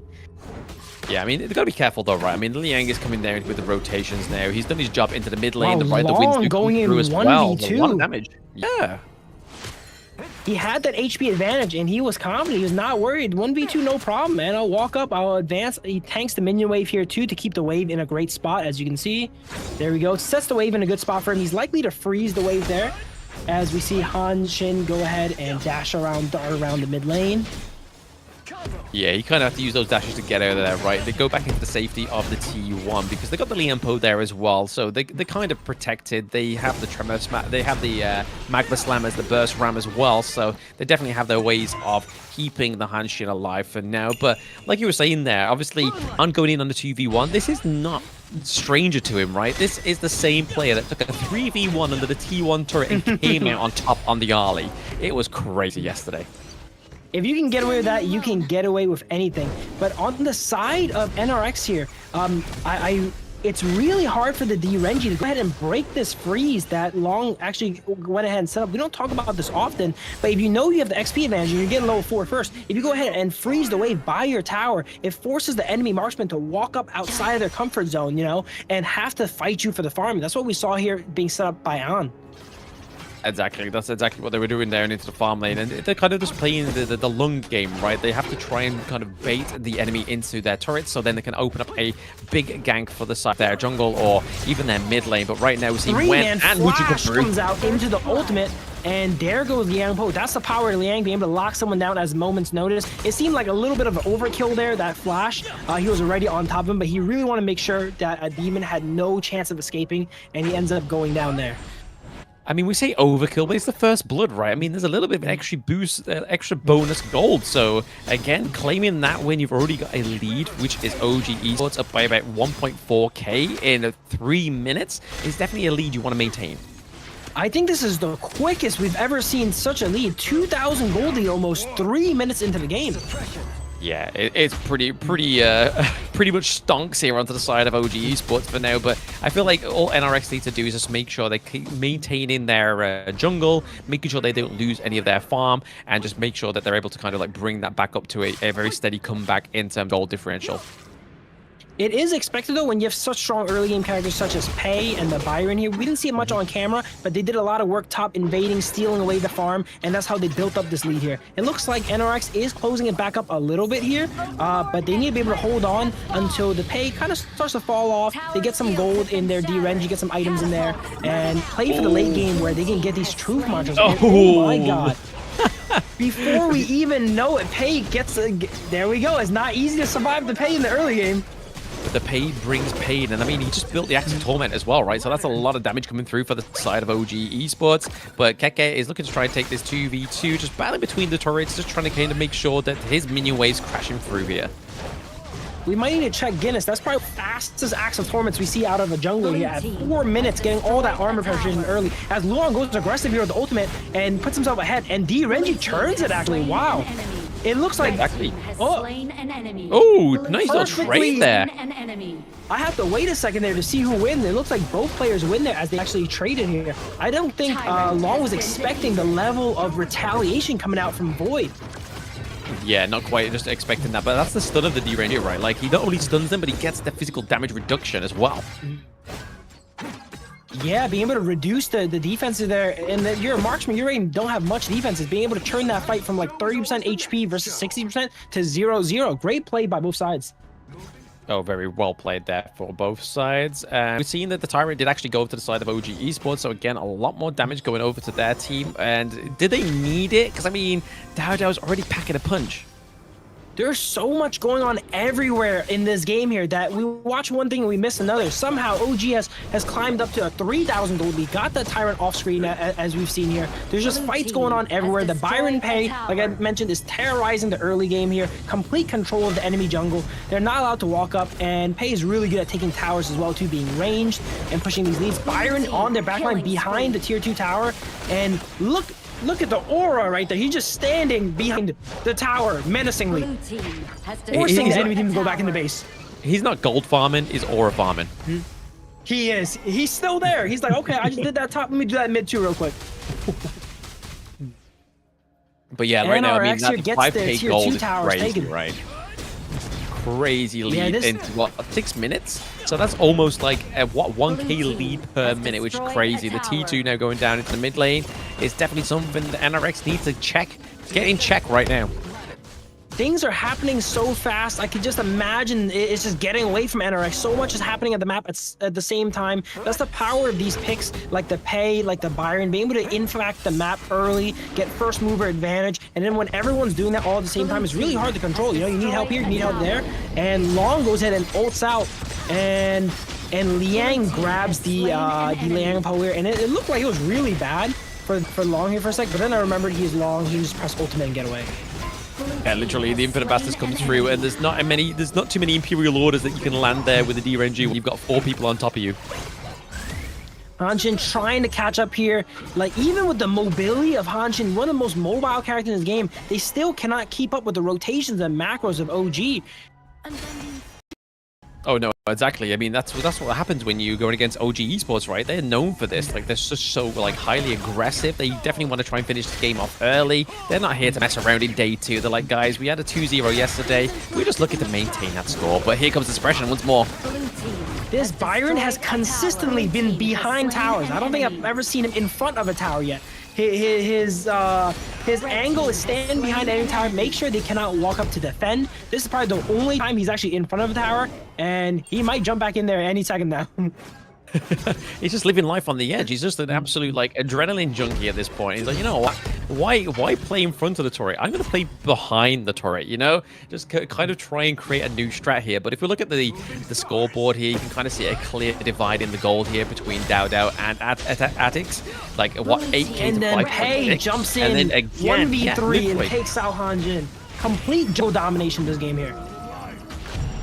Complete domination. I mean, the world is my board just being used very defensively there, just to kind of make sure that they don't lose any high ground turrets before the 10-minute mark, because it's already looking like a very fast-paced game here for the side of OG Esports, looking to go for another neutral objective into their stride, and it's going to be the Overlord this time. This might be one of the quickest games today. 8 minutes in, 7,000 gold discrepancy. NRX needs a miracle here to come back. They need a big combo from Knight, maybe a good truth mantra, something to turn the game.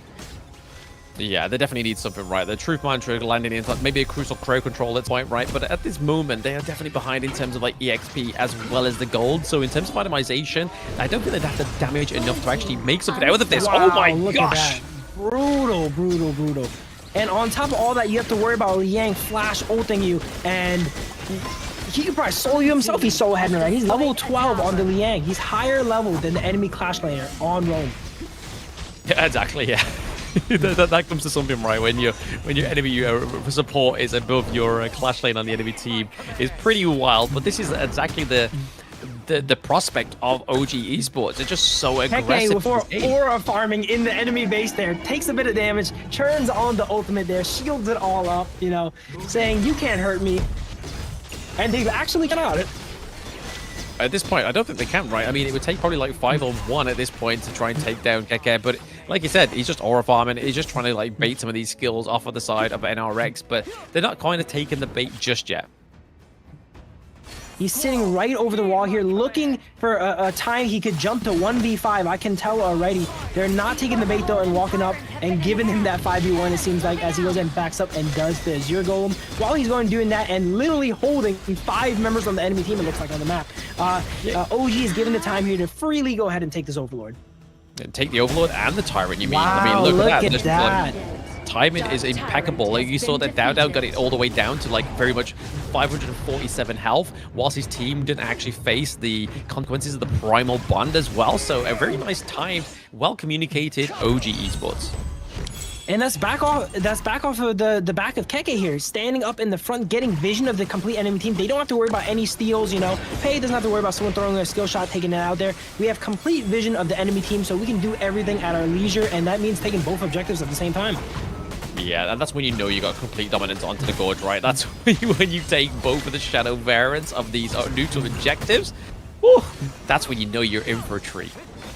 I know OG had some great games day one, but they're coming up on almost 1,000 gold a minute lead here as the fight breaks out into the Crystal. Some members of OG are going down here. Long goes down, but it's not enough as they just rush down the Crystal. The quickest games we've had yet, I think.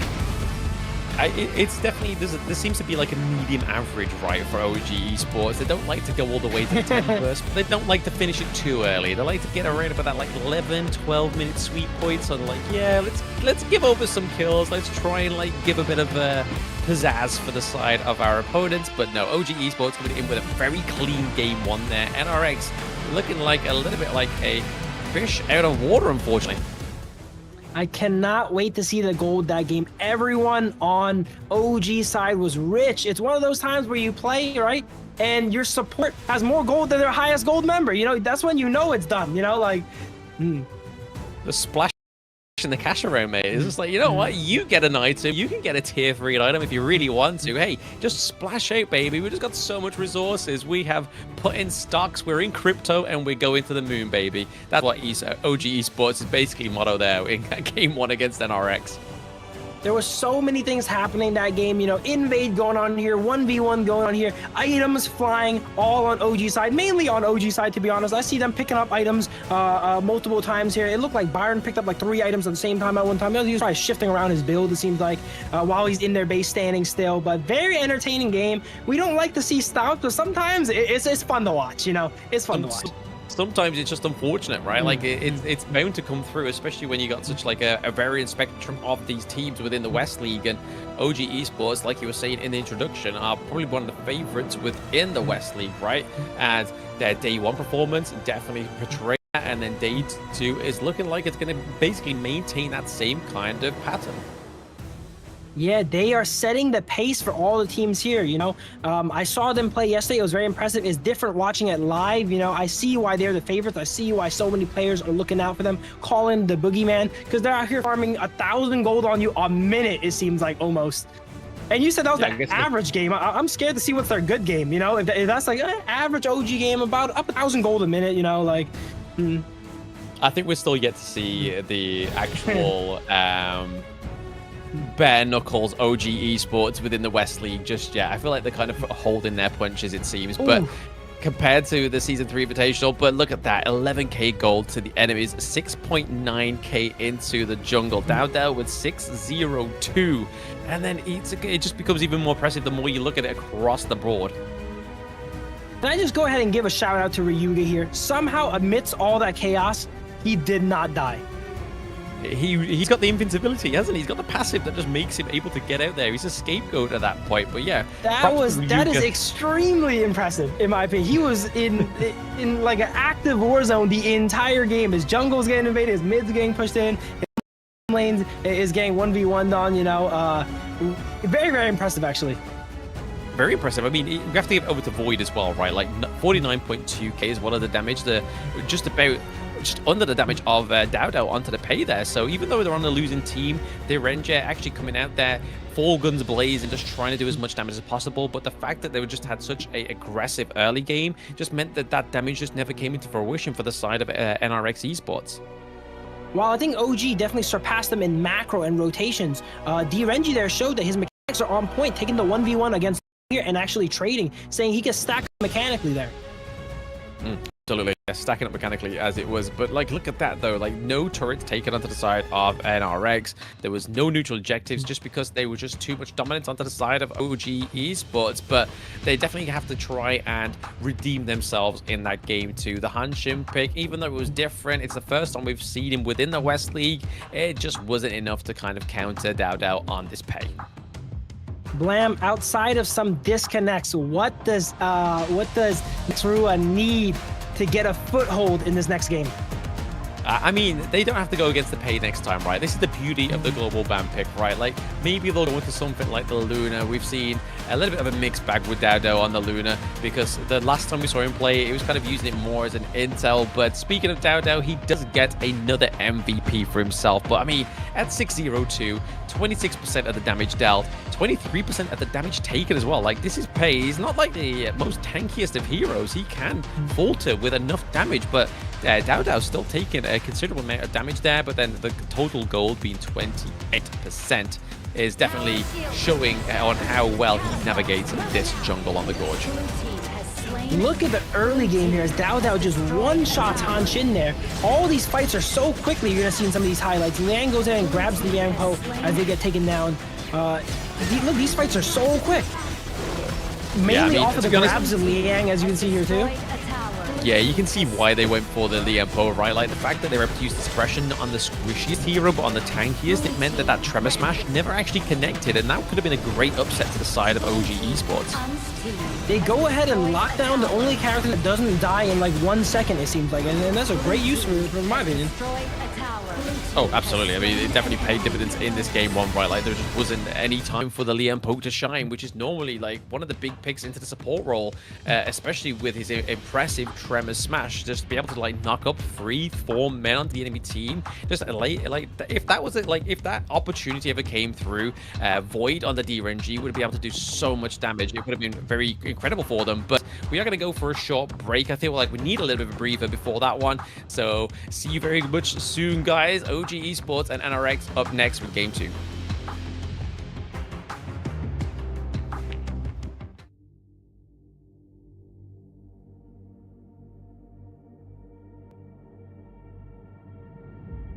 I feel it deep flowing through my blood. Rising up to become someone. And taking it all on my own. What a sweet victory. And taking all of control. Awaken something deep in me.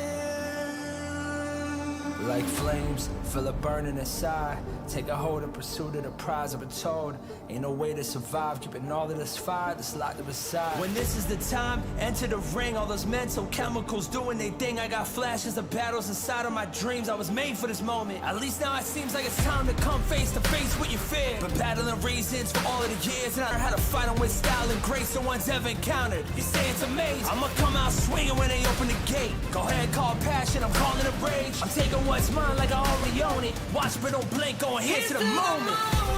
The sky rained down. Here's to the madness that's all around. Go on, tell them who you are, you are, you are. Go on, tell them who you are, you are, you are, you are. Here's to the moment. The sky rained down. Here's to the madness that's all around. Go on, tell them who you are, you are, you are. Go on, tell them who you are, you are, you are, you are. My name is honor, my name is king, my name is champion, my name is strength. Tell them who you are. My name is Pentakill, you think it's strange? My name keep ringing inside of your brain. I hear it every night. Here's to the moment the sky rained down. Here's to the madness that's all around. So tell them who you are, you are, you are. Go and tell them who you are, you are, you are. Here's to the moment the sky rained down. Here's to the madness that's all around. Go on, tell them who you are, you are, you are. Go on,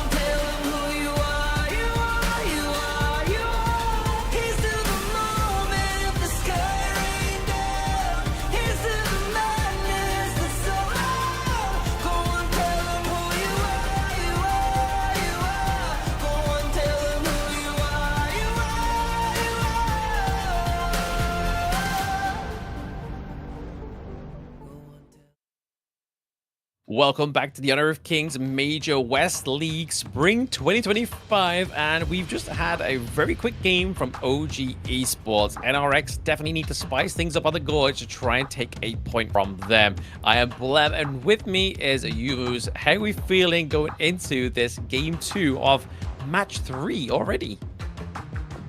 Game 1, definitely the most explosive match we've seen today. And I'm interested. I talked to a little bit of Blam with this behind the scenes. You know, OG, they played with such confidence, you know. Are they going to go into this game with the same level of sweatiness? Are they going to mess around a bit more? I don't know. It seems like they were doing things that they didn't really need to do just to do it. Like I said, it's not just about winning here in the West. You got to win with style, right? Got to have some pizzazz, right? You got to definitely do something unpredictable on the Gorge. But I feel like from what we know of OG Esports, they're not the ones to mess around. They definitely just want to be like, this is what we're going to do, this is what we're going to draft, and this is what we've come here to do, right? We've come here to win, and so far, that's what they're definitely displaying here. And I can't imagine that changing anytime soon. But speaking of this is the global ban pick, so they can't pick the same picks as the last series, but they've exhausted the pay, they've exhausted the lung, but everything else can still be interchanged, right? Like, the Princess Frost could be Lady Chen. We could see Byron go up and be into like a Dharma or anything like that. Pei, we know that Dao likes to go into these assassin type jungles, so we could go for the Fade, could go for the Jing, could go for the Luna. I think the possibility here are still endless because it's only a best of 3. You still get your favorite picks through these BPs. OG exhausting a lot of these strong early game characters that they're known for and love playing. Maybe that gives an opportunity for NRX to go ahead and pick something up, draft a stronger early game, and make OG switch up their playstyle, which it seems like no one has done yet. No one has done yet, right? I mean, they definitely need to do something a little bit different. I feel like if you're going to do the same, but then maybe try and execute it a little bit more kind of aggressively onto the Gorge, maybe that could be something that trips up OG Esports. I feel like you do have to play them at your own game, though. Yeah, I would really like to see NRX draft something super strong early, force OG to take the back foot here, or go into some unfavorable fights here, and that might be what they need to throw them off.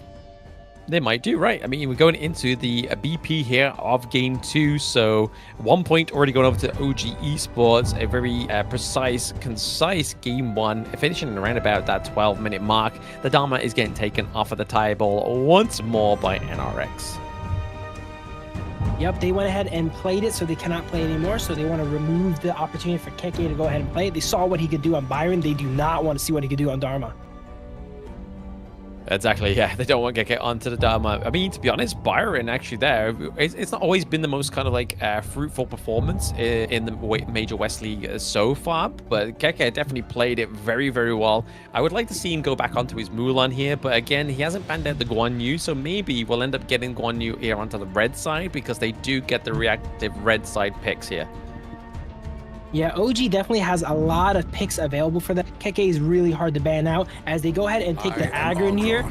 Pretty textbook by NRX here, it seems like. And let's see if OG has a plan for that.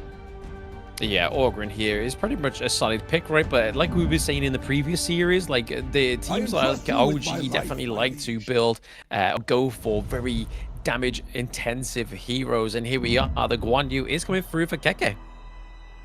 There we go. Guan Yu gets locked in by Keke. Do not try this at home. That hero is extremely hard to play. All right. But Keke is, if there's anyone that can play it is Keke. Masterful performance day 1. And hopefully we see another masterful performance day 2.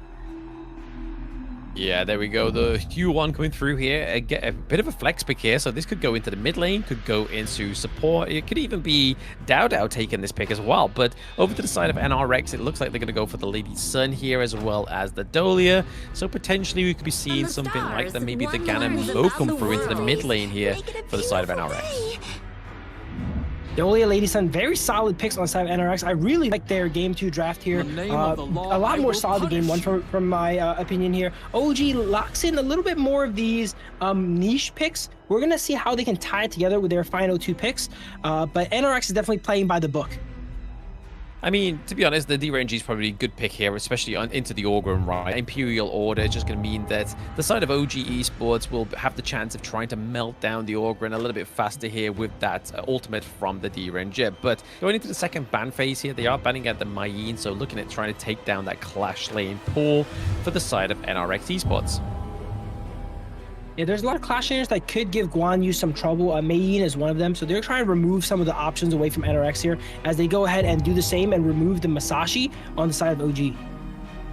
Removing the Elaine as well. I mean, definitely the Dolly coming through is a little bit of a little bit of a telltale, right, going into the last part of your draft. So could have been the Elaine that was planning on coming through. Either the Ganemo could still come through here, but the Prince of Landling being banned out is again a big counter here for the Orgrim. I would like to see a more of a utility style mid laner come out for NRX. We've seen times where if you pick a very high economy mid laner with an Agrin, they both kind of struggle to get ahead. So let's see if they go ahead and pick up something like the Princess Frost, the Lady Jen, the Yizing. They cannot pick up no more. Liang, it looks like, is potentially getting picked up here on the NRX side. And there's the Princess Frost. Yeah, I think this Frost will come through here potentially, but not the Liang though. They're looking for something with the Clash Lane though, right? So they definitely need something a little bit different. Ooh, or Athena. you can end up flexing the Athena into jungle and then Orgrim going up into the Clash Lane for the Knight. Athena, I think it was picked once yesterday. Not a character that I expected to come out. That's a character I expect to come out here as Dune gets locked in for Demon. Yeah, I think actually no, Athena was highlighted. Actually came through. It was part of the draft where me and Yikes got very excited, but there we go. I did talk about the Fade earlier, right? And this is going to be Dao picking up his Fade once more. I believe he did actually play him yesterday. Is that locked in before I get excited about that? Let me see. That's locked in. That's locked in. Okay, here we go. Fade. One of the newest characters here on the Gorge, right behind a Chano here. Another jungler, if you know, another very skill-intensive character. People in the ladder can quite figure him out, you know. He struggles against characters with hard lockdown, but there's not too many easy ways to lock him down. If I'm looking at NRX's composition here, they're all very skill shot based, and if he plays it right, he can go ahead and dodge a lot of those. If RÜYA could land the Frigid Prisons, right, that could be a troublesome for Dao. And if they do decide to commit for a team fight, they could use the Winter is Here as well, which is a great way to slow him down and deal a lot of damage as well onto the Fade. But like you were saying, yeah, it's going to be hard for them to try it out. They do have the Wave Breaker as well that could slow down the Fade. So I feel like there is ways onto the side of NRX, but at the same time, just a bit of a reality. Fade was their quickest game under 10 minutes. Ooh, okay. Well, yeah, I think it was a great spot to go ahead and pick Fade here. Picking it last pick, seeing that there's nothing on the enemy team that is too hard for it to deal with here. A great pick up there for Fade. Fade struggles against these targeted moves here out of characters like, say, Dachi and Chamber. Auto that stuns you, and there's no way of doing that for NRX side. Even Void late skill 1 can get dodged. Yeah, exactly. You could get dodged as well. I mean, there's just so much mobility onto the side of OG Esports. D-Range takes a few of them in the saw from NRX's performance earlier. I mean, like just a little bit under in terms of the overall damage dealt by OG. So the potential here on this pick is I feel like he's just mainly been drafted here for the Imperial Order, right? Like this is going to be able to be the key to shred down both the Dune and the Orgrim. Yeah, the side of OG does not have much sustained damage to cut down tanks, so that's definitely a great pickup, being able to reduce its the armor on the side of Knight here. But that is if Knight can go ahead and get going. If this game goes similar to last game, you know, you don't need any shred. Exactly. But here we go for a 2v1 down into the bot side of the map, but it doesn't look like that's going to stay the same for quite a while, because obviously Muchin and Wen have definitely rotated themselves down to here.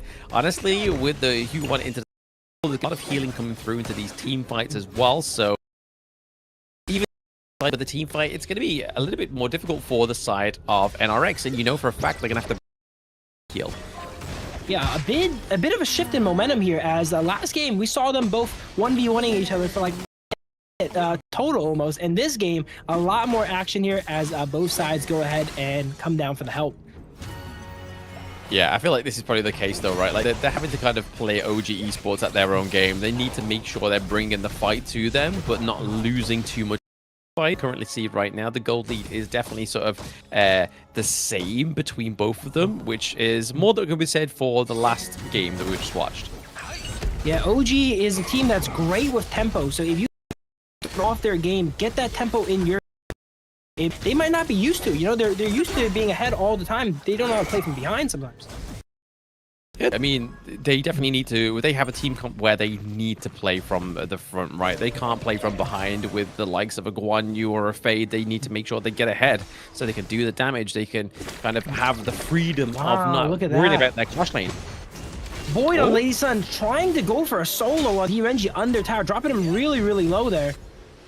As we see a fight in the top lane, Guan Yu pushes the minions around, gets away 1 HP, and unlocks that teleport sprite here for Yeezing to go ahead and teleport. It looks like Fade actually ended up taking it, and now Yeezing has to wait for the bus here, and there we go. It has arrived, and they're both teleporting back in the mid lane.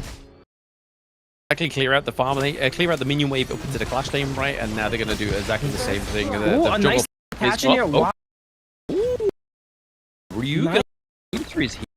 Once you land that stun on Princess Frost, it's not easy to land, but once you land that stun, they're stunned for 2 to almost 3 seconds here, giving ample time to put that blizzard down for Bold to go ahead and follow up with the rolling and the ultimate.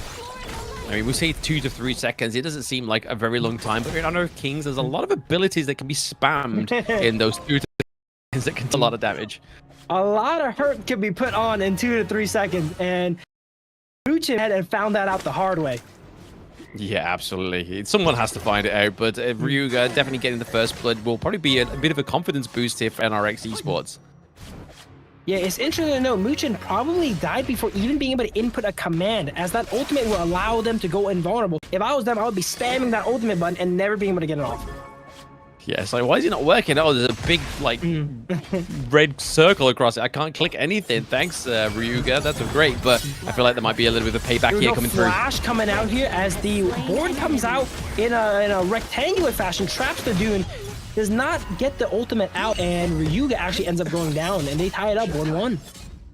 I did say it was a bit of a revenge kill, right? That was RÜYA. That was a on-site kill from the side of OG Esports. It felt a little bit personal. Muchin will not let that slide. Calls in the backup, calls in the cavalry, and they will not let him bully Muchin like that for free. Yeah, not at all. We're seeing a little bit of a contest here for the neutral objective, though. Okay, a little bit of a dive onto the back in, and there. This is looking really good for NRX here, as they have great positioning on Tyrant. They actually end up letting the Tyrant reset too, and it looks like it's going to come down to Smite fight as Dune goes ahead and secures it here. Keke jumps into the fight. Everyone's really low. And Knight takes a kill onto Dao Dao. Here we go. This is exactly what NRX needs. That early game lead. Throw OG off. Triple kill for Agrin, and he is going to get accelerated right into the game now. Yeah, huge outplay there by the side of NRX. They're able to get the neutral objective as well as potentially take even this mid T1 as well. So again, a nice little bounce back here for the NRX Esports lads. They definitely were. Like I said in the introduction, they need to play OG Esports at their own game.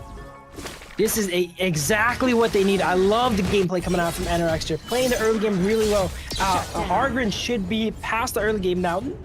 And he gives it back up as we zoom in on Fade taking him out with the ultimate. Yeah, 2v1 there against Knight was definitely once more. It seemed like, again, a very personal onto Knight as it was for RÜYA. It's like, hey, you set up that last team fight. It's pretty great. We saw you got a triple kill, but we are going to kill you for that now. We are going to punish you. Good teams can go ahead and get a lead, but great teams know how to maintain it. It's important to get that lead and hold on to it. And interesting enough, if you look at Arvin's build, he's actually going the Shadow Ripper, more of a damage-focused build, as opposed to the traditional, more tanky, Burning Cake, Dragon Rage style build. He's going full damage, it looks like. Yeah, it's generally suited towards up into the Clash line, right? Like, you're not going to be using that as a front line. You do have the Dune there as well that does substitute Orgren's front line. Again, both of these heroes are very good at sustaining into these team fights. So having the Dune kind of gives you that freedom to go into this build. Ooh, out of nowhere, Guan Yu with the ultimate pushes Dune into the fight as he goes ahead and gets onto the Princess Frost's real target. Great target prioritization there by Keke. Going ahead and pushing the Dune, but realizing, hey, I don't want this guy. I actually want your mid lane. Goes ahead around and pushes the Princess Frost into the fight.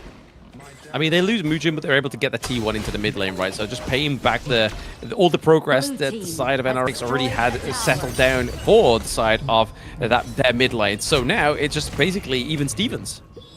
Yeah, OG has clawed it back and pretty rapidly, might I add. Like almost a minute or two later, they've completely got the lead back. NRX now needs to go ahead and roll the dice and try to claim that lead once again.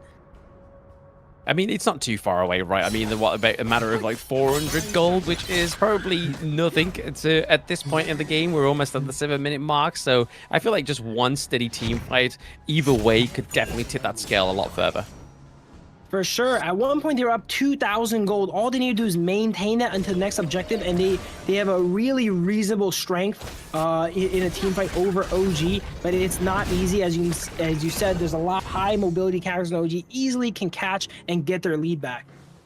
Exactly. I mean, they're definitely putting a bit of push here and presence onto the Clash lane as well. Oh, here we go. Naiku onto 2 here, and can he get those executes off like he did in the past? He's forced to flash away, and now he's caught in the wall. No, Knight ends up going down. But the damage coming here from On as well is definitely kind of melting down the side of NRX Esports, kind of forcing them back to their crystal as well. And now the side of OG Esports is like, you know what, let's try and give a little bit more push on all fronts here and try and take some more turrets, because I mean, that's going to get them the resources that they need. The scale has tipped back in favor of OG side. They're actually continuing this push. They're relatively low. I would not say they're the most healthy. This could be a good time for NRX to look for a fight if they can. As we see the ultimate from Lady Sun coming out, almost popping the Destiny style effect from Yi Xing as a board goes out defensively to trap them. If they can force a fight here while OG is injured before they can heal, this could be what they need. I mean, the board goes up defensively, but they're able to get the high ground turret into the Clash lane as well, right? So now we see that Keke has the Gorge. He doesn't have to worry about his lane anymore. He's like, I've taken the complete entirety of your lane. I can now just be free as a bird. Yeah, Keke's gonna go ahead and swap to resist boots here, and he's building full tank if I'm correct. So he's gonna be a really frustrating horse to deal with in the enemy backline, pushing everyone around. Dune looks for a fight here on Demuchin though, but it's really hard to catch those two. As they go ahead and reset the ultimate here for Dune, he gets another chance at it. Let's see if he goes ahead and goes in. I mean, not only that though, he's got the frigid charge as well, right? Like he's able to, he's going to be making sure he goes for the right target, maybe like Dolia or the Lady Sun, but down goes Atix here as well as Void. Oh, we cut back and we see OG just absolutely dice them up here as they go ahead and take a 4-for-0, 5-for-0. That, depending, they might be able to push this clashing. That might be all she wrote if they can go ahead and maneuver these minions into the crystal as all of the defenders on NRX's side go down. I mean, Void has got like, what, the matter of about 6 seconds as well as Atix here, so it's going to be all down to them. I feel like maybe OG Esports probably want to be making sure they push this mid lane. Oh, they might not have time. No, too much damage. Very intelligent use of the skills to go ahead and cut down the minions, because once those minions are down, they do not do any damage to Crystal. He almost gets a kill on Keke on the way out as well too. But wow, what a lifesaver here, Goy. Yeah, definitely holding on to a lifeline there, but at the same time, we kind of see here that Arn is be able to push down the farm lane as well, so that's another high ground turret gone for the side of NRX. We talked earlier about how much can happen in 2 to 3 seconds. That was a situation where half a second later and OG would have claimed the win already. As Dune goes in here with a win slash onto 2. And then Fade jumps in with the ultimate, applies it on a good amount of people. Does he go ahead and cash it in? Not yet. They're all really low. Guan Yu goes, skill 1, does not connect on Lady Sun, unfortunately. Dune goes down. Another 2 down on the side of NRX. And I don't know if they can hold another one of those pushes. I mean, they've only got the Void and Demon there, so they've got to make sure they land every ability if they're going to try and keep this one off. But it is going to be OG Esports taking a clean 2-0 from the side of NRX Esports. A little bit of a tough lesson for the side of NRX to learn, as this was their first game in the Major West League, and they met the beast that is OG Esports. NRX did show that gods could bleed. At one point in the mid game, they actually held a lead over OG, which is not very common from what we've seen in day one. Not very common, but at the same time, like OG Esports, every time they took a death, they went and seeked it down, right? They were like, I will find you and I will kill you. And that's exactly what they did in this game too. And then towards the end, obviously, they were able to get a complete ace twice within this one as well. So that's all they really need to do, right? Wipe out the team, run down one of the lanes, higher ground turret is gone, you've got the enhanced minions. It becomes very much more difficult for the side of NRX to come back at that point. Open up that high ground tower allows them to end the game a lot quicker because they know they always have minions on tap. If they take one good fight, which they did, and it was almost over, they can walk those minions in. Lady Sun barely, like by the skin of her teeth, ended up going ahead and clearing that minion. They're having to expend all the abilities, not on getting kills, using ultimate skill 1, all just to take out that tiny little minion. They took it out, but you can only hold on for dear life for so long. Exactly, there's only so many rolling rage you can do onto those enhanced minions as well. They already have the stacked health, they already do a lot more damage. So as soon as they're at your crystal's feet, they're just kind of bashing away and making it a very clean end into that game too. So OG Esports continuing their fashion there with 2-0 against NRX. I mean, NRX's next game is obviously offline. It is going to be against NGC as well. So there is probably still time to kind of prove themselves in the West League. Yeah, OG, that game didn't really mess around when they got their crystal. They're like, wow, okay, these guys are putting up a fight. They gave them the respect they deserved and went ahead and ended the game super quickly. They didn't want to give a chance for Lady Sun to go ahead and clear that minion wave again. No, yeah, I mean, look at this goal lead here as well. I mean, it's probably not as night and day as it was from game 1, but definitely still a difference between Atix and Dow. 6.9k to 8.5, and then if you look at to the side of the farm lane, that's where it starts to really show with the 9.3k to 7.3 onto Void. There, 404. A lot of damage, more than likely coming here from Arn there. There we go, the 78.2k. Interesting to note, Dow here, Fade, one of the newer characters here. We're still figuring out what items and equipment he enjoys. Dow actually going a little bit more of a bruiser build, getting an early blood rage, having that component to Blazing Cape there. Maybe that's the way to play Fade going forward. I see a lot of people in ranked, they go ahead and go full damage. They build the Blood Weeper and stuff. Maybe you gotta actually build it a little bit more tanky so that when you are caught out in the middle of the air, you don't go down immediately. I mean, it's to counter the Ogryn and the fact that the self-healing from the Dune as well as the Leer as well, right? There was a lot of healing over to the side of NRX, so they definitely needed to build some anti-heal, and the Blazing Cape is going to be the thing that gets you the anti-heal, especially if you're building a bruiser build onto the Fade. So I feel like it was just Dow just flexing his in-game knowledge and knowing the healing potential for the side of NRX. If I'm correct, I think Fade's ultimate also applies a grievous wound style effect with the anti-heal. So he doubled it up there, ensured that enemy team had no healing whatsoever, and that when he actually ended up cashing in those Jades for the Sekirs, they will go down and not heal on him. Exactly. Just again, once more, just showing his knowledge, flexing onto the gorge there was Dow. But that is that game 2 already written in the stars. So we're going to get into the highlights and maybe even the MVPs here. I feel like it's either going to go over to Dow once more, or even potentially on here. He did have a fantastic game, 4-0-4, the most damage on his team as well. Definitely felt his presence across the gorge here. And yes, it is going to be on. Wow, look at that damage number. 33% of the team's damage. He's only 1/5 of the team, but he's doing 1/3 of the team's damage here. Definitely great play from DRenji. And as you said, that gave them that DPS, that extra bit of gas they needed to take out these tanks on the side of NRX. Definitely fuel for the fire, right? He was able to kind of just make sure he's up to duck any kind of death that may have been early for him in the gorge or in this game 2. He was able to just maintain his distance, play from a very safe point, knew his positioning, and knew when to strike.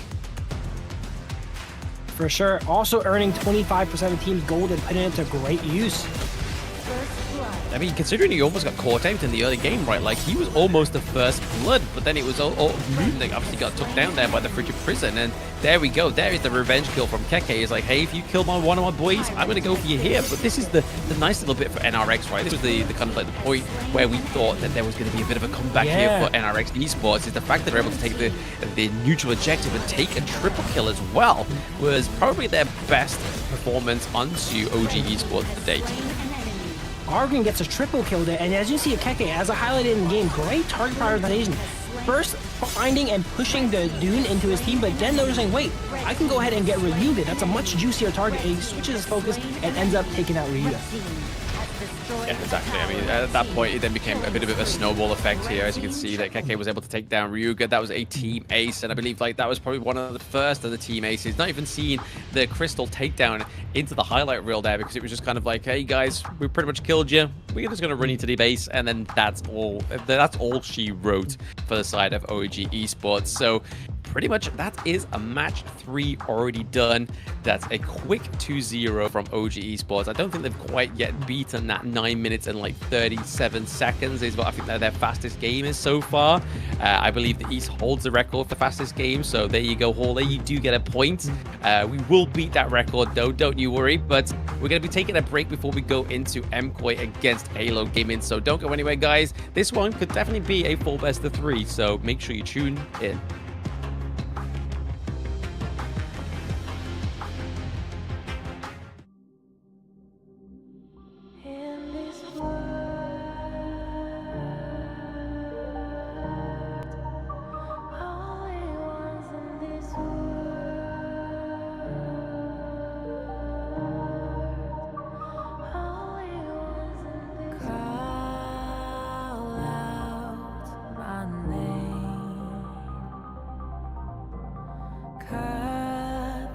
Sound of the rain. No matter how I feed the flame, you know I feel the darkness and the pain. All of the ways we tried to break free from the night, you know we made it out, we found the light. I fly so high, light up the skyline. Let's do this time like it's a whole new vibrant world.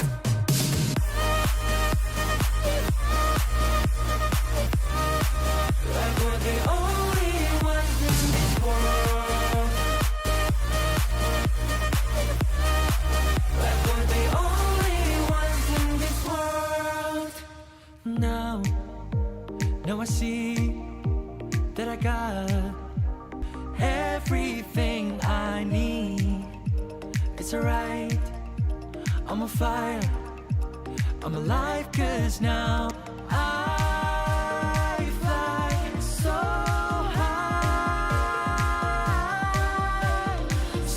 high, light up the skyline. Let's do it this time like it's a whole new colorful world.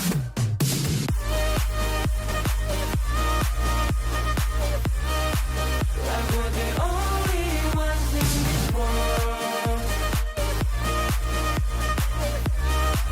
Like we're the only ones in this world. Never thought we'd get this far, burning like the stars. How we get this far, like we're the only ones in this world.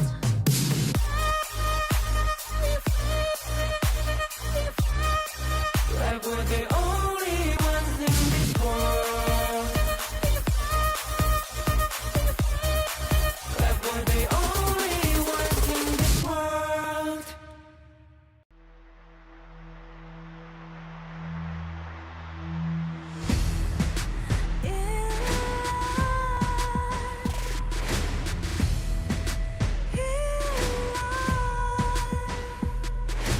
What's a life without its worth? Compromising with what hurts inside. When you let fear decide your fate, you don't choose which path to take in life. I'm finally letting go of everything that still holds me. I'm against all odds, but I won't give up.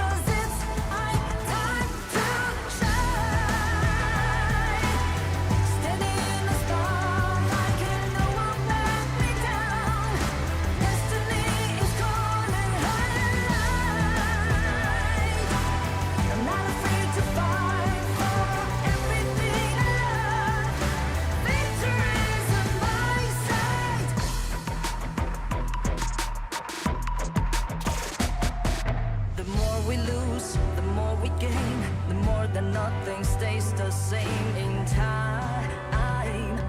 In time, can love ever, can forget.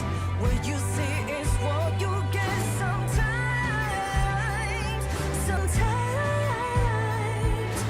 gonna show the world tonight. The light that shines inside us. We're against the odds, but we won't give up, 'cause it's our time to shine. Standing in the spot.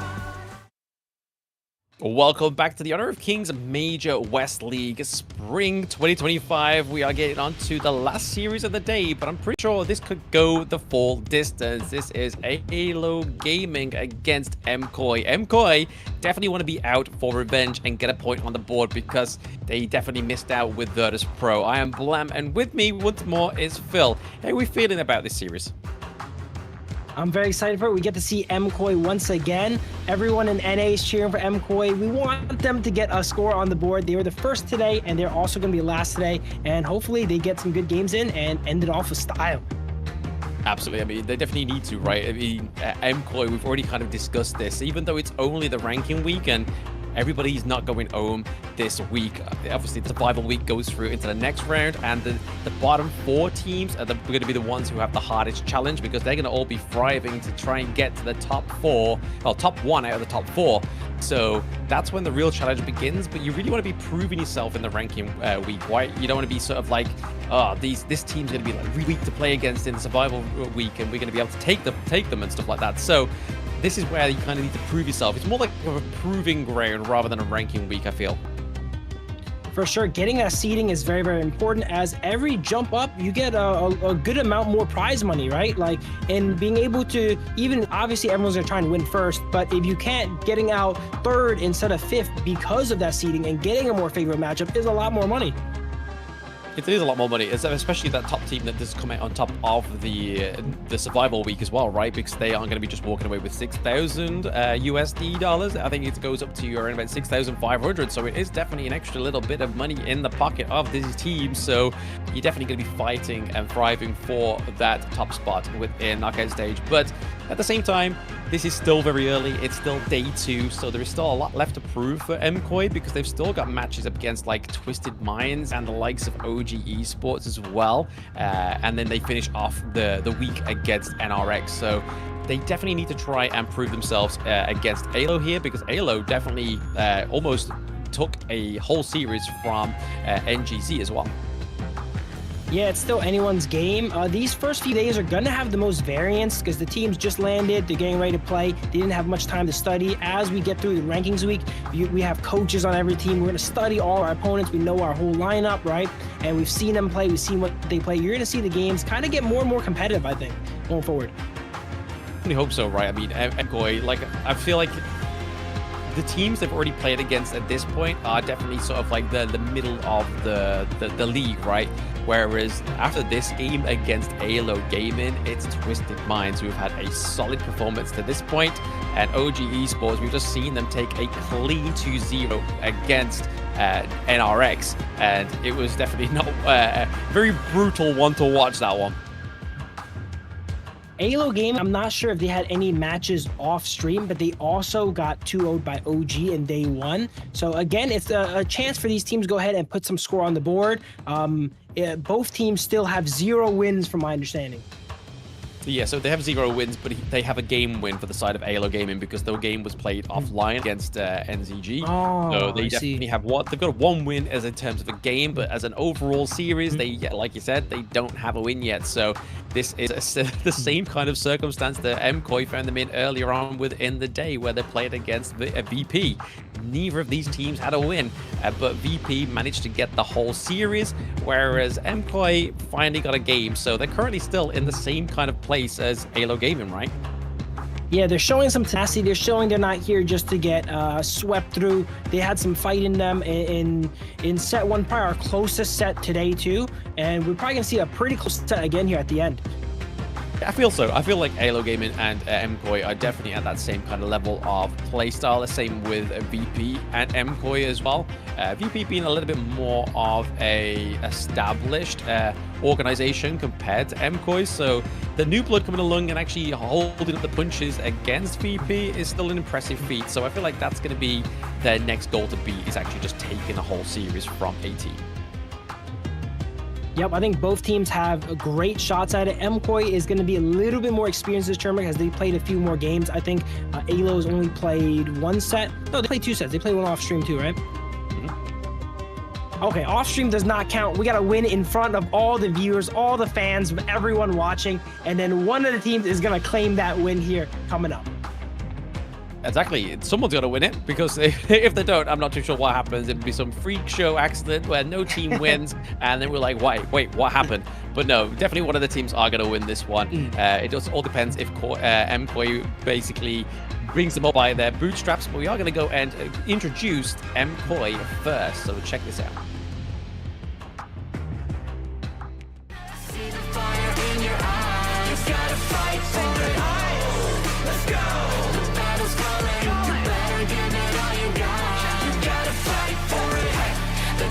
Right for you to raise a bar, yeah. Cause you could be the greatest of them all, yeah. Whoa, let's go. The battle's calling, you better give it all you got. You gotta fight for it.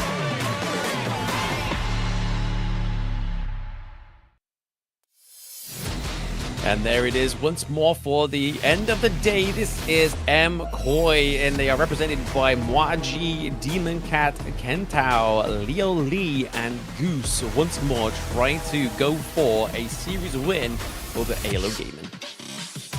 I've gone ahead and noticed that Goose's favorite pick, or the one behind him, is Lee Shan. I kind of want to see him bust it out. You know, that's another character we see a lot in ladder. The robot guy, we like to call him, you know, going ahead and disrupting those towers. Is he going to bust it out today?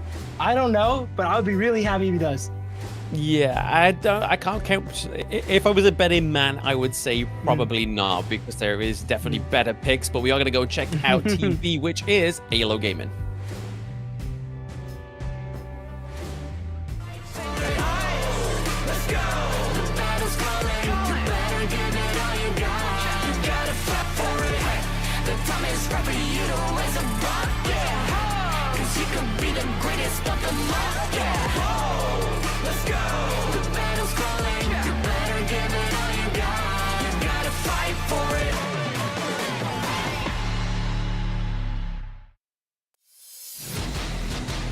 AYLO Gaming. Wow, that just sounds fun to say. AYLO Gaming, the Crown Hunters here. On their team, we got Dudesa in the Clash lane, Vermin on the jungle, Lomax in the mid lane, Solstia on the farm lane, and Rova Atmos on the roaming side. Interesting to note here, both these teams qualified in. Some teams were invited. They had to fight their way in and earn their spot. Yep, this is the battle of the qualified teams. So again, like the point you was making there, Phil, is the fact that these teams have already fought tooth and nail to be here. They've now got to fight tooth and nail to kind of try and make sure that they are at the bottom of the leaderboards this far going into, or the bottoms of the standings this time around, going in from the finishing of the day 2 of week 1. Yeah, one of the last times here for MKOI to go ahead and get a score on the board, and same for AYLO Gaming. Both of them are going to try their best to do this. If MKOI or AYLO goes down, they're actually down 0-3 in sets here, and on the bottom of the standings, almost guaranteed in the rankings. Yeah, exactly. None of them want to be there, right? Neither of these teams definitely don't want to be there, especially such a new team like MKOI, right? I mean, their whole shtick is that they want to prove that they can be pro players, so you definitely want to be proving yourself in this major West League. I mean, it's not the easiest place to prove yourself as well. There is definitely like a whole wide spectrum of a player's skill within this tournament, and they definitely aren't strangers to competition as well, so they are definitely being put into the deep end of the pool. They're on the deep end of the pool and on the blue side of the draft. As we go ahead and start up draft here, let's see what they do. Usually, traditionally, our first ban is not the highest priority pick in first pick because they don't want to remove too many of these strong characters out. Something like the Diadea, a little bit of a lower tier pick to see and feel out what the enemy team goes ahead and bans. And usually, team 2 first bans Mai. I mean, the Diadira, I think, is just as fruitful as a ban as the Mai Shiranui, right? Like, there's so much counter to the Diadira counters, especially in terms of high frame heroes onto the enemy team. But banning out the Ganemo is definitely looking like a low max ban, right? They definitely don't want that to come out, and rightfully so. Ganemo's had some fantastic performance so far within the Major West League. Not quite so day, especially Moon playing it. Quite a bit of a non-starting pick, but we are going to go for the Dolia on the blue side.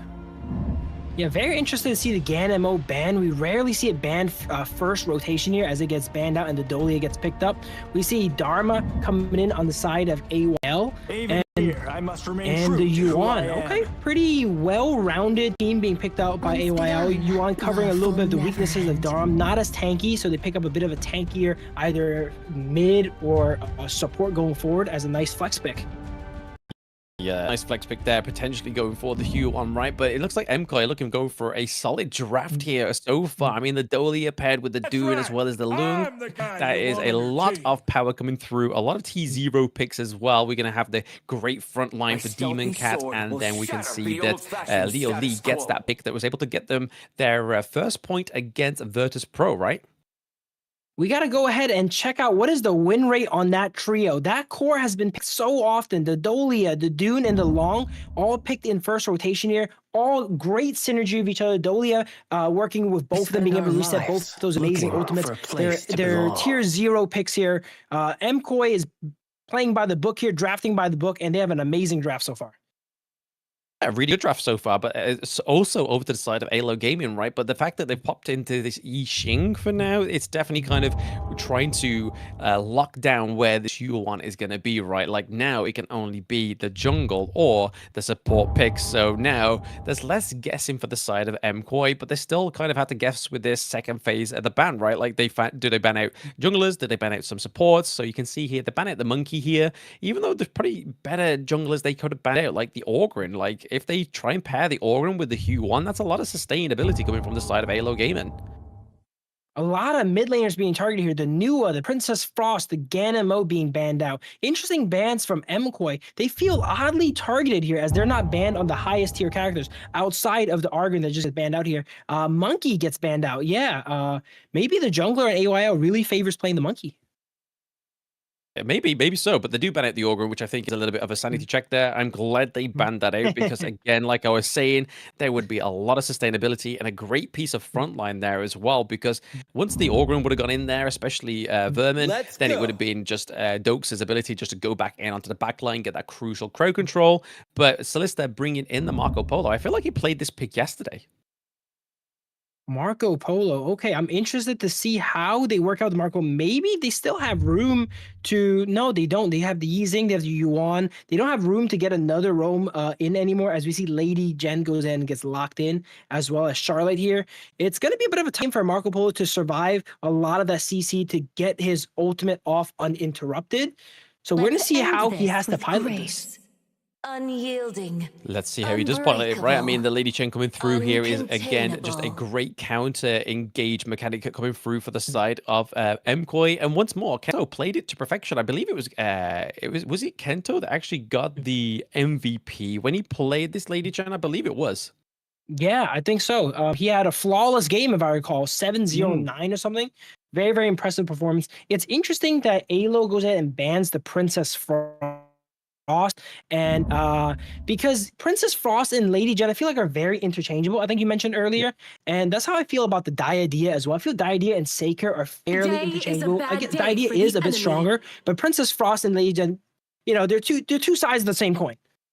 Very similar, very, very similar. I mean, they both deal with ice, so again, that's a very, very familiar thing that both of these heroes do get to do. They both have a great AoE ultimate, so again, there is similarities, but there is also some of those like differences, right? The fact that the Lady Jen can obviously go invincible with her second skill, sorry, and then the fact that Princess Frost gets the shield from her passive. So there is a little bit of a difference there, but I do personally prefer the Lady Chen. I do play Lady Chen a lot more than Princess Frost, but filling out the draft onto the side of AYLO Gaming is going to be the Luna, so we're actually going to get the second Luna of the day. So let's see if AYLO Gaming's Vermin can actually bring this pick up to scratch where it needs to be. It's Going to be an exciting game when Luna is locked in, going more towards the point of Lady Jen and Princess Frost. I feel Princess Frost is more the utility side of the coin there, usually rushing Boots of Deafness to move around the map and slow people and provide that utility for the team, whereas Lady Jen focuses on wave clearing and getting a little bit more damage down. Get a little bit damage there as well. Absolutely, it's definitely the thing that we need to be doing here, right? So this is the first game between MKOI and AYLO Gaming. I mean, right now between these two drafts, Phil, where do we feel like this? Which one takes the victory here for you? I'm personally kind of a by the book kind of guy. As I mentioned earlier, that 3-man core of the Dune, Long, and Dolia, insanely strong core. Even though MKOI, I don't think they took game 1. When they picked that core, I think they did go ahead and take the win. So I'm gonna have to give the draft edge over here to MKOI. MKOI going for the draft. I mean, maybe it's just your bias on for the Lung show in here, maybe.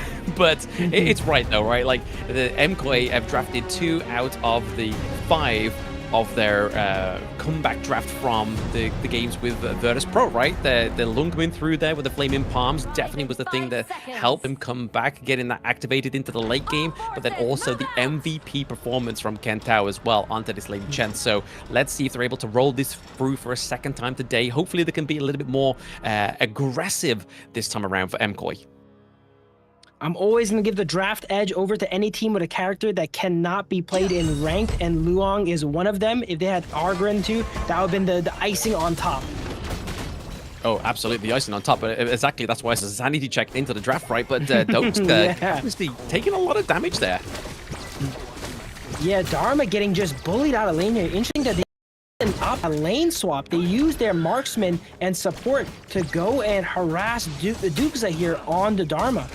And we see the Charlotte going ahead toe-to-toe 1v1 against the Marco Polo. Very interesting lane swap. We haven't seen it much so far, but it's a good way to get these more vulnerable characters like Dharma behind early game. It's also to obviously try and boost the Lung as well, right? The fact that the Lung going against the Marco Polo is very much an interesting up, and especially with Marco Polo using the Splendid Revolvers, getting a lot of true damage onto could be a threat to him in the early game, and obviously slowing down his farm as well. We were mentioning in draft that it was going to be really hard for Marco Polo to go ahead and weave through all the CC on the side of MKOI, and it's going to be even harder now if you look at the skill choice of Marco Polo. He actually ended up taking stun. Usually Marco Polo, as you see, especially against that type of matchup, against the Dune, the Lady Jen, you know, they usually get that type of thing to Purify, but he doesn't need it, this seems like, this game. I mean, Solista, I think in yesterday as well, he did definitely take the double stun approach for the Marco Polo as well. He definitely went for the frigid charge as well. I believe he even got like a triple kill or a double kill off just one single stun charge. So again, it's definitely one of the more of his MOs when it's a Marco Polo player. But like, you are correct, they do definitely, especially with a very CC intensive enemy team comp, they generally take the cleanse. It's not that it's impossible to pull off, but it's going to be a lot harder. He's going to have to really find a nice angle to go in when MKOI's expended a lot of their crowd control skills so that he can get that off uninterrupted and now be able to use both his hard crowd controls. As we see Board come out here and lock the Dolia into the board, and Dolia ends up hugging the wall, sets up the pool, and out heals and gets away. Gets away, right? I mean, I don't think she's actually in the board. She was just teetering on the edge there, so they weren't able to kind of capitalize in or go in onto that, so it kind of just divided both of the teams, which I feel like is maybe a little bit of a mistake there between Lomax, or it could have just been a zoning thing for them. Yeah, maybe Goose setting up a bit of a bait there. He was not in the, it looked like she was in the board to me, you know? I would have went in on that. As we see Long going out here, and he actually plays aggressive, goes in the ultimate. And he barely does not get the solo kill here. So close. So close. I mean, honestly, I was literally on the edge of my seat there when we saw that Long went back in with the Infinite Vastas. I was like, Leolo, what's going on here? Like, yeah, I wasn't sure for a second, but he got the heal mid-air, and it looked a lot more favorable for Longside. And that's one of those situations that a little extra bit of damage would have turned it. If he had one more tick of damage from the Arcana, let's say, he would have gone ahead and got that kill. Yeah, I mean, he's even got the Meteor, right? So it's not like he's not got like a single little bit more extra bit of damage. Obviously, Meteor generally to be the first item when you build for Lung, rather than committing to like an Axe of Torment or a Starbreaker very much early on. We're more likely going to be seeing him build maybe into an Eternity's Blade and to his actual first built full item, or even the Master Sword. I actually would not mind completing the Axe Torment here. We see boots being picked up from Vermin here, and depending on what boots DeMarco Polo gets, if they don't get enough armor, you can go ahead and finish that Axe Torment and be doing a lot of damage. A lot of damage comes out here as Margul gets that ultimate and Long retreats. I honestly think there, if the fact that MKOI didn't draft a Dolia there, that definitely would have been a kill over to the side of AYLO Gaming, because that Infinite Masters only came through once more thanks to that Celestial Melody. Yeah, Long super slippery and almost uncatchable when you have two ultimates available, as we see a fight here in the jungle. A bit of a catch with the wind slash here onto Yuan. Not much comes of it. They really need to right their mid lane to get that range damage down. Now there's just not enough people. 3v2 here as Long just goes in and backs away. It looks like getting a lot of return damage on the Yuan actually on the way out. Yeah, I think that's thanks to the pickup of the Tyrant, right? So early game Tyrant coming in for the side of MKOI is definitely going to help the likes of Leo Lee on this Lung. Just those flame arms are going to be a little bit more frightful for this next 50 seconds. Leo Lee there might have heard the cast, actually ends up finishing up the Axe of Torment here, getting that armor penetration early. Now he's going to have a good few minutes in the game where he is a massive threat before the Margul ends up getting some armor from the Frigid. As Margul gets gone in on by here, 1v2, wow. Very impressive play by Muji here. Aggressive Charlotte play, yeah, exactly, but he's got to escape there. Verno and as well as Lomax. Comes out, and 3-1. It does not look like he can escape, but he did with one person what they needed 3, almost 4, if you count the cease to do. Seek and Destroy, that was from AYLO Gaming. It's like, hey, look, you've taken one of our side, but again, there we go. Leo Lee getting shut down there by Doxa, but then a nice quick trade there by Demon Cat. Yeah, while all that was going on here, they quickly rotate back middle, and some kills go down on each side. Dharma goes down out of vision, it looks like, and the Liang actually ends up going down too. Yeah, a little bit better of a macro play here for the side of AYLO Gaming, able to take that to Clash Lane T1 as well. I feel like this is where MKOI generally fails in the early game, is their macro just needs to be a little bit better. Yeah, early mid game's a little bit shaky.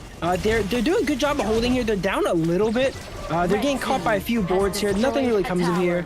But what I've noticed is every time they get an opportunity to chase someone down, or they're ahead in the fight where they're up health and up numbers, they're really good at capitalizing on it.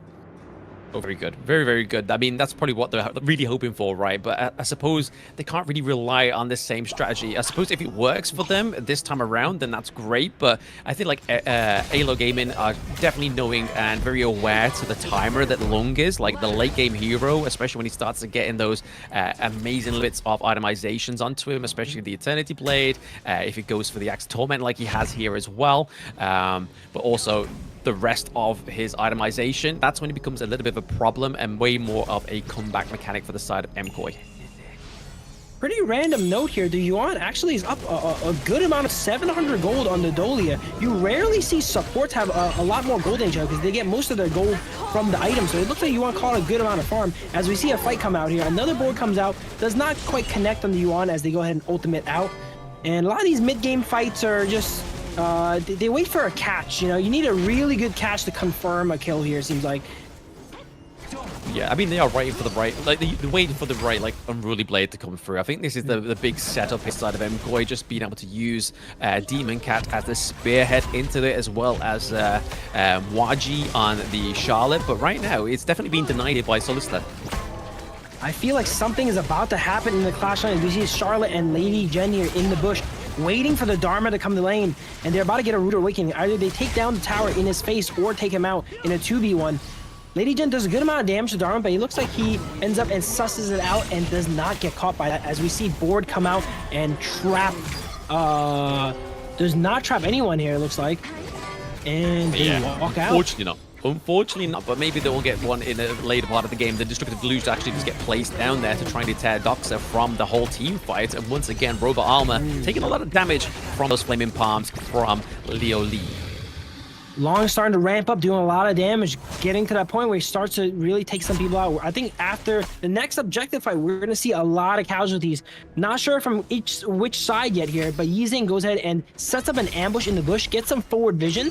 I don't think Dune is the person he does want to ambush here, though, as he doesn't really do much damage here, Dune. As Dune goes ahead and goes on him, gets a wind slash off, resets the ultimate, and Dune gets another opportunity to go in and get a ultimate down. Ooh, the board does actually catch two. Oh, no, never mind. It was a little bit too late there. It just completely expanded the board there. But now Doxer has actually rotated down to the bot side of the map thanks to the teleport there. Wind slash not connected onto any using the Ruly Blade to just commit out of that team fight. I really want to pay attention to the Dharma here. Dharma has the ability to make or break fights here with that truth mantra. And depending on how they use that flash is available. You could go from losing a fight to winning a fight in 1 second, depending on how it's done. Oh, absolutely. I mean, his whole goal is to get those crucial crowd controls, right? Just we've seen it over the day one as well. Just trying to get those like 3-4 men crucial crowd controls is definitely going to be the thing that AYLO Gaming used to turn the tide here. But right now, they are actually ahead in terms of gold by at least by 1,000 gold here. So that I feel like they just need to maintain that on the side of AYLO Gaming.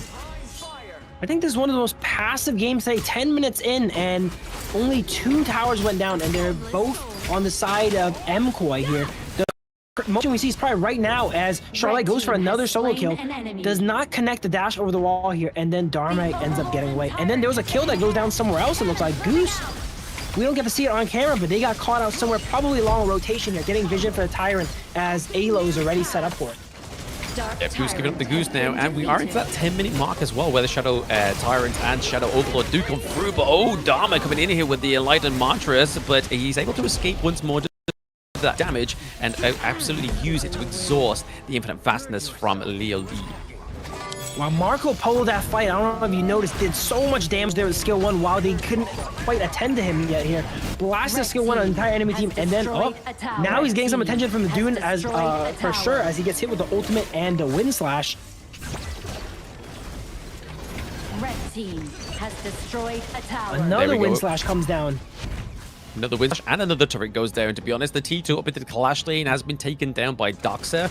Again, this could actually open up for a Overlord takedown here, but it looks like they're not going to go for just yet. Luna, which is Vertman, is nowhere near the neutral objective just for now. Maybe just trying to get the Azure Golden, because again, very heavily reliant on that is Luna. AYLO just went ahead and cleared the Tyrant, so they still have the Primal debuff, and they're not quite in the position where they can go ahead and overpower the debuff and take it down. But just making sure the enemy does not take it is good enough. Waiting out their Primal, and when it is their chance to strike, they will. They have 15 more seconds on the Tyrant, so they are very strong in the fight here. Let's see if they go ahead and get anything done. The poke damage went from doing no damage to the Dune with the Tyrant buff is actually starting to put a dent in him here now, as Charlotte is going ahead and chasing down here, Vermin. Careful, very careful. Mwaji looking for a little bit of aggressive play here, emulating a little bit of that Guan Yu we saw earlier, right? But they have to defend those high ground turrets. They don't want to lose those anytime soon. Two very mobile characters jumping around here. It's like an anime battle when they go ahead and fight the Luna and the Charlotte. As now the Primal debuff is gone, so AYLO will take up the Overlord that they've been defending. Yeah, right time at the right place. There we go. They do get the takedown onto the Overlord, so this could be the setup here for trying to claim this second, the tier 2 turret into the mid lane. AYLO has been doing a great job of managing the waves, I've noticed this game. All the waves are constantly pushing in the side of MKOI, and they're stuck doing wave clear instead of getting onto these objectives here. All the waves in here are constantly pushed, bot, clash, and in middle. Yeah, for now, they're just trying to kind of like burn everything on all cylinders, right? They're just making sure that they can try and get the priority in every one of those lanes, so then it becomes a pretty much more of a bit of a guessing game for the side of MKOI. Like, which one do we actually defend, and which one can we defend? And they want to make sure that Goose doesn't get caught out too early, like we've seen previously within this match. Yeah, one of those worst things is when all your lanes get pushed at once. You can't choose to defend them all, you know? And then when you try to do it, sometimes you get caught in the rotations, and we saw from Roost here, got caught a few times. You just try too many things at once. Yeah, again, there we go. The Shadow Vanguard is going to come through very soon as well into one of these lanes.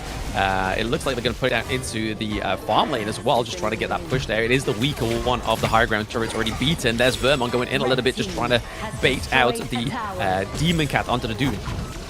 Dune taking a lot of poke damage here. Everyone's just free hitting him on his way back to base, and there's not much MKOI could do to go ahead and stop that or retaliate, it seems like. Yeah, exactly. I mean, they might look for a fight here. Charlotte goes in. Okay. Charlotte goes in with a 2-man. Ultimate comes down, takes out the Yuan. Notice that it is expended, their ultimate, right? And now they are vulnerable to attack. This could be what MKOI needs. MKOI needs a good turnaround here. They're down 5,000 gold. They need 1 or 2 good fights to come back and claw that back. Yeah, 5,000 gold into the 14-minute mark here. The Shadow Torrent is up once more for the side of MKOI here. They could potentially go for this if they really want to. I feel like the extra damage going on to Leo Lee could be great here for a potential comeback. They definitely need that damage from the Flaming Palms just to try and actually take a few of these kills onto AYLO Gaming. Board comes out and traps 3 here. They're not in position to respawn it. That looked like a really good trap. I was waiting for Marco Polo to go ahead and try to clean that up with the ultimate here. But he's very patient here. He knows he cannot get stopped. He doesn't have that Purify and get out of jail free card. He needs to take his battles and find a good one here. And Dharma tries to find something here, tries to find the Crimson Gold, does not find it, unfortunately, as well. But AYLO doing a great job of securing every objective. I think they got the last 4 objectives in a row now, looks like.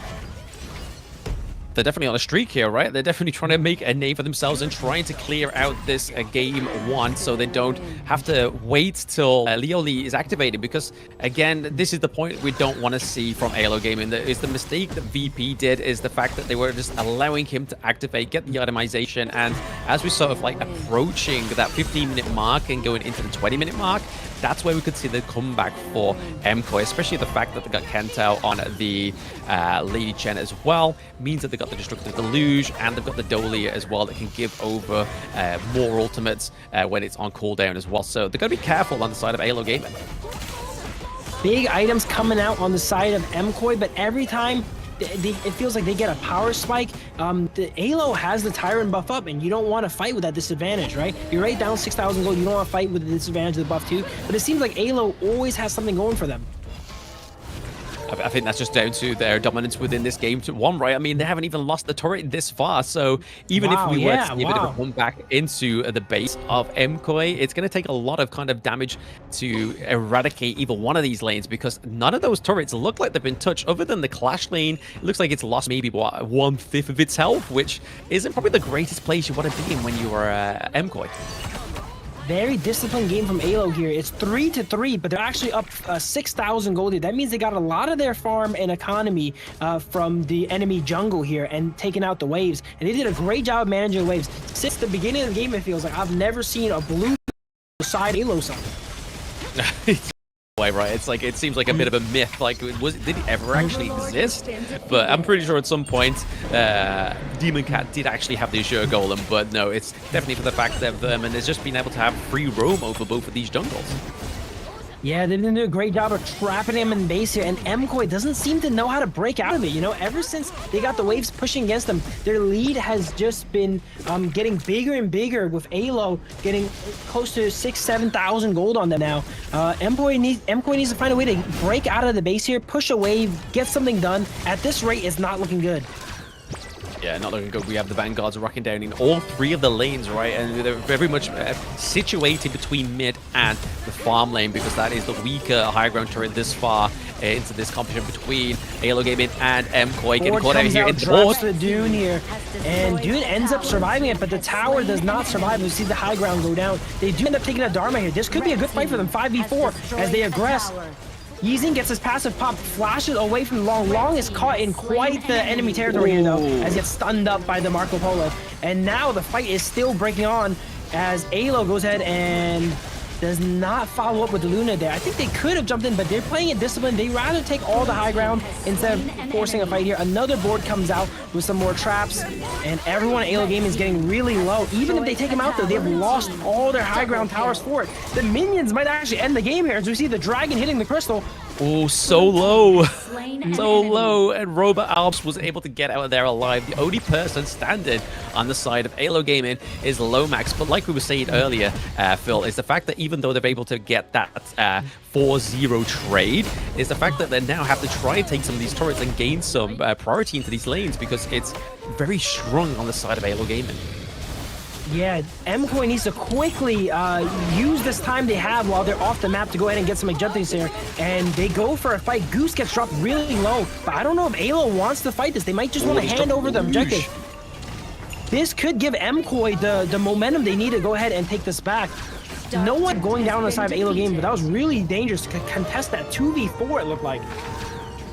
Yeah, no, they definitely tried to make sure they could take them away from the Tyrant, right? But unfortunately, for the side of AYLO Gaming, they do lose this Shadow Tyrant. And again, just the extra little bit of damage going over to Leo Lee onto the lung here could be the difference between losing this game 1 and coming back here. But they don't have any high ground, but that doesn't make a difference. We've seen in Season 3 Invitational that there's been teams that definitely do come back from this point in the game. Not only do they not have any high ground turrets, they have not taken any turrets in general here now. So they have caught back up. They have the Tyrant buff. They have the gold caught up. They're only down 2,000 gold now with the Tyrant buff. They probably have equal combat strength to the enemy. But here's the problem. You usually have 1 or maybe even 2 people stuck in base now while you're 3 high ground towers down. Those elite minions are just going to be marching down into your base forever here. So they need a really clean wipe to be able to have the free time to mount a repush. Because even if they win a fight, let's say, you know, 4 for 3, one person from AYLO can just go and backdoor your base. Exactly. I mean, you can be looking to see here that Vertman is actually getting a bit of a bot lane push there with Luna, but I think they're just trying to do that to put a bit of pressure on so it frees up a lot of the tension from the Tempest Dragon, because now it's back up in 2-1 seconds. At those this minions. means that the pressure is there into the base. It means they're going to be away from this Tempest Dragon camp, so this may be a bit of a hot contested neutral objective. This is the first Tempest we've seen today, and it has probably the strongest buff in the game, allowing you to summon. Oh, boards being summoned. Speaking of summons here, as we see a board trap 2-3 there, and a full fight breaks out. Dharma not quite connected with the true pressure. It goes down. Everyone's really low. 1-for-1 on each side here. Even trades are bad for MKOI here, guys. They have minions going into the base. They cannot trade evenly. Shut down. They can't trade evenly, but they give it a darnish try, right? I mean, they're able to get the Destructive Deluge that takes down Doxa as well as Solista, but right now, this is showing how detrimental the Dune is into these team fights. He is their spearhead.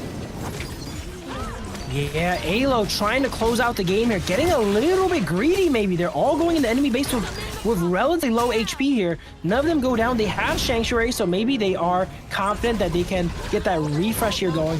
And they're trying to take out the Dune. Dune trying their best to go ahead and hold off all these minions, but there's so many minions. It is almost insurmountable. They're going to be able to sneak in and get a few attacks on their Crystal here.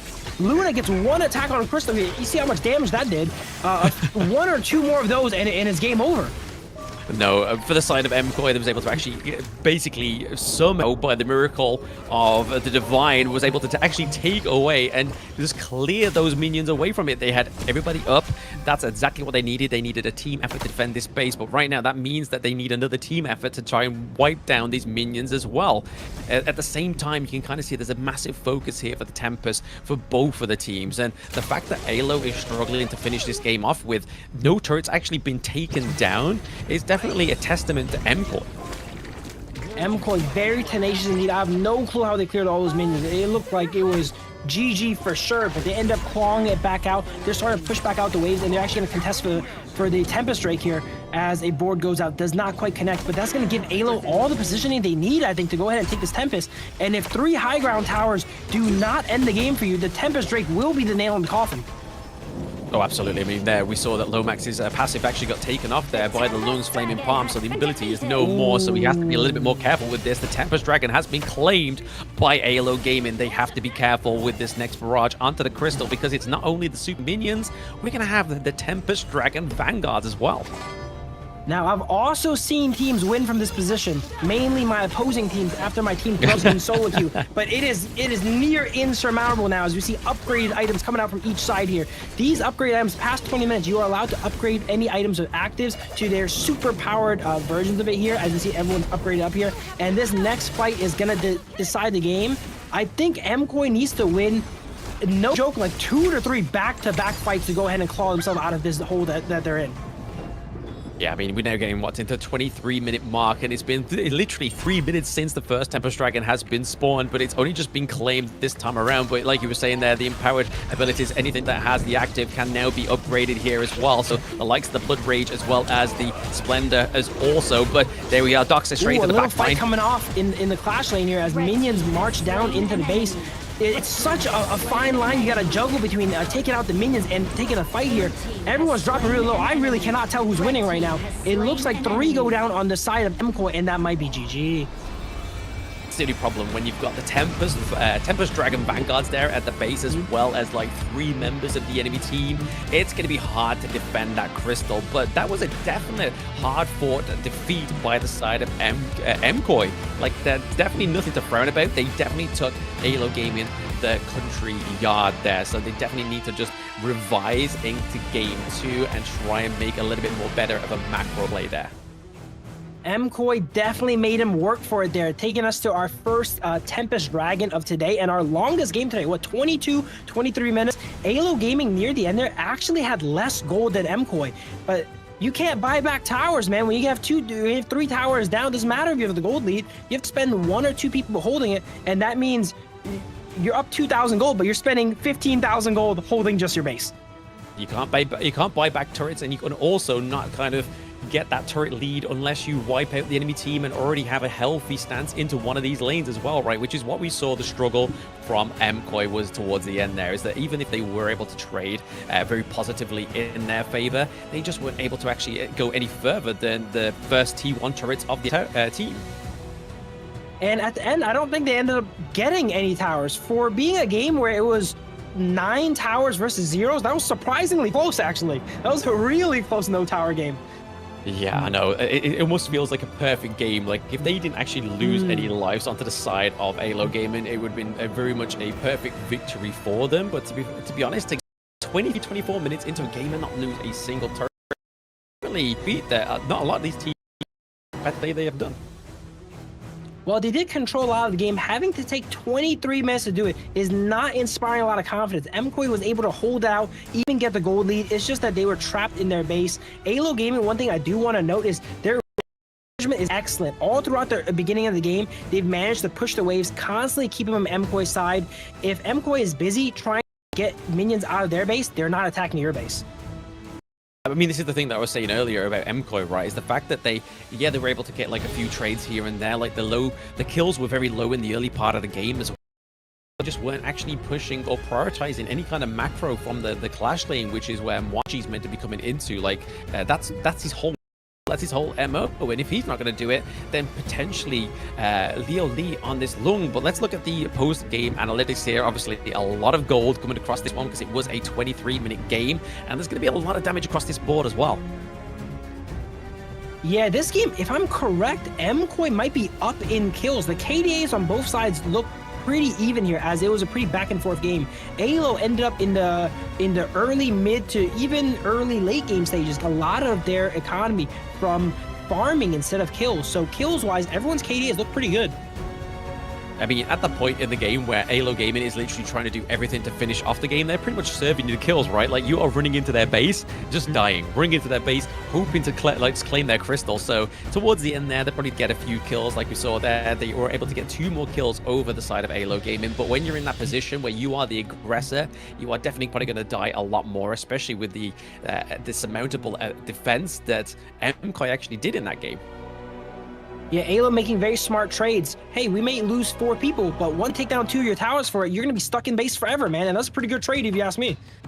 That's the whole good thing. That's the good thing about Honor of Kings, right? It's like that's the difference with this one. It's like it's the bread and butter. It's not about the kills. It's what you do with them. If you get a kill and then do nothing with it, if you don't claim any of your enemy's jungle, if you don't get a macro, it then just becomes a kill. Which at the end of the day is great, but you want it to become amazing. You want to actually change the game and the way you've actually functioned within that game one, and that's exactly what AYLO Gaming did in the early game. Not many kills across the board, but they turned it into a few turrets here and there. Yeah, kills in this game are not actually worth that much gold. They start at what, 200 gold, right? And to get these 1,000 gold leads, you need to get that kill, go ahead into enemy jungle, take their farm, push out a wave, and then burn a wave of yours into enemy tower. And that's how you build up those leads. A wave of farm is basically worth a kill. Absolutely. Here is the MVP, Mr. Lomax on the Yixing. Not getting a single death as well. That's a 23-minute game and not dying once, Phil. That seems like a bit of a dream. That's the only dream I wish my ranked teammates would have. But 32% of the damage dealt, 15% taken. So again, a very small margin of damage taken compared to what he had dealt in that game. And then 90% of the total gold. The Yixing coming through as a very great, oppressive zoning mage. And he was not playing timid too. It's easy to not die if you're never in fights, right? But he ended up doing 32% of the team's damage, playing a 23-minute game, never dying here. Extremely impressive. Oh, very impressive. I mean, the one point where he almost died, that was only to kind of like exhaust the flaming palms from Leo Lee, and then his teammate just went in and look collapsed. At that, look at that. Yeah, again, there we go. Yeah. Away there with the fly. And it ends up baiting the Long into jumping into bad situations too, just to try and get him. Yeah, actually, it's kind of like a golden carrot being dangled in front of Leo Lee's face. It's like, yeah, come on, you can get it this time. I promise, I'm going to give it you. But then ends up not actually getting the golden carrot. Maybe in game 2, he will get the golden carrot Lomax. Yeah, Yixing played that massively, having all of these like escape death or death defying ability, that passive, having them defy death for 1 second, and then he's picking up a Splendor, and then at some point I think he had a Sages too. He had to kill him like 4 different times.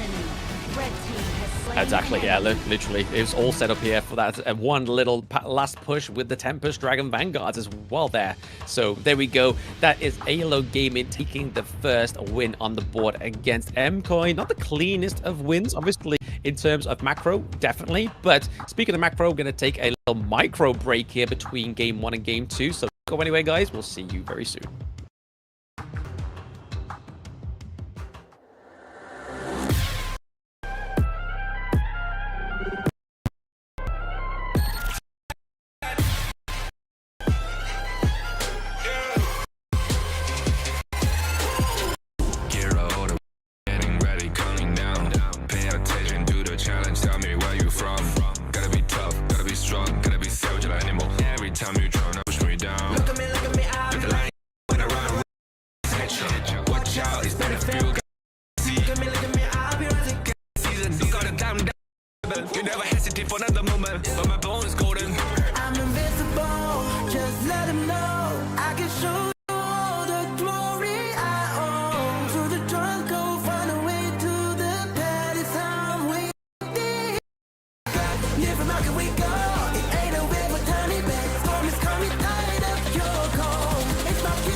Kings, it's an honor showtime.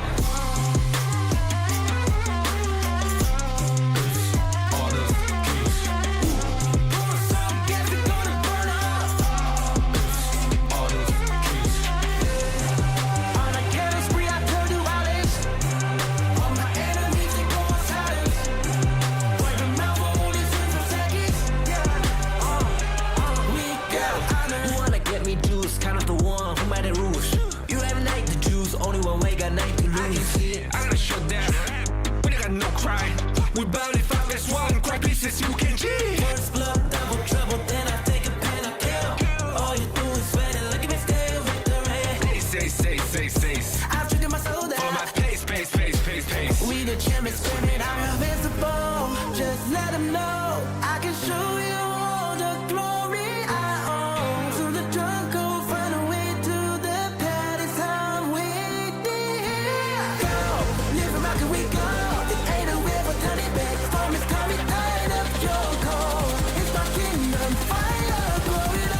We the kings, it's an honor showtime.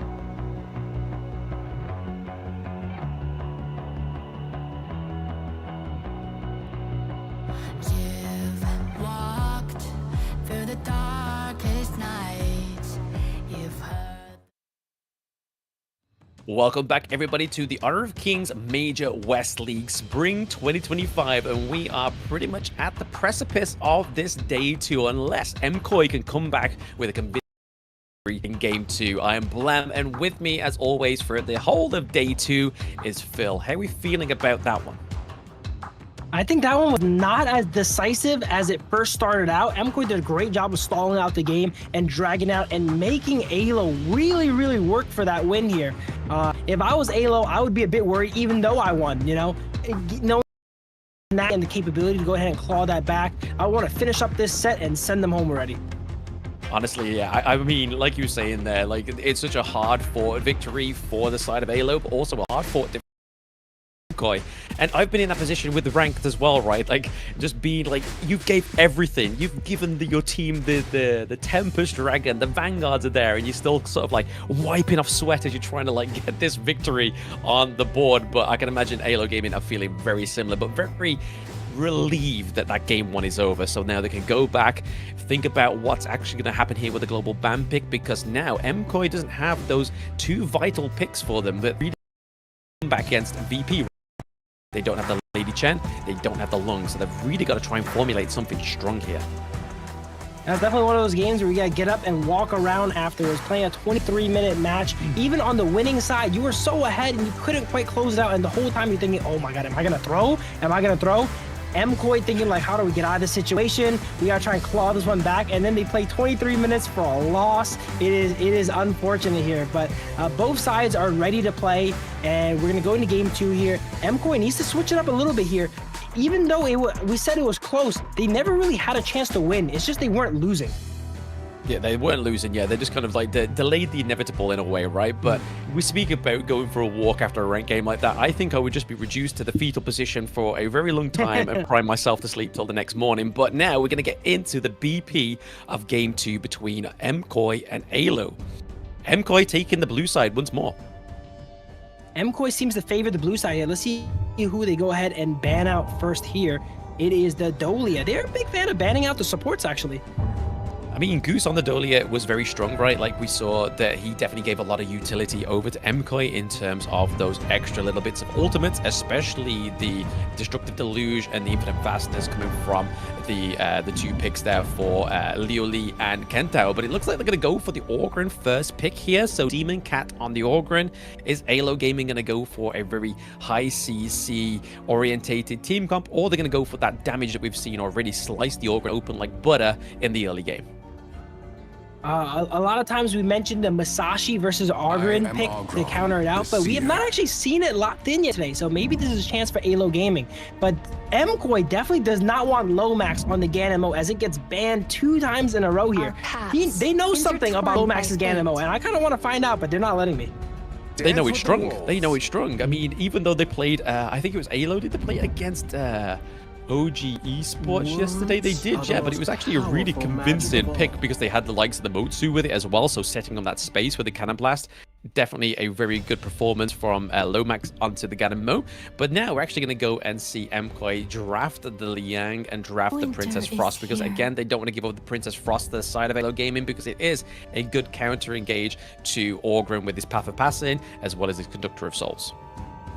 Orgren usually means a more utility mid laner, and that is going to be Princess Frost here. Orgren and his 2 supports kind of now has been locked in for MKOI, and they seem to have a solid game plan. It's interesting you bring up the Motsu, because it was pretty prioritized day 1, being picked a few times and banned a few times, but day 2, we have not seen it banned, we've not seen it picked. They forgot about that character, it feels like.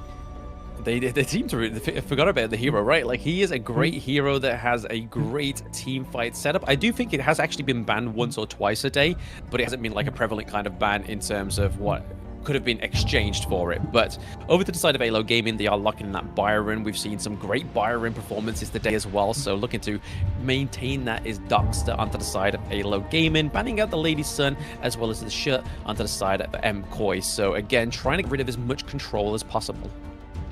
MKOI putting a lot of respect on Lomax's mid laners here, always focusing down the mid laners and taking away his options here in the draft, where it seems like AYLO is more focused on removing farm lane picks here with 3 marksman's banned. I mean, it's Leo Lee, right? I mean, he's had some great performances and then not so great performances as well. Definitely more predominantly onto a long pick. So they're trying to sort of make sure they can try and go for him to go for one of the lesser marksmen maybe. But honestly, we've got rid of the D-Ranger, we got rid of the Lady Sun, we've got rid of, obviously, you can't pick the Lung, so we could still go for something like the Marco Polo. They've taken the Chano, but it is going to be AYLO onto, not AYLO, sorry, Lomax onto the Nua, which could be just as frightful as the Ganamo, as long as they're playing from the front foot. First time we see Nua today. I personally love watching Nua gameplay. It's so satisfying seeing those boxes click together, and especially piloted by someone like Lomax, who can do all the combos perfectly here. We're going to be able to see some global ultimates come out too, some teleports. Very excited for this match. Oh, very, very excited, especially that we're going to be seeing Mwaji onto the Dharma as well. Hopefully he gets some major catches here, but it's actually going to be the Monkey coming through. And I feel like this is another pick we haven't seen at all today. This is the potential last match of the day, and we've only got one Monkey pick. What is going on with the competitive scene right now? This used to be a staple pick within competitive, especially within Season 3. The meta is always changing here, ever so changing here. Monkey does not seem like it's as prioritized now that people want to pick up the Dune more. Even though Dune just got nerfed in the jungle in the most recent patch, people still prefer it over the Monkey. Yeah, absolutely. I mean, I probably would have gone for either the Monkey or the Agudo here. We've seen a great Agudo performance as well today. We've actually got a win on the board, so I'm a very happy boy. Day 2 has been full of some great matches and an Agudo win. I think I can sleep happily after this stream as well. But right now, the Monkey can be good for trying to catch out the back line, right? Trying to jump in on top of to either try and like work his way with the Dream Roam around the Winter is Here, or trying to get onto the Marco Polo as well. But most interestingly, if they do end up getting onto the back line, is Liang going to be there to just suppress the heck out of this Monkey? Yeah, the Monkey's going to be really tanky. One of those characters that can actually survive the suppression if everyone on the side of MKOI is not ready to burst them down immediately. There's also the idea to go ahead and latch on to follow them through those Dream Roams to keep them topped off and have that passive building up resistances. It's a good combo to pair it with the Diadea, right? I mean, not only do the Diadea compare very well with the Monkey, obviously the Destiny Encounter can be a great way to kind of like give a boost to your team in terms of health and also deal damage over to the enemy team as well. So this is going to be MKOI against AYLO Galen, potentially for the last time today, unless MKOI can come back with a convincing victory here. But looking at their team comp, it looks very solid here. Yeah, their team comp is very straightforward. I like compositions like this, like as I mentioned in the past. Easy to play, easy to execute on. You just want to get a grab on the Liang, drop a Princess Frost combo on top, and then when everyone's chunked, swoop in with Agron and execute everyone. Exactly. I mean, it sounds a little bit too good to execute there. I mean, Phil made it like very easy sounding in about maybe like 3 statements. I don't know if that's a good thing or a bad thing, but maybe we'll see into our ranked games even more now. But there we go. AYLO Gaming against MKOI on the Gorge once more. We've seen a little bit more of aggression on the Demon Cat already. Gotta be careful though. A lot of action early game here as Demon Cat goes ahead and goes for an invade, tries to steal, and ends up getting the steal, it looks like, onto the board. Interesting jungle start here for Agron here as he goes ahead and takes that and then goes back into his jungle. Again, it's just kind of just getting that extra little bit of resource for himself, right? Like, he's not going to try and go all the way into the enemy jungle. Clearly, it's either Demon Cat not feeling too confident to do that, but getting any little bit of camps in the early game, it just means that the gold is going to go into the favor of MKOI. These little cheesy invades are really hard to punish if you're not prepared for, as you can see there, as Diadea was the only person there. Even though you see him taking it, you can't do anything about it. Yeah, literally nothing at all you can do about it. But there we go. That's the fun of the game, right? You got to make sure that you are always prepared into these little interactions within Honor of Kings. But right now, we're kind of seeing that even though they had the little cheeky engage onto the boards and steal it, it's not actually served too well. They're only like about 100 gold ahead, if that now. It's very similar between these two teams. They got to be careful. I think the thing for them to do now is try and focus getting the first blood on the board for MKOI if they definitely want that early gold lead. It looks like they're going for it here as there's the 3 going into the mid lane here. Tries to get a kill onto the Nua here. Doesn't quite happen. Nua being able to transport between those boxes there is surprisingly mobile, actually. Oh, very mobile. I mean, she's able to use a teleport as well, so that's another way of kind of like trying to get the enemy team to try and be scared as well, especially if you're playing from ahead of the game, which is always a better position to play the Nua in. But careful here. Oh! Nua gets caught here, getting boxes. Go ahead and set up a good disengage. Good combo starting off, but early game, not everyone has the damage items ready, so you can't quite convert all of that. But it was a great play there. Sets the pace for MKOI here. It seems like they have the tempo advantage in the early game. Yeah, they're definitely playing a lot more aggressive in the early game, which is definitely what we were lacking against VP, and even in the game one against AYLO Gaming. So they've finally listened to us, Phil. They definitely want the aggression in this early game, but we're seeing a bit of a TP here, a bit of a flank from the Nua. Like, hey, could I be coming down? Could I not be? Oh, Nua goes in and gets caught. They're putting a lot of focus on this Nua, trying to get him behind there. Interesting to note there, that teleport in the bush, if a teleport goes off in the bush, they don't actually get to see it. So if Nua actually finished channeling that, they could have went into there and snuck in there unseen. They could have, but we see that the combat skill has been exhausted there. So if they have that intel onto the side of MKOI, then this is a prime time to go for the invade. Yeah, both teams retreat to their own jungle. Seems like you see MKOI group them as forward. They're looking for something here. They've been putting a lot of pressure on Nua here. None of it has worked out, unfortunately. But let's see how they go ahead and do it going forward. They're giving a lot of farm to this aggro here. That's why the Princess Frost pick is so good to aggro, being able to feed him all that farm. And Princess Frost does not need that much gold to be useful. Even so, though, right? I mean, we can see here that Vermin's actually ahead by is actually in the level 7 compared to Demon Cat right now. So still, and in terms of gold, we see that Vermin, even though he's left alone to farm up, he is still ahead in terms of that jungle rotation. I think it's because Argrin here used a lot of the time to try and confirm these kills, and none of them worked out. It was like 3 to 4 ganks that didn't work out. And Monkey the whole time was like, okay, I'm gonna just keep farming your failing ganks. Nua told me he's alright, so I'm gonna keep doing my thing. Exactly, but right now they could be looking for this neutral objective. It looks like it's going to go over to MKOI. So again, some extra damage coming over to the blue side. They got to be careful there. AYLO Vernon trying to get that Azure Golem. It looks like he was able to steal it as well. So again, Orgrin's not going to have that cooldown reduction, and the mana coming through for quite some time now. Monkey notices that their team is not set up for the Tyrant there and goes ahead for a trade onto the Azure Golem on MKOI's side. Interesting to note that they go for... I've seen a big thing I've noticed with pro play compared to ladder play is... Aggressive? Channel behind the enemy tower here. Does he get out? And he gets out too. Wow. He gets out. I mean, that's the best thing, right? The fact that he's able to get the 70s cut does he get out? Does he get out? And he gets out. He does. He uses the Soaring Signal there. Not only does he get out, he expends a lot of ultimates on MKOI's side as well, too.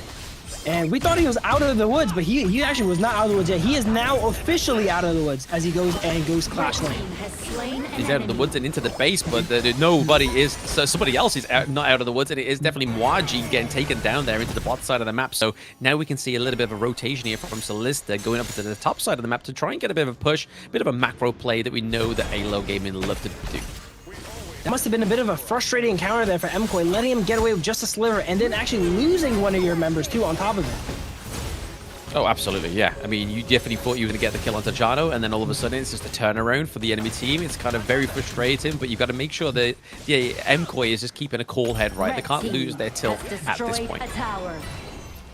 Yep, as we see another Azure Golem come up, this time Agron's here on time, making sure Monkey does not, as Monkey gets suppressed down by Liang and executed before he can even move. I think Argrin's actually a really good matchup into Monkey, as Monkey is one of those characters that as the fight goes on, he gets more and more durable, but the ability for Argrin to just end the fight immediately with that execute once you get to a certain threshold doesn't give him those comebacks that Monkey's really known for, staying on 1 HP, refreshing the shield, you know, and constantly fighting.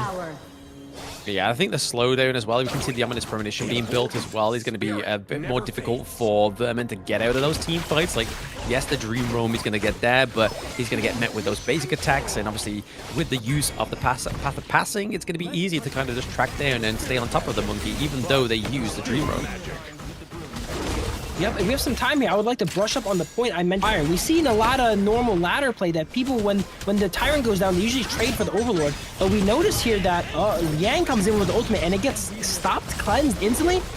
as another fight breaks out. They don't want me to finish my point here as Liang actually gets finished up. He gets his ultimate off, but he instantly canceled. I don't know if he moved or something disrupted him there, but there was an ultimate that was actually down onto the Byron. I mean, it could have been Nua's first ability, right? Like just pushing the box, but here comes Viva Barrage, actually doing a lot of damage onto Chano. Ooh, Marco goes down there, and is that...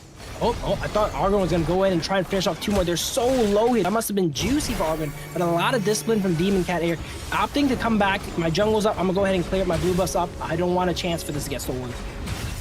He's living to play for another day, right? He's not going to go in and just kind of be like, hey, I tried, guys. There was 2 kills there, but I just couldn't quite make the quota. So he's just like saying, I'm going to farm up. I'm going to wait till the sun shines once more and I make more hay next time around.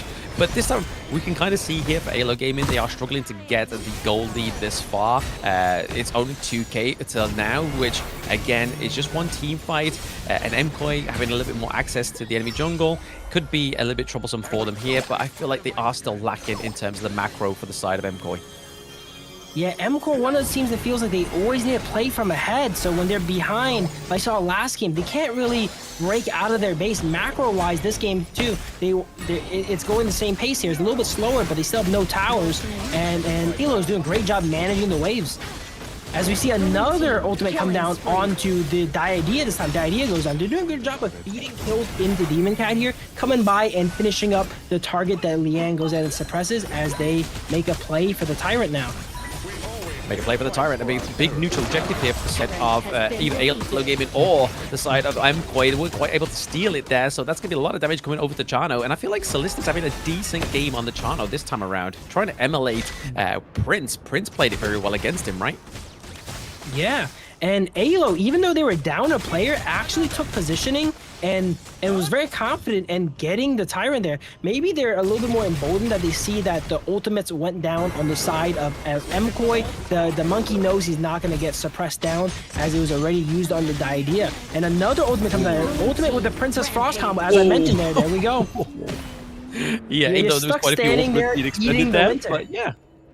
There was a lot of kills, a lot of ultimates left over there to just take Vermin down, but he has been very tenacious in this game, right? Like, he's definitely always been at the front of the team fights. He has died twice, but Demon Cat actually going on a little bit of a no-death run this far into the game, 4 kills to nothing, and he's already built the Eye of Phoenix, Commodus Premonition, not quite got the Giant's Grip just yet. Demon Cat, he's primed to pop off in these team fights now. He has a durability, he has a setup from his team. This is one of the few times I think we've seen today that the Argon is really working out. His band of supports is helping him get him ahead. He's 4-0. He's at the level where he could frontline and take down these people and not have to worry about taking out early. It's because he's gave the early game aggression as well, right? Like, he's put the pressure onto the enemy team. He hasn't kind of played safe into his own jungle, waiting for Vernon to kind of like overstep and punish him. He's been there to kind of make the punishment. He's trying to basically drive the boat into success. Yeah, like I mentioned in the draft, their game plan is really simple, and they've been executed on every time. Every time Liang goes ahead and ults down, they follow up, and throughout the game, there's been 4 ults so far. And Truth Mantra onto 3 here. Annihilation. Oh, he does go down for it, but that looks really juicy as Demon Cat comes in and cleans up all these softened up AYLO players here. And Marco goes down over the Chano is taking a lot of kills too. This game is going to be Chano versus Argon, it seems like. Yeah, I mean, Solista is definitely setting himself up for a really good game here. I mean, he's got the enemy's Crimson Golem as well, so the extra damage coming over from the Chano is going to be pretty huge here as well. Destiny Counter just kind of trying to thicken up the side of AYLO Gaming as they're trying to go for this T1 into the mid lane, but we do see the Orgren, Demon Cat, and Kento are just trying to keep it off there, but the Winters here is actually going to deter them away from it. Nua using that teleport to constantly scout, get vision, and bait abilities from the side of MKOI. And see there, I don't think I've seen Nua actually take that ability once outside of coming out of base. So just using it as a really long-range vision tool, making sure that they always know what's going on around the map. I mean, it's also like a scarce tactic as well, right? Like, is she going to drop? Should we actually all come around here, guys? Should we all ping here and then completely divert the direction somewhere else? But right now, AYLO Gaming is up by around about 3k gold, so they definitely need to just make sure they just prioritize the macro play here, because still, once more, it's definitely one of the weaker points for MKOI this fight. This Marco Polo is interesting to note. He's 0-3, but he's only down 300 gold to the channel. So he's been farming on the side. He's not getting much kills, but he's just as powerful as the channel that was set up to do very well this game. As we see a fight come out here, Dream Roam goes in, and Agron getting brought really, really low. Does he go down? He stays on for so long, but he's alone. He's forced to fight like 4 or 5 people alone. You're strong, but you can only hold off 4 people for so long. With the Demon Cat down on this Ogryn, the front line takes a massive battering here for the side of MKOI, so they've really got to try and figure out what they're going to do here. Are they going to try and just defend this mid lane and try and dish out as much damage as possible? We see that Goose actually doesn't have his ultimate just yet, so he can't really suppress anybody. And at the same time, we do have the frigid charge onto the Marco Polo, so in terms of trying to get that stun onto one of the side of AYLO Gaming, could be their way into a good team fight. MKOI's been playing around the Ogryn the entire game, but AYLO ends up finding a moment where he was alone and catches them out and gives him a great beating there, as now the gold is up 3, almost 4,000 gold on the side of AYLO. And we've seen MKOI always struggle when they're behind. Once these waves are pushing in, they struggle to really clear them. This game, it seems like it's a little bit more even. They're doing a better job of clearing out the waves. They actually have taken a tower here. They're still down some towers, but definitely fighting a lot stronger than game 1 now. Oh, absolutely. I mean, if they ever were to get back to the point where they were in game 1 and tried to push all the way into one of the turrets, they still have those T1s taken down into the side lane. So there is a bit of pressure onto the side of AYLO Gaming. They've got to just try and capitalize on that. A lot of these traps are actually pre-set up in the mid lane by Channel. I'm interested to see if they actually end up choosing a fight around here, because if they do, Channel will be very strong, be able to summon maximum amount of wolves.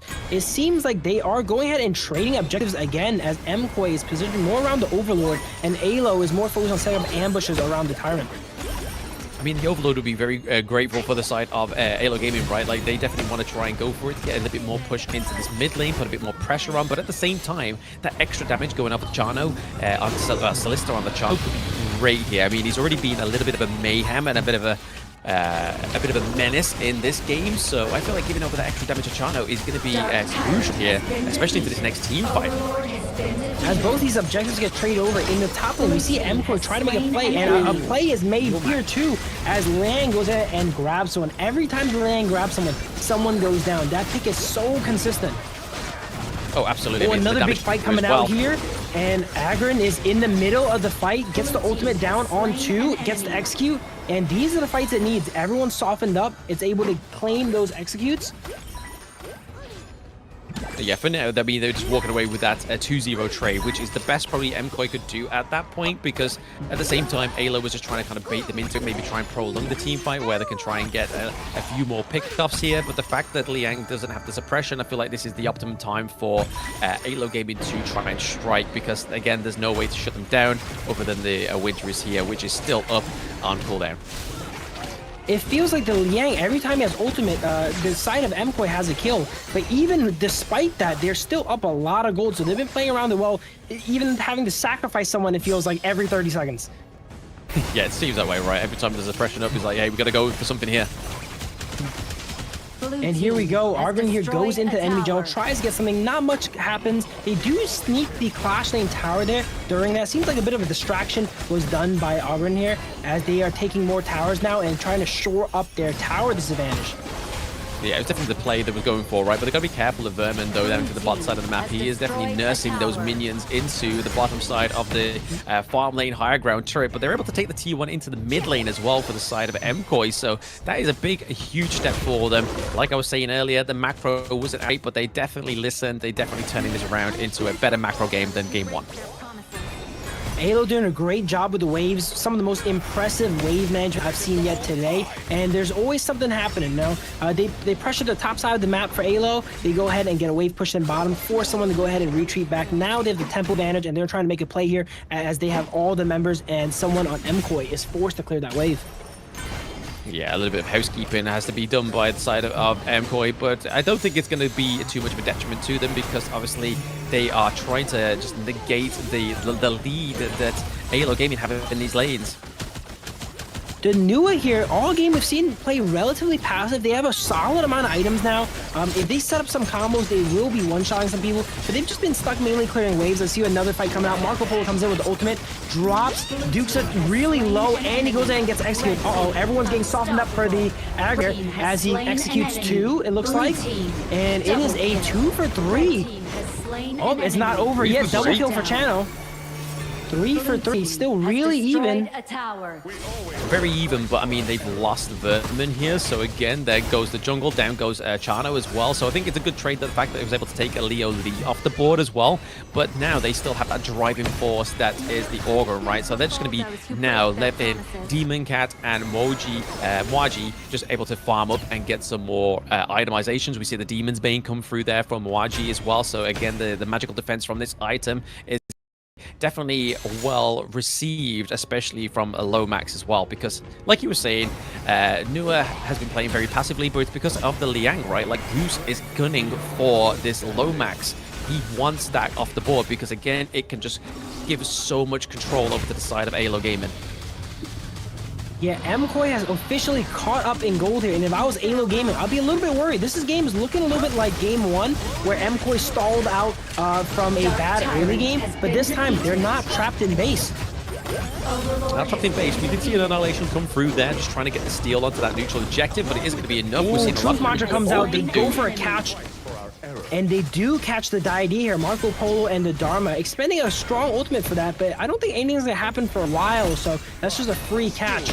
MKOI's doing a great job this game, just getting picks. They've been getting picks consistently like every minute, it feels like. As we see another ultimate come onto the Byron. Byron does pop the ultimate and is forced to run away. That one does not convert into a kill this time. It seems like every other one has. Yeah, I mean, it's something, right? It's something to get Doxa out of the team fight, so it means that they're able to try and get a bit more pressure into these lanes, trying to open up that TU2 into the mid lane. So all these things definitely have a bit of a consequence onto the side of AYLO Gaming. It might actually not translate into something like instantly, but they've got something in mind, which is that T2. Not only have they caught up, MKOI is officially in the lead. This is looking bad for AYLO here. It might be another long game, another Tempest Dragon. But this time, as we seen last game, MKOI was actually winning late game team fights. The problem is, like I mentioned, they just couldn't leave their base. This time they have all their high ground towers. They are free to win a fight and then push towards a game here. So if I was AYLO, I'd be really, really worried right now. Oh yeah, absolutely. I mean, the Liang's definitely got them caught on their toes, right? They're just literally thinking constantly, like, do we go in? Shall I commit? Shall I try and expand the suppression here? But right now, Demon Cat took a bit of a beating there, and a lot of damage coming from Lomax right now. MKOI has been losing their side lane towers, but they actually still have their mid-tier 1 tower, which is very impressive here, and that holds off that push as AYLO still focused on the side lane here, going up with the enhanced Overlord Dragon here, and it looks like MKOI is doing a good job of keeping them out of base. Look, that's their main priority, right? It's just making sure that the Vanguard doesn't actually get anywhere near that turret to do a lot of damage. And we saw there from Doxa, he was just there kind of freezing the minion wave, so he wasn't able to actually reach and block this minion wave into the mid lane, which really just opened up AYLO to get that T1 into the mid lane. So very well played there with the micromanagement. Yeah, they know how bad it is to lose the high ground. So it's all hands on deck when everyone's up to the base here, and they did a great job of defending. They're reacting a lot quicker this game. And we see Storm, we see the Tempest Dragon come up, and this is usually the decider of the game here. Another really long game. Let's see who goes ahead and takes it here. Everyone's full build. At the tool mark, you're allowed to upgrade your active items to their pure form. And here we go. Argrim picks up the, I think it's a Phantom Rage now, and we see a fight break out. Monkey jumps in, super tanky here with the Sage's Sanctuary, gets suppressed down. Does he go down? Gets executed, but he's not quite down yet. Yang goes in and dies for that. No suppression now on the side of MKOI, and Byron is the only person that went down. It's a 1-for-1 trade. Let's see what's going on, but Argrim is really, really low. 2-1 trade there. I mean, Leo Lee was able to get, no, Solicity was able to get the kill on Leo Lee there, so yeah, he died right at the great end. amount of damage. Emoji looking for a game-changing play with the Truth Mantra. I don't know if he still has it.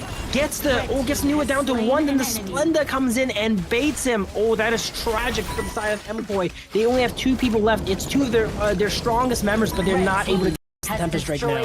Yeah, the minion wave down into the bot side of the map really put pressure on there to the side of MKOI. Like, there was like, do we try and contest the Tempest Dragon, or do we try and stop this minion wave? And because they hesitated so much, they actually lost both of the objectives, which is crucial going into this 21-minute mark. And it all comes from losing fight as well, too. Losing that fight. I didn't even notice when Marco Polo got picked off. I thought it was a 1-for-1. They ended up getting picked off. Losing a lot of firepower on the side of MKOI. And Monkey getting suppressed by the Liang, but popping the Sage is coming back to life. After Marco Polo dies, there's no one to take him out anymore.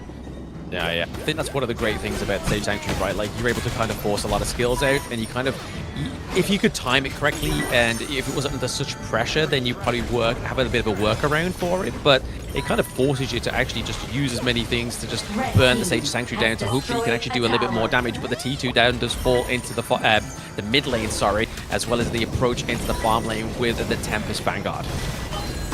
Yeah, the Tempest Vanguards, if you see here, their attack actually stops the tower. It makes it that you can just fight in the enemy base if you want here. It looks like AYLO is going ahead and taking it slow though, even though they had the opportunity, but just these towers are slowly going to get worked down. Look at the damage from the auto attack of the Tempest Dragon. A Truth Marker comes out, 2 into the wall.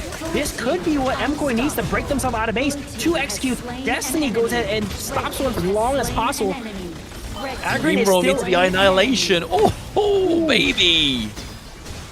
Monkey still has Destiny though, and they are keeping the pressure on. Like I said, they can't just win the fight. You need to win it decidingly, because if they trade, these dragons are going to take out the base of MKOI. Yeah, the disruption from these Vanguards are definitely very OP coming through into this one. It is the late game finisher, right? This is meant to be the end game mechanic of Honor of Kings. It's like when these games go too long, this is why the Tempest Vanguards are just such a great pushing siege mechanic, right? The disruption onto the turrets means that you aren't getting battered by those ballasts from the turrets. This is feeling like a bitter history lesson here for MKOI, as we are once again down all of our high ground towers and the Tempest here. It's going to be really hard to break out of this one once again here. This breaks the record from last game for longest game of the day. This is now a 23-minute plus game. I think we carefully. Ooh, they try to get a catch onto the Monkey, and Monkey does get caught. Flash ultimate from Liang, it looked like, to catch him there, and that's a big member of AYLO Gaming going down. Once again, though, they're stuck in their base. I don't think that's good. That's what they need right now, but it's gonna buy them another minute or two, maybe. Yeah, they're stuck in the base, but at the same time, they're able to take down Vermin, right? So again, that's a big, solid front line for the side of AYLO Gaming. But the one thing we have to as well is the fact that MKOI are definitely in a much healthier position than they were in the last game. I don't know, actually. I don't know. It seems pretty similar from my point of view here. All the towers are down. Another Tempest is coming up. They have a chance to maybe contest this Tempest while Monkey is dead, but look at Argon. He's stuck doing housekeeping. Everyone's doing housekeeping. They have turrets this time. You know, that's the vital thing. Like, if they're able to actually get a good team fight here, which without Vermin, but it's now back up, could have been a case, but now they kind of like had to do too much housekeeping, like you were saying. They had to clear the minion waves, so again, they're having to proc all these, walking through the brush just to try and like get rid of all these spirit wolf traps, right? There's a Splinter coming through. Is it going to be enough to leave Lomax? Nua goes in with teleport, full combos entirely, and chunks all of them here. It is 1 for 2 on each side here. But again, MKOI is not like the finish. Oh, it looks like Dharma might finish the game here. Yeah. Unfortunate side of MKOI. They definitely tried to fight tooth and nail towards the end there, but man, AYLO Gaming, even though it wasn't like a clean victory, it was definitely like the closest series there has been today.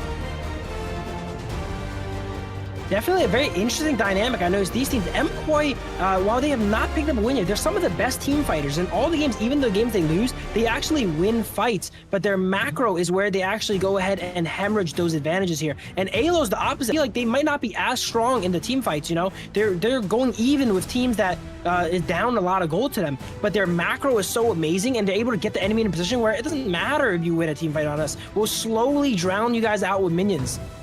Yeah, I mean, a little bit of a macro masterclass there for the side of MKOI, because, like, obviously they definitely suffered from the lack of macro in the game 1, and then in game 2, they definitely made a bit of an improvement, right? So they're definitely, as they go through the West League, they're picking up little bits of information from these well-established teams that are going to make them greater as they go along. I mean, hopefully they can learn very much more quickly within the next 2 days, because after that point, they'll have a little bit of a break. They'll have to kind of take a little bit of a breather, maybe try and get some scrims with some of these more established teams, trying to learn a little bit more, adapt a little bit more quicker, because obviously the knockout, the survival stage will be the next thing that comes up for them, right? But KOI definitely adapted within that series, and that kind of shows you that these players, it really means something to them, right? Like the fact that they want to adapt so quickly rather than just like throw their hands up in the air and be like, right guys, no, we can't do this anymore.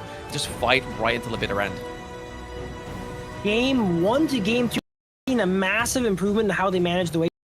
Where they lost was not actually fights. It's about where the waves were and clearing the waves. They improved upon it a lot, and that was just in one game. And as we are concluded for today, as we finished our 4 matches here, going forward, there's a lot more matches. And if that's something to learn from one game, 1 day, 2 days, we should see MKOI size up and be able to shore up their weaknesses going forward. Absolutely, yeah. They definitely want to be sharpening up the blades and sharpening up their knowledge with their macro, right? And like you were saying there, Phil, the fact that it was able to do it within the series is a good sign of a great team. But at the same time, they have 2 very tough lessons tomorrow, which is Twisted Minds and OG Esports. They've really got to pull the cat out of the bag to try and topple these ones. But less about tomorrow. We are still in today, and it looks like we're going to be looking at the post-game analytics here. But at all that gold, once more, we went past the 23-minute mark. They have stunks in the bank. It was all just down to how they coordinated these team fights. Yeah, everyone getting those upgraded active items here. Important thing to note, channel 10-6 stat line, but the entire game, Luli was actually matching him in gold with a much more tarnished stat line, I would like to say. He's 2-7 here, but if we see at the end here, he was matching his gold the entire game, and near the end here is only down 400 on the losing team. Yeah, exactly. I mean, look at this. Lomax with the 253,000 damage.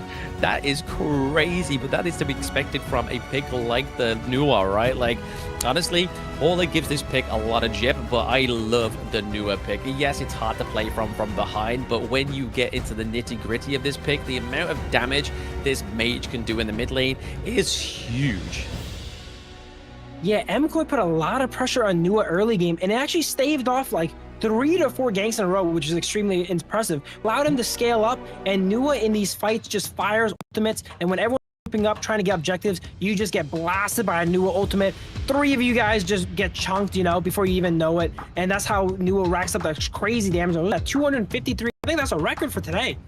I think it is the highest for today, but I mean, it was, well, past a 23-minute game, so I expect those kind of numbers to be coming through. Not like your 65Ks and your 73Ks that we've been seeing all day, but yeah, that annihilation, definitely a little bit of a sweet for the side of AYLO Gaming. Definitely was able to put a lot of pressure from a very safe distance for Lomax, but you could honestly see how much of a threat Lomax was to the enemy team. The amount of times Goose had to use the suppression onto Lomax was crazy. And on top of that, even before the game in the draft, they ban out 3 mid laners, you know? So the then Lomax there. Interesting to note that AYLO had so much objective control. We see a lot of Nuas use their ultimate to secure objectives or try and steal it, but they are allowed to use this to go ahead and fire down, shoot down these poke on the enemy and deal damage instead of worry about securing. Yeah, but it was actually Doxa that's going to get the MVP this time around. I feel like that was like the final push was really the thing that got in the MVP.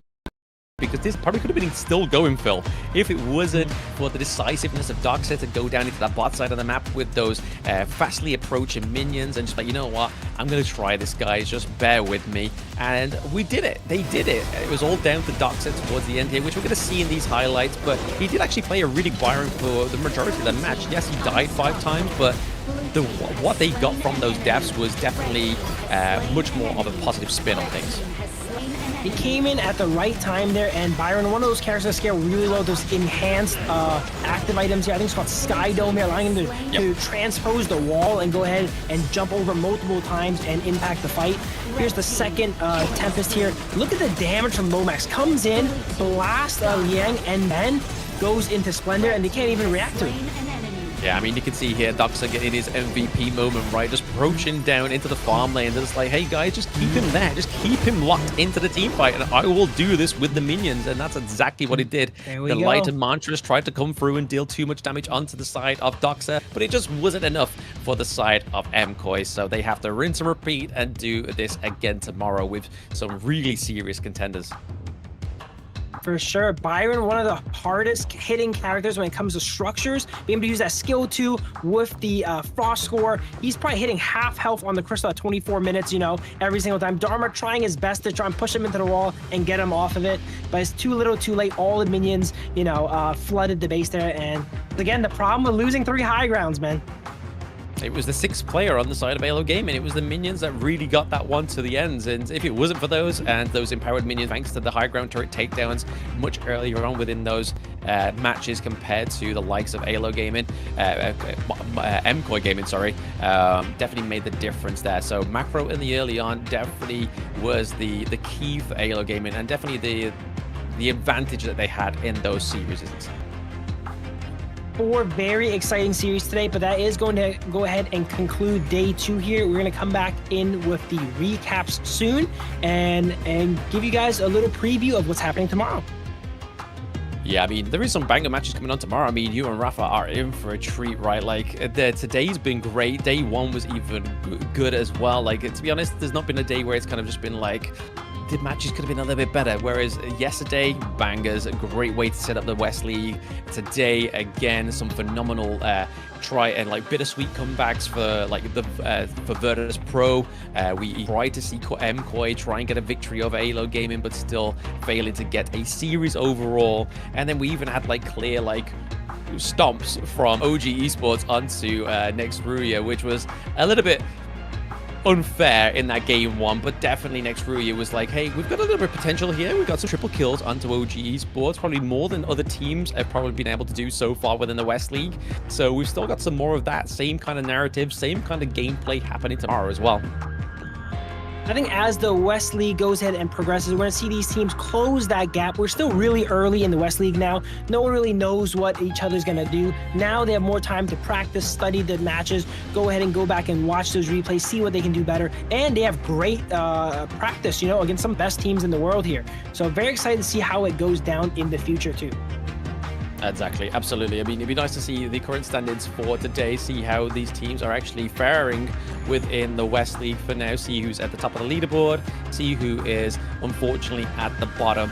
But I think after today, I think MKOI will definitely be towards the bottom side of the standings this time around. Here is today's matches for those that weren't able to kind of stick around for the entirety of the stream and the cast, but it's been a heck of a day. We've had a total of what?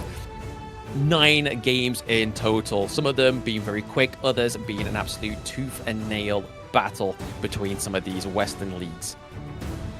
Yeah, very night and day today. You know, we had some of the longest games, some of the shortest games, some of the closest games, some of the stompiest games, a little bit of everything, a little bit for everyone, whatever you guys want to see. We saw some interesting picks come out too. I think most of it was stuff we expected, but every now and then there was like the Han Shin that came out, and as we get through this group stage here, hopefully we see more and more of those spicy picks.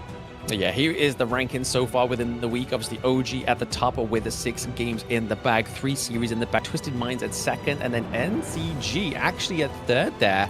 Will they ever be beaten from the 3rd spot? If not, they go through to Group S, but there is still 2 days. This could be a table that gets completely shaken up here.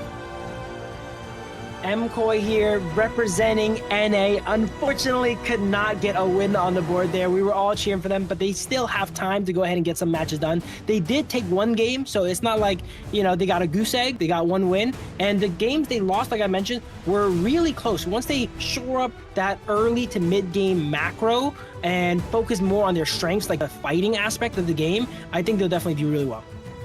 And these are the matches up for tomorrow. We have OG opening up once more against NZG, Twisted Minds against MKOI, NRX against VP, and then MKOI once more against OG. So split across that one is MKOI going to be the last match of the day, just like today, but going against OG, which is going to be a little bit of a trip for them. But that is it for today, guys. I hope you have enjoyed the cast. Obviously, Phil being very new here, he's been great on the broadcast, and definitely being back tomorrow with Rafa. So again, another bit of new blood coming onto the Talon Blood. I'll be having a little bit of a break, get to have a bit more rest, resume my schedule.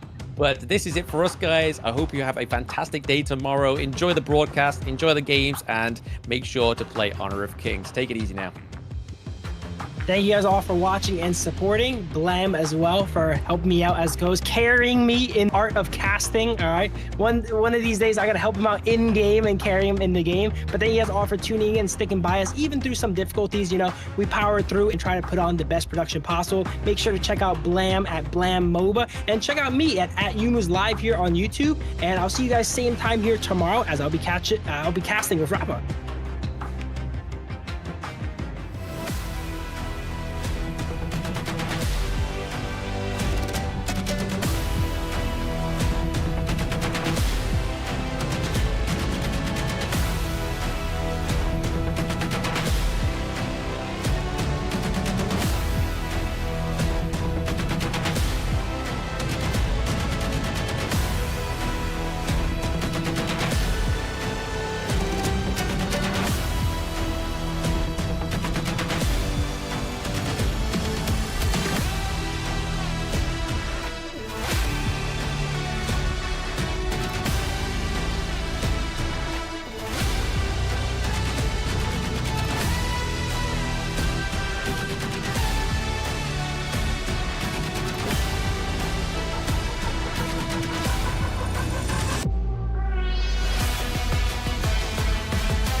Stranger to the fallout, it's what got us here. Ever changing, some chameleon, blood, sweat, and tears.